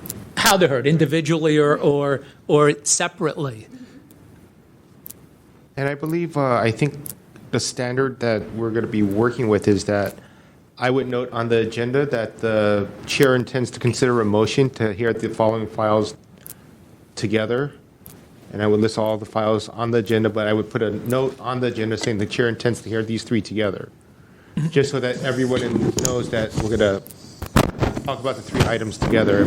Okay, so on the agenda, if the complaints committee decides that these 2 or 3 items are going to be heard as one item, on the agenda for the full meeting, it's going to be one item. I would put on the agenda a note stating that the following items, the chair intends to hear the following 3 items together, or to be called and heard together. And not only that, we're coming up right now this evening with criteria to use, so that it's not just the complaints committee's discretion on how it's going to be held together. We've proposed so far these, having these 3 similar things. If you guys want it to be other factors that are included, then that can be included as well for us to use to make sure that we are presenting you with something you feel comfortable with. My question now, though, is to how it's presented on the agenda for the full meeting, because if it's on the agenda for the full meeting as items 3, 4, and 5, even though you have a note that's saying these items are going to be heard together, they're on the agenda as separate items. They should be one item. They should be one item. Right. Listing all the files. Little big. That's what I would think also, but I thought I heard Victor say they would be separate items that would be heard together. If you want to, I will do what you want me to do. I think that's why we're discussing it. So if it is put together as one item, it would be one document. With all of the records. With all of the, so you've got, let's just use 2. There's 2 items that the complaints committee put together, items 11111 and 11112. On the full agenda, item 5 will hear 11111 combined with 11112, something like that? Yeah, so if I'm I mean, if we, sorry. I mean, it makes sense to bundle them going into the agenda because really, like we're talking about process here. So if it's one item and we decide we want to make it a longer item, I mean, we can just go through the process twice in one agenda item and it doesn't change what we've looked at, right? I mean, as I understand it, I mean, at the very least, we save time because we only have to vote on jurisdiction once. So, well, the hope would be that you'd be saving time by also, not having to have the parties reintroduced, explanation of who's who was responsible for what, if it's the same complainant and the same respondent. 'Cause, I mean, the point of this is to save time. And it would be my hope that we give them 3 minutes per person for public comment for the entire item and not per complaint or per file number. It would be the time allotments for an item, not Yes. the time allotments. Including times 2 or 3 or 4. We would need to set rules on how we want to handle that. Well, you just set the rule, that's all. This is the way it is. Oh, you mean set the rule and people have expectations Oh. and know what We don't need to set the rule because we're combining them into one item. It's Right. now just Right. one item, and we just handle it like one item. Yes. Right. But just some people are going to be confused and to just be public and let them know you're going to have 3 minutes for this one, Yeah, well, if you're a chair or whatever, then you just say you have 5 minutes, you have 5 minutes, you have 3 minutes, you have 3 minutes, that kind of thing. Just keep reiterating it and people eventually will get it. Okay, so we have, for this item, it should be combined as one file. The time allotment will then be the same as if it was one item. This should be done prior to it being agendized of the full task force, so at the complaint committee level. And if there's any severing of any item, and I don't remember if, I didn't follow that part, whether you guys decide not to or to continue, but I have written if it's severed at the task force level, then the party then one item will be continued if approved by a party that would agree to a continuance, and that the continuance gets the priority.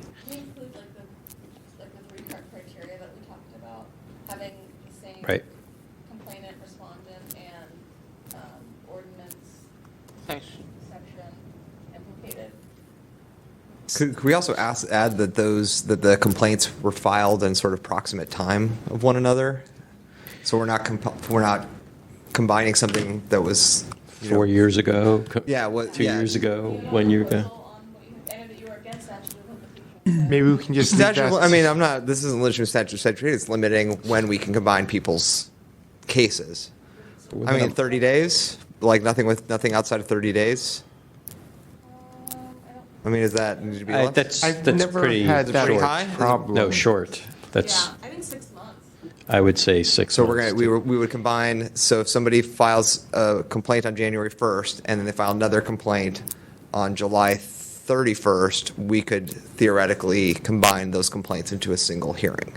Right. Theoretically. But at the same time, the concern that you raised earlier about 5 different instances, that's not like that kind of thing. The complaint committee is not going to combine something like that. Or if something was 6 months, I mean, that could be our limit, but that probably wouldn't end up being combined, but it's a good guideline. So I'm just imagining the evil seat 7 task force member to come after me. So, and leaving it in a place that Yeah, in my experience, it has been, people will say, okay, I started with the planning commission, I requested this, 14 days went by, they didn't do this, and another 5 days went by, I made a request, and then a week later they didn't do, and they'll present that whole chronology.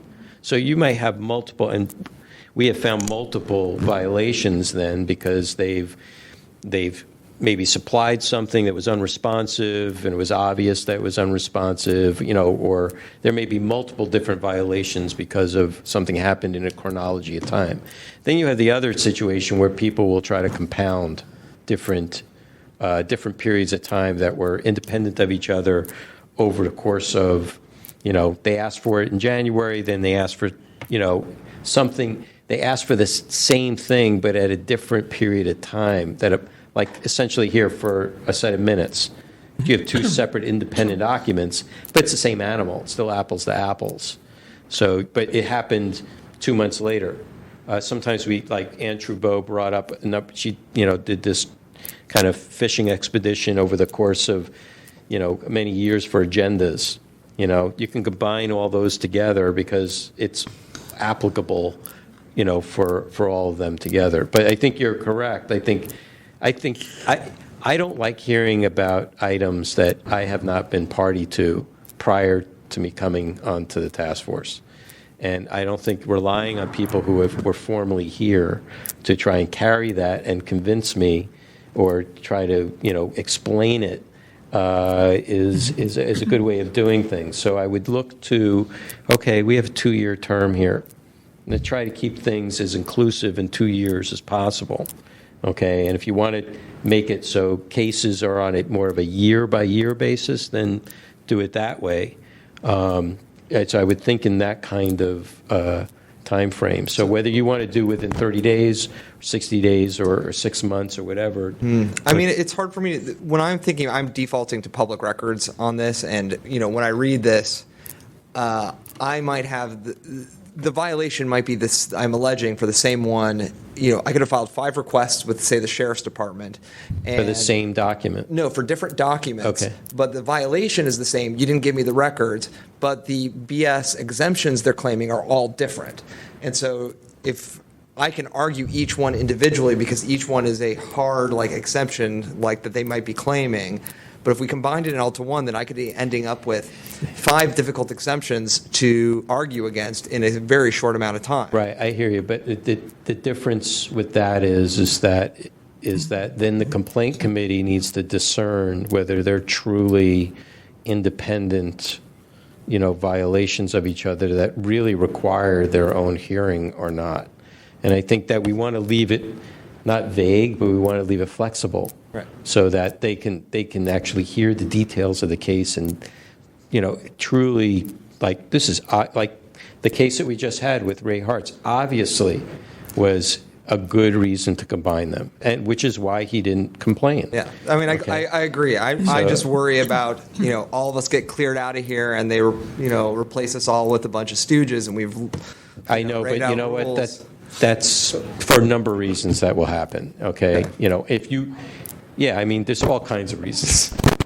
Okay. How does 3 months instead of, because you had suggested 1 month, someone else had suggested 6 months. To me, 3 months feels like a happy medium, literally, and also in terms of what you were talking about, the cycles, 6 months, that's only 4 cycles on a term.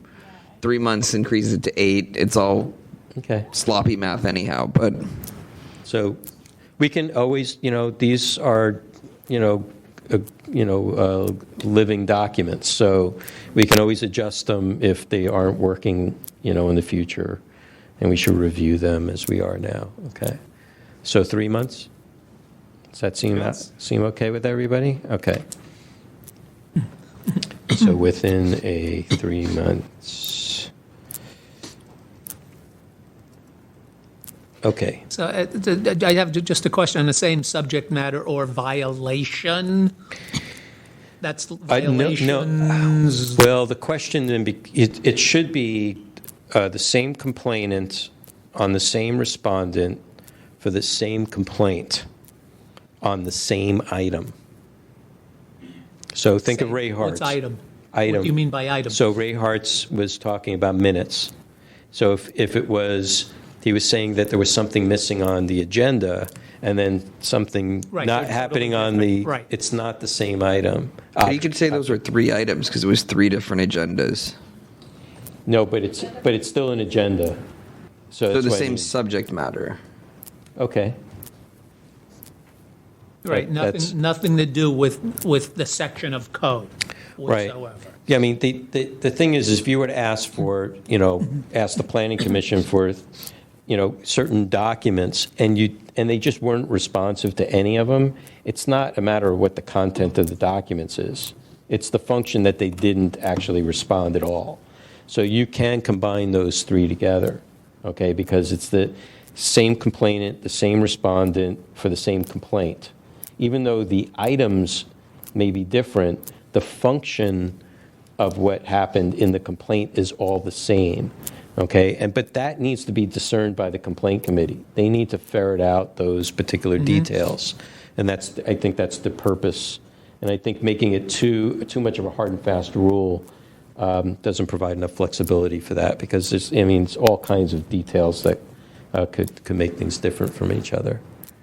Okay, so what I have, same complainant, same respondent, same complaint.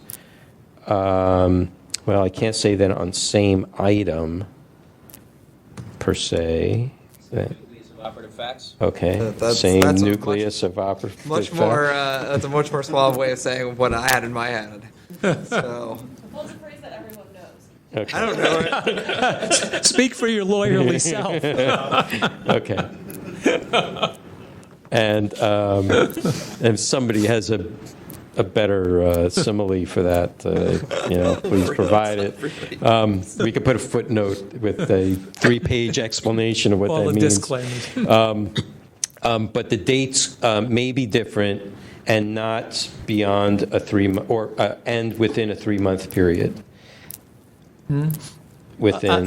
Should we say 90 days to make that? Okay. A 90-day period 90 days. from when each complaint was From the- filed, from the- or a night, or if I come in on June the 1st and with 2 complaints, one that happened January 1 and one that happened May 15. Yeah, but that's, anybody can bring a complaint individually like that. Just a one-off. I did something happened, I started in March. This process has taken me all the way to June, and they violated me once. I didn't get the documents, or something didn't happen. And then they decide to bring a complaint in June. Okay? I think it should be at the time of the complaint was submitted. Because that's all we really have to go on. We can't determine when. Now, that's a whole nother ball of wax, is accepting complaints. I don't know whether that's part of this particular subject. So let's dispense with this, because I think that's another. That's another one under ball statute around. of Yeah. limitations. Right. So just for a time check, if we wanted to discuss something before 9, we're only at 15 minutes. So let's are we So 90 days from when each of them was from submission submission of the complaints. from submission of the first complaint? Okay, yeah.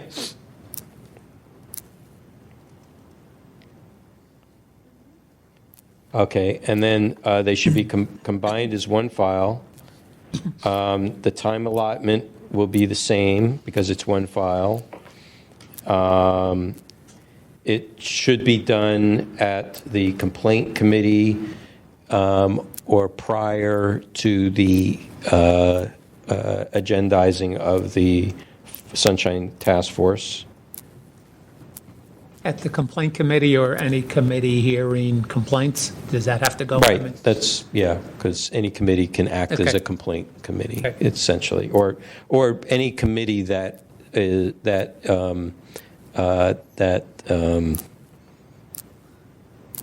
authorized to process a complaint.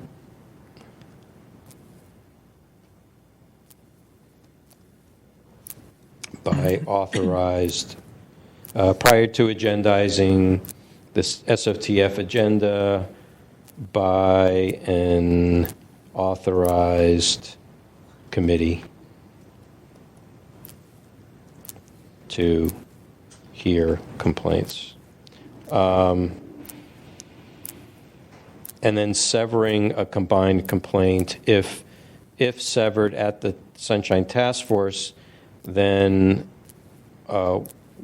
the one item, well, it could be more than one item, but the severed items will be continued if approved by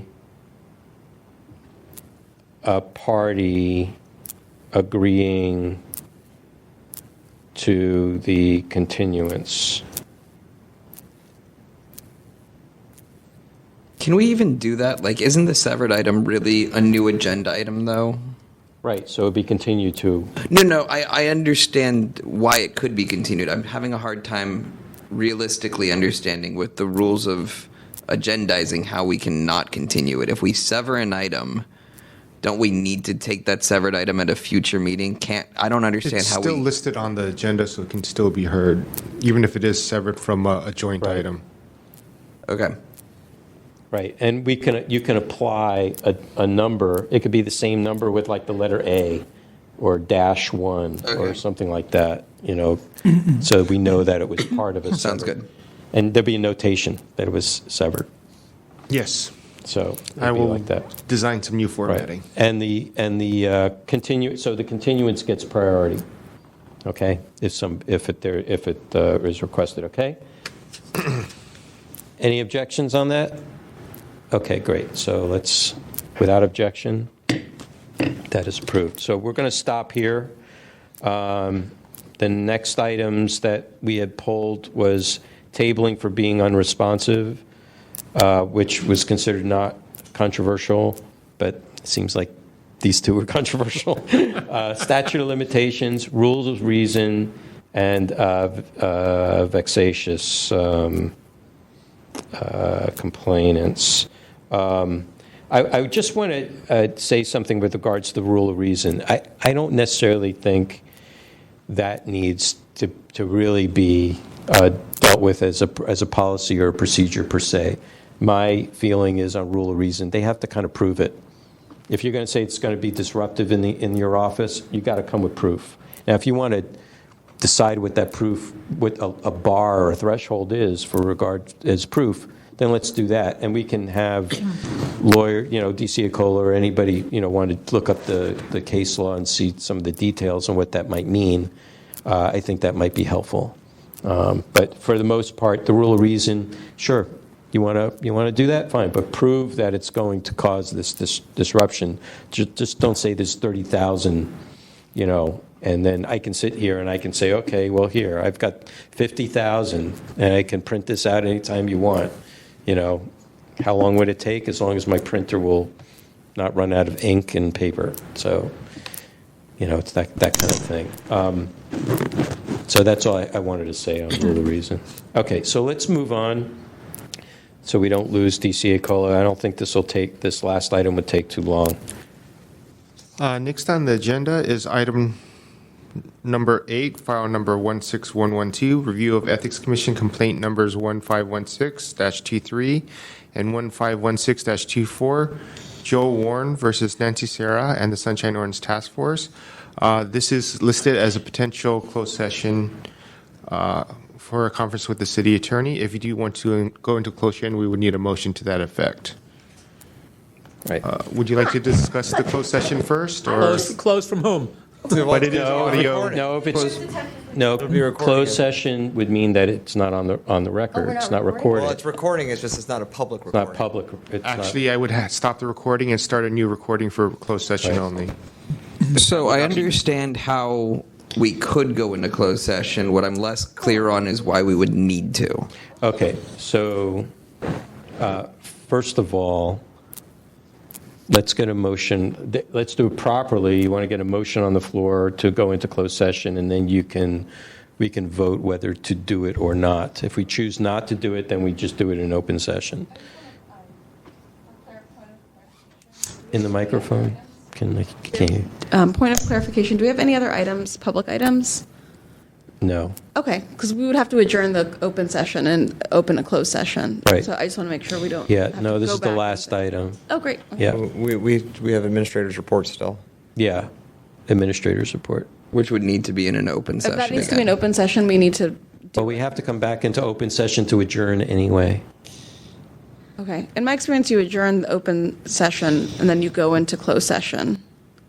And then you. Then we come back into Open session, it's all part of the same meeting. Okay. Yeah, it wouldn't be, I understand what you're saying. It's not Yeah, it wouldn't be a completely separate meeting. This is part of our agenda. It's not we wouldn't start a separate meeting for it. I'm not a fan of doing that, but we can talk about that in the future. All right. So let's get a motion to go into closed session. We can discuss why, and I can let you know why. Discussion on that. Move to closed session. Move into closed session. It's moved by Member Hinsey. Is there a second?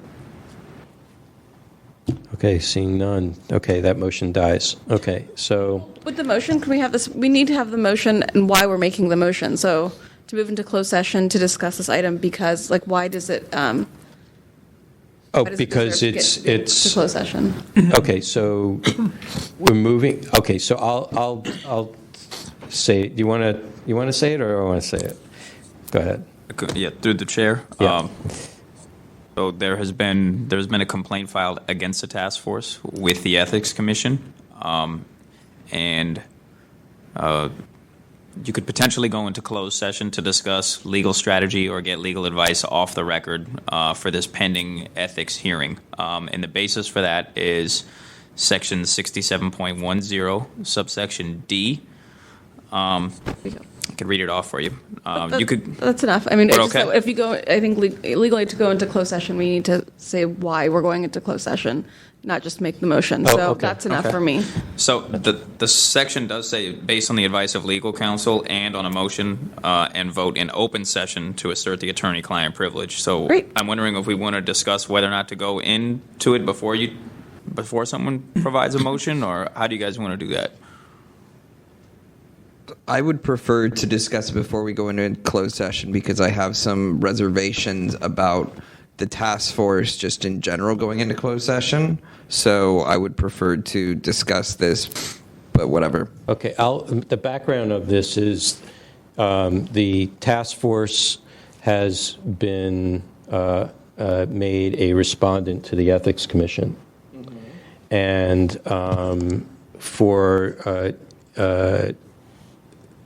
because the ordinance allows for an adjudicatory proceeding before an administrative body that is exercising its adjudicatory authority, mm-hmm.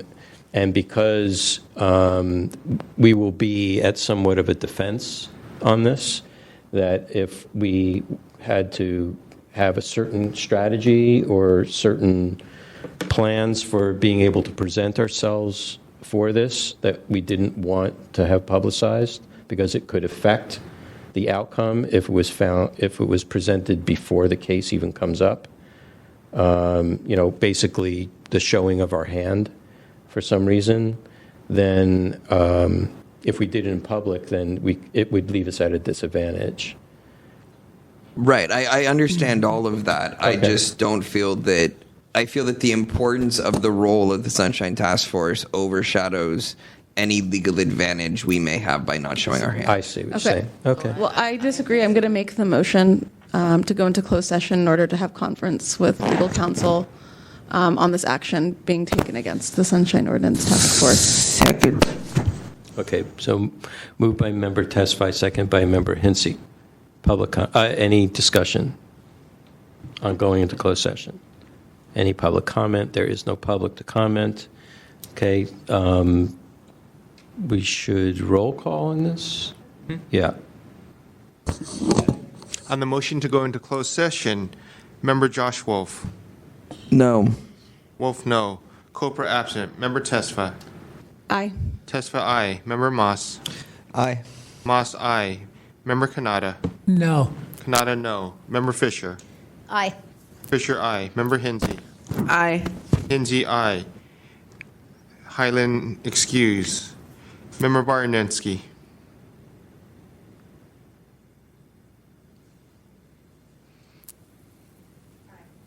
Barnensky, aye. Member Eldon. Eldon, aye. Chair Wolf. Aye. Wolf, aye. The motion passes. The task force will go into closed session momentarily. City administrator. We're good. We're recording. Okay, so, Life? folks, If you stop your shit together. so we're going to start moving out of closed session. Do we want to disclose anything publicly? And if so, what? No? You do? I think we should. You're not on the mic right now. Part of the reason I hesitated is because I feel like there's an assumption that when you have a closed meeting that there's something to hide, and I think just like, you know, and the whole reason to have a closed session is to have your confidentiality not broken, which I understand. But if you also have nothing to hide, then it doesn't matter if your confidentiality is broken or not. So personally, I think that summarizing something wouldn't be a bad idea. But it would break the confidentiality probably. Well, what is it that you feel we should disclose? I mean, let's get specific. I mean, at the very like least, just say that like our attorney advised us on the facts of the case and what we should do. Not very specific, but okay. But I'm saying at the very least, like if people want to suggest, if people don't want to do anything, or if they want to suggest something more. Okay.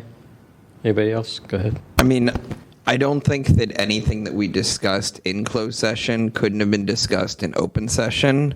I feel that it's a disservice that doesn't actually matter in this case that we've done, because there really wasn't anything to, like, even if the tape was made public, it wouldn't matter to anyone. No one would care.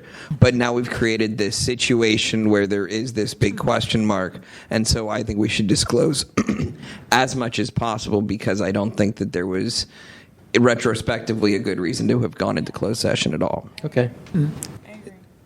Go ahead. Just speak up. If we do disclose, is it possible to just take the tape that was recorded in closed session and include it as part of the ongoing tape? I wouldn't have engaged in spurious conspiracy theories if I thought that was going to be the case. But you just announced that you did on the record right now. No, it's still off. It's still off. Oh, we're still in closed session? No, No, we're in open session now. Oh, no. Oh. I know we're back in open session. All right. All that conversation needed to happen in closed session. Oh, this is the motion to determine whether or not you want to disclose or not disclose at this time. Okay. No, it should have happened in closed session. This is why we shouldn't do this shit. Can't believe you said what you said, Josh. Should I speak? Go for it. Okay. I think that we should leave what we said in closed session. First, we have a specific exemption that allows us to meet in closed session when we are receiving or conference from legal counsel on potential litigation. Not only that, we don't know where this is going next. We know that Chair Wolf will be going before the Ethics Commission and will have something to say, but we don't know what the next steps are going to be. And that is why closed session exists.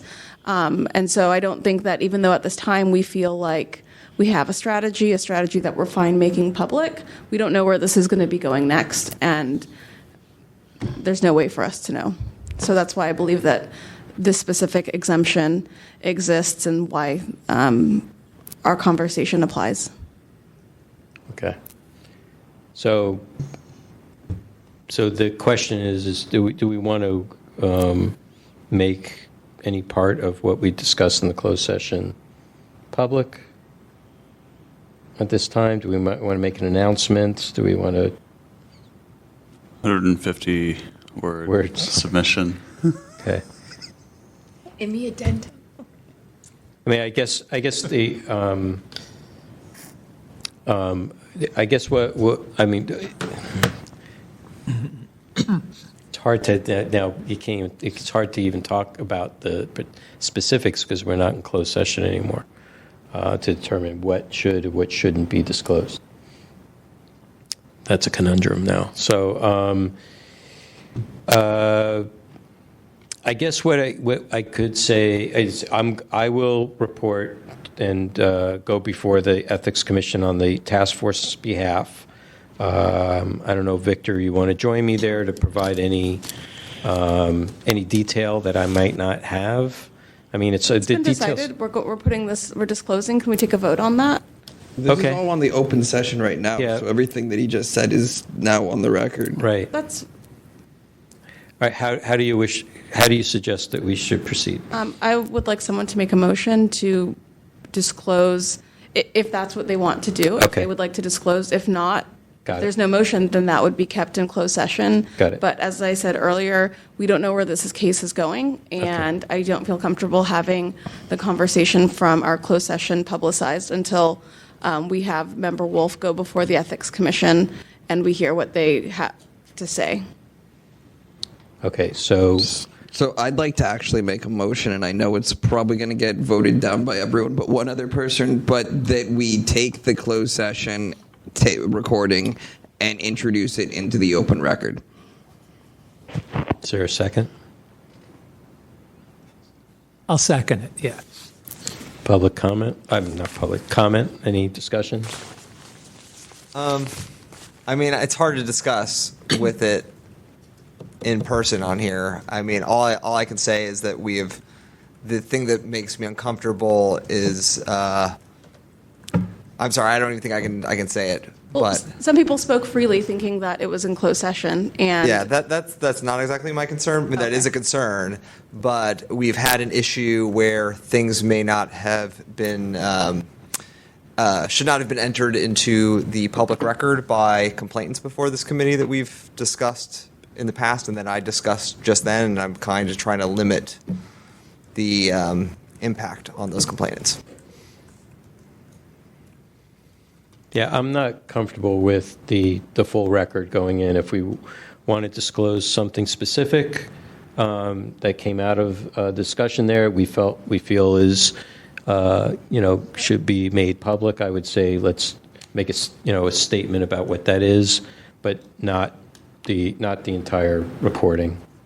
I think there were things that are in there that were expected to have been maintained in the closed session and not exposed. And we're Just comments and whatnot. I just think there was an expectation of privacy in that for the purposes of talking to our attorney and being free to talk about certain things. And I certainly understand that, but at the same time, I think that the creation of the unknown in that box is a undesirable position for this body to find itself in. it is a specific legal exemption that we have under the law. Just because it's a legal exemption that's provided under the law doesn't mean that we're compelled to seize that exemption. And so I understand what you're saying. Obviously, I'll go with whatever the vote is, but like... It's not just for our protection. There were things said about past complainants that we did not need to be drawing attention to. And now we are even more. But we shouldn't have had that conversation on the closed record if, like, we've created this box of unknown that, to me, undermines the spirit, if not the law, that this organization was created under. I disagree with that because the spirit of Sunshine is not specific to litigation. The state law and even federal law all protects litigants from revealing their hand, even in real estate matters. I'm aware of what the legal protections are, which is why I'm only talking about the spirit of the body and not what the law actually says. Okay, And I hear you.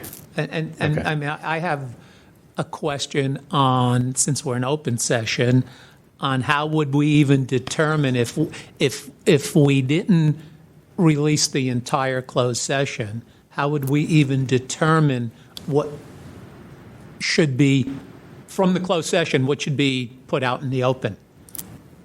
Well, we were supposed to do that before we went on to open No, I session. understand that, but that's why my question.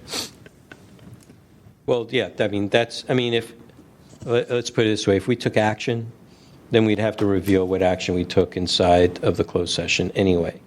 Okay?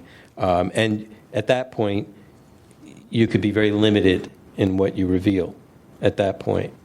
Because it's a litigation type of issue. So, but because no action was taken, okay, and that there may have, to me, that some of the discussion was I'm not even going to go there to describe it. So, but I just think we're well within our ability and authority. I understand what you're saying in the spirit of sunshine, but I think there are certain cases where it's important to do it, at least to determine whether, that the information or what is happening needs to be, actually needs to be publicized or not publicized. But I think in this case, it was worthwhile. And I think we exercised it properly. So, all right, no public for public comment. Let's have a roll call vote on this. This is the motion by Member Josh Wolf, seconded by Member Kanata, to disclose the audio recording of the closed session. To disclose the audio recording of the closed session. Member Tesfa? No. Tesfa, no. Member Moss? No. Moss, no. Member Kanata? Aye. Kanata, aye. Member Fisher? Member Hinsey? No. Hinsey, no. Chair, Vice Chair Hyland, excuse. Member Baranetsky? No. Baranetsky, no. Member Eldon? No. Eldon, no. Member Josh Wolf? Aye. Wolf, aye. Member Fisher? No, you're not. No, you're not. You're not deciding vote at all. I am on my piece of paper. Yes. No. I mean, no. Fisher, no. Chair Wolf? No. No. Wolf, no. The motion to not disclose closed session of the audio recording has failed. I mean, the motion to disclose the audio recording has failed. Has Okay. not failed. So is there now, do you want to determine if something should be disclosed as a result of the? You want okay. Yeah, and I don't see how it could be, because how do you discuss it to determine what it is to disclose at this You point? can't. Yeah. Okay, very good. Okay, that's it. Do you want to, is there anything pressing in your administrator's report? Just the schedule. Okay. We have the meeting of EOTC and Complaint Committee on December the 20th.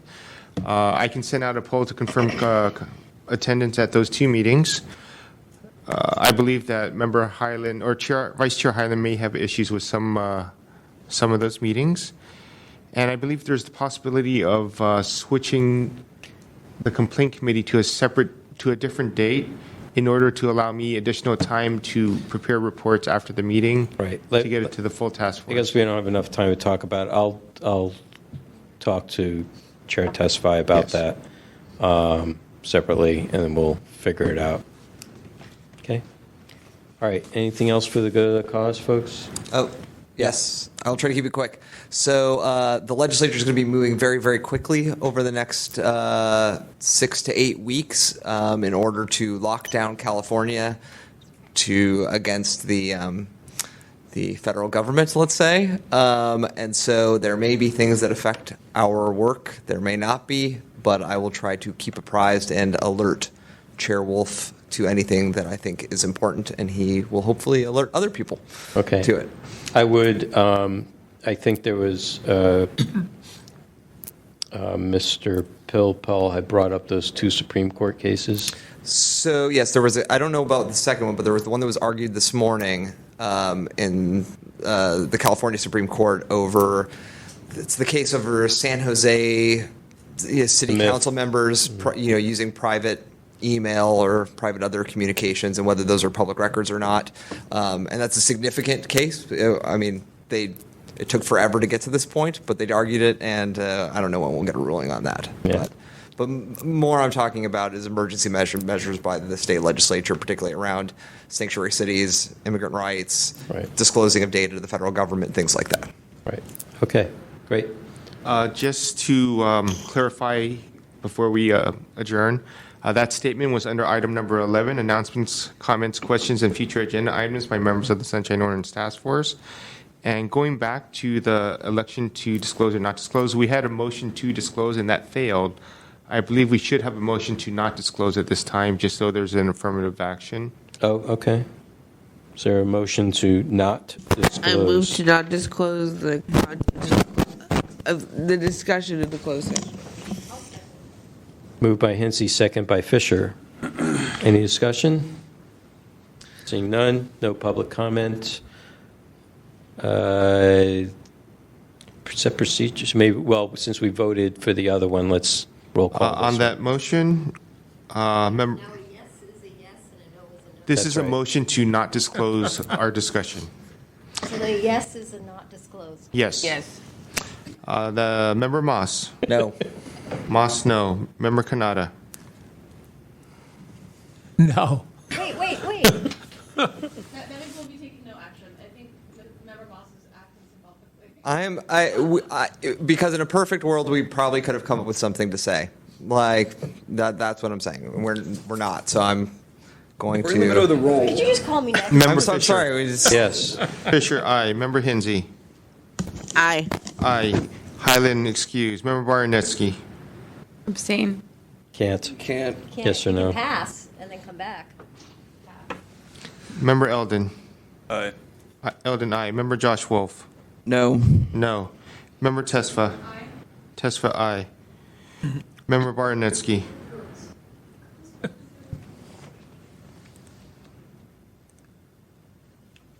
Aye. Baranetsky, aye. Chair Wolf. Aye. Wolf, aye. The motion to not disclose is adopted. Next on the agenda is item number 12, adjournment. Move to adjourn. By rising vote, everybody leaves.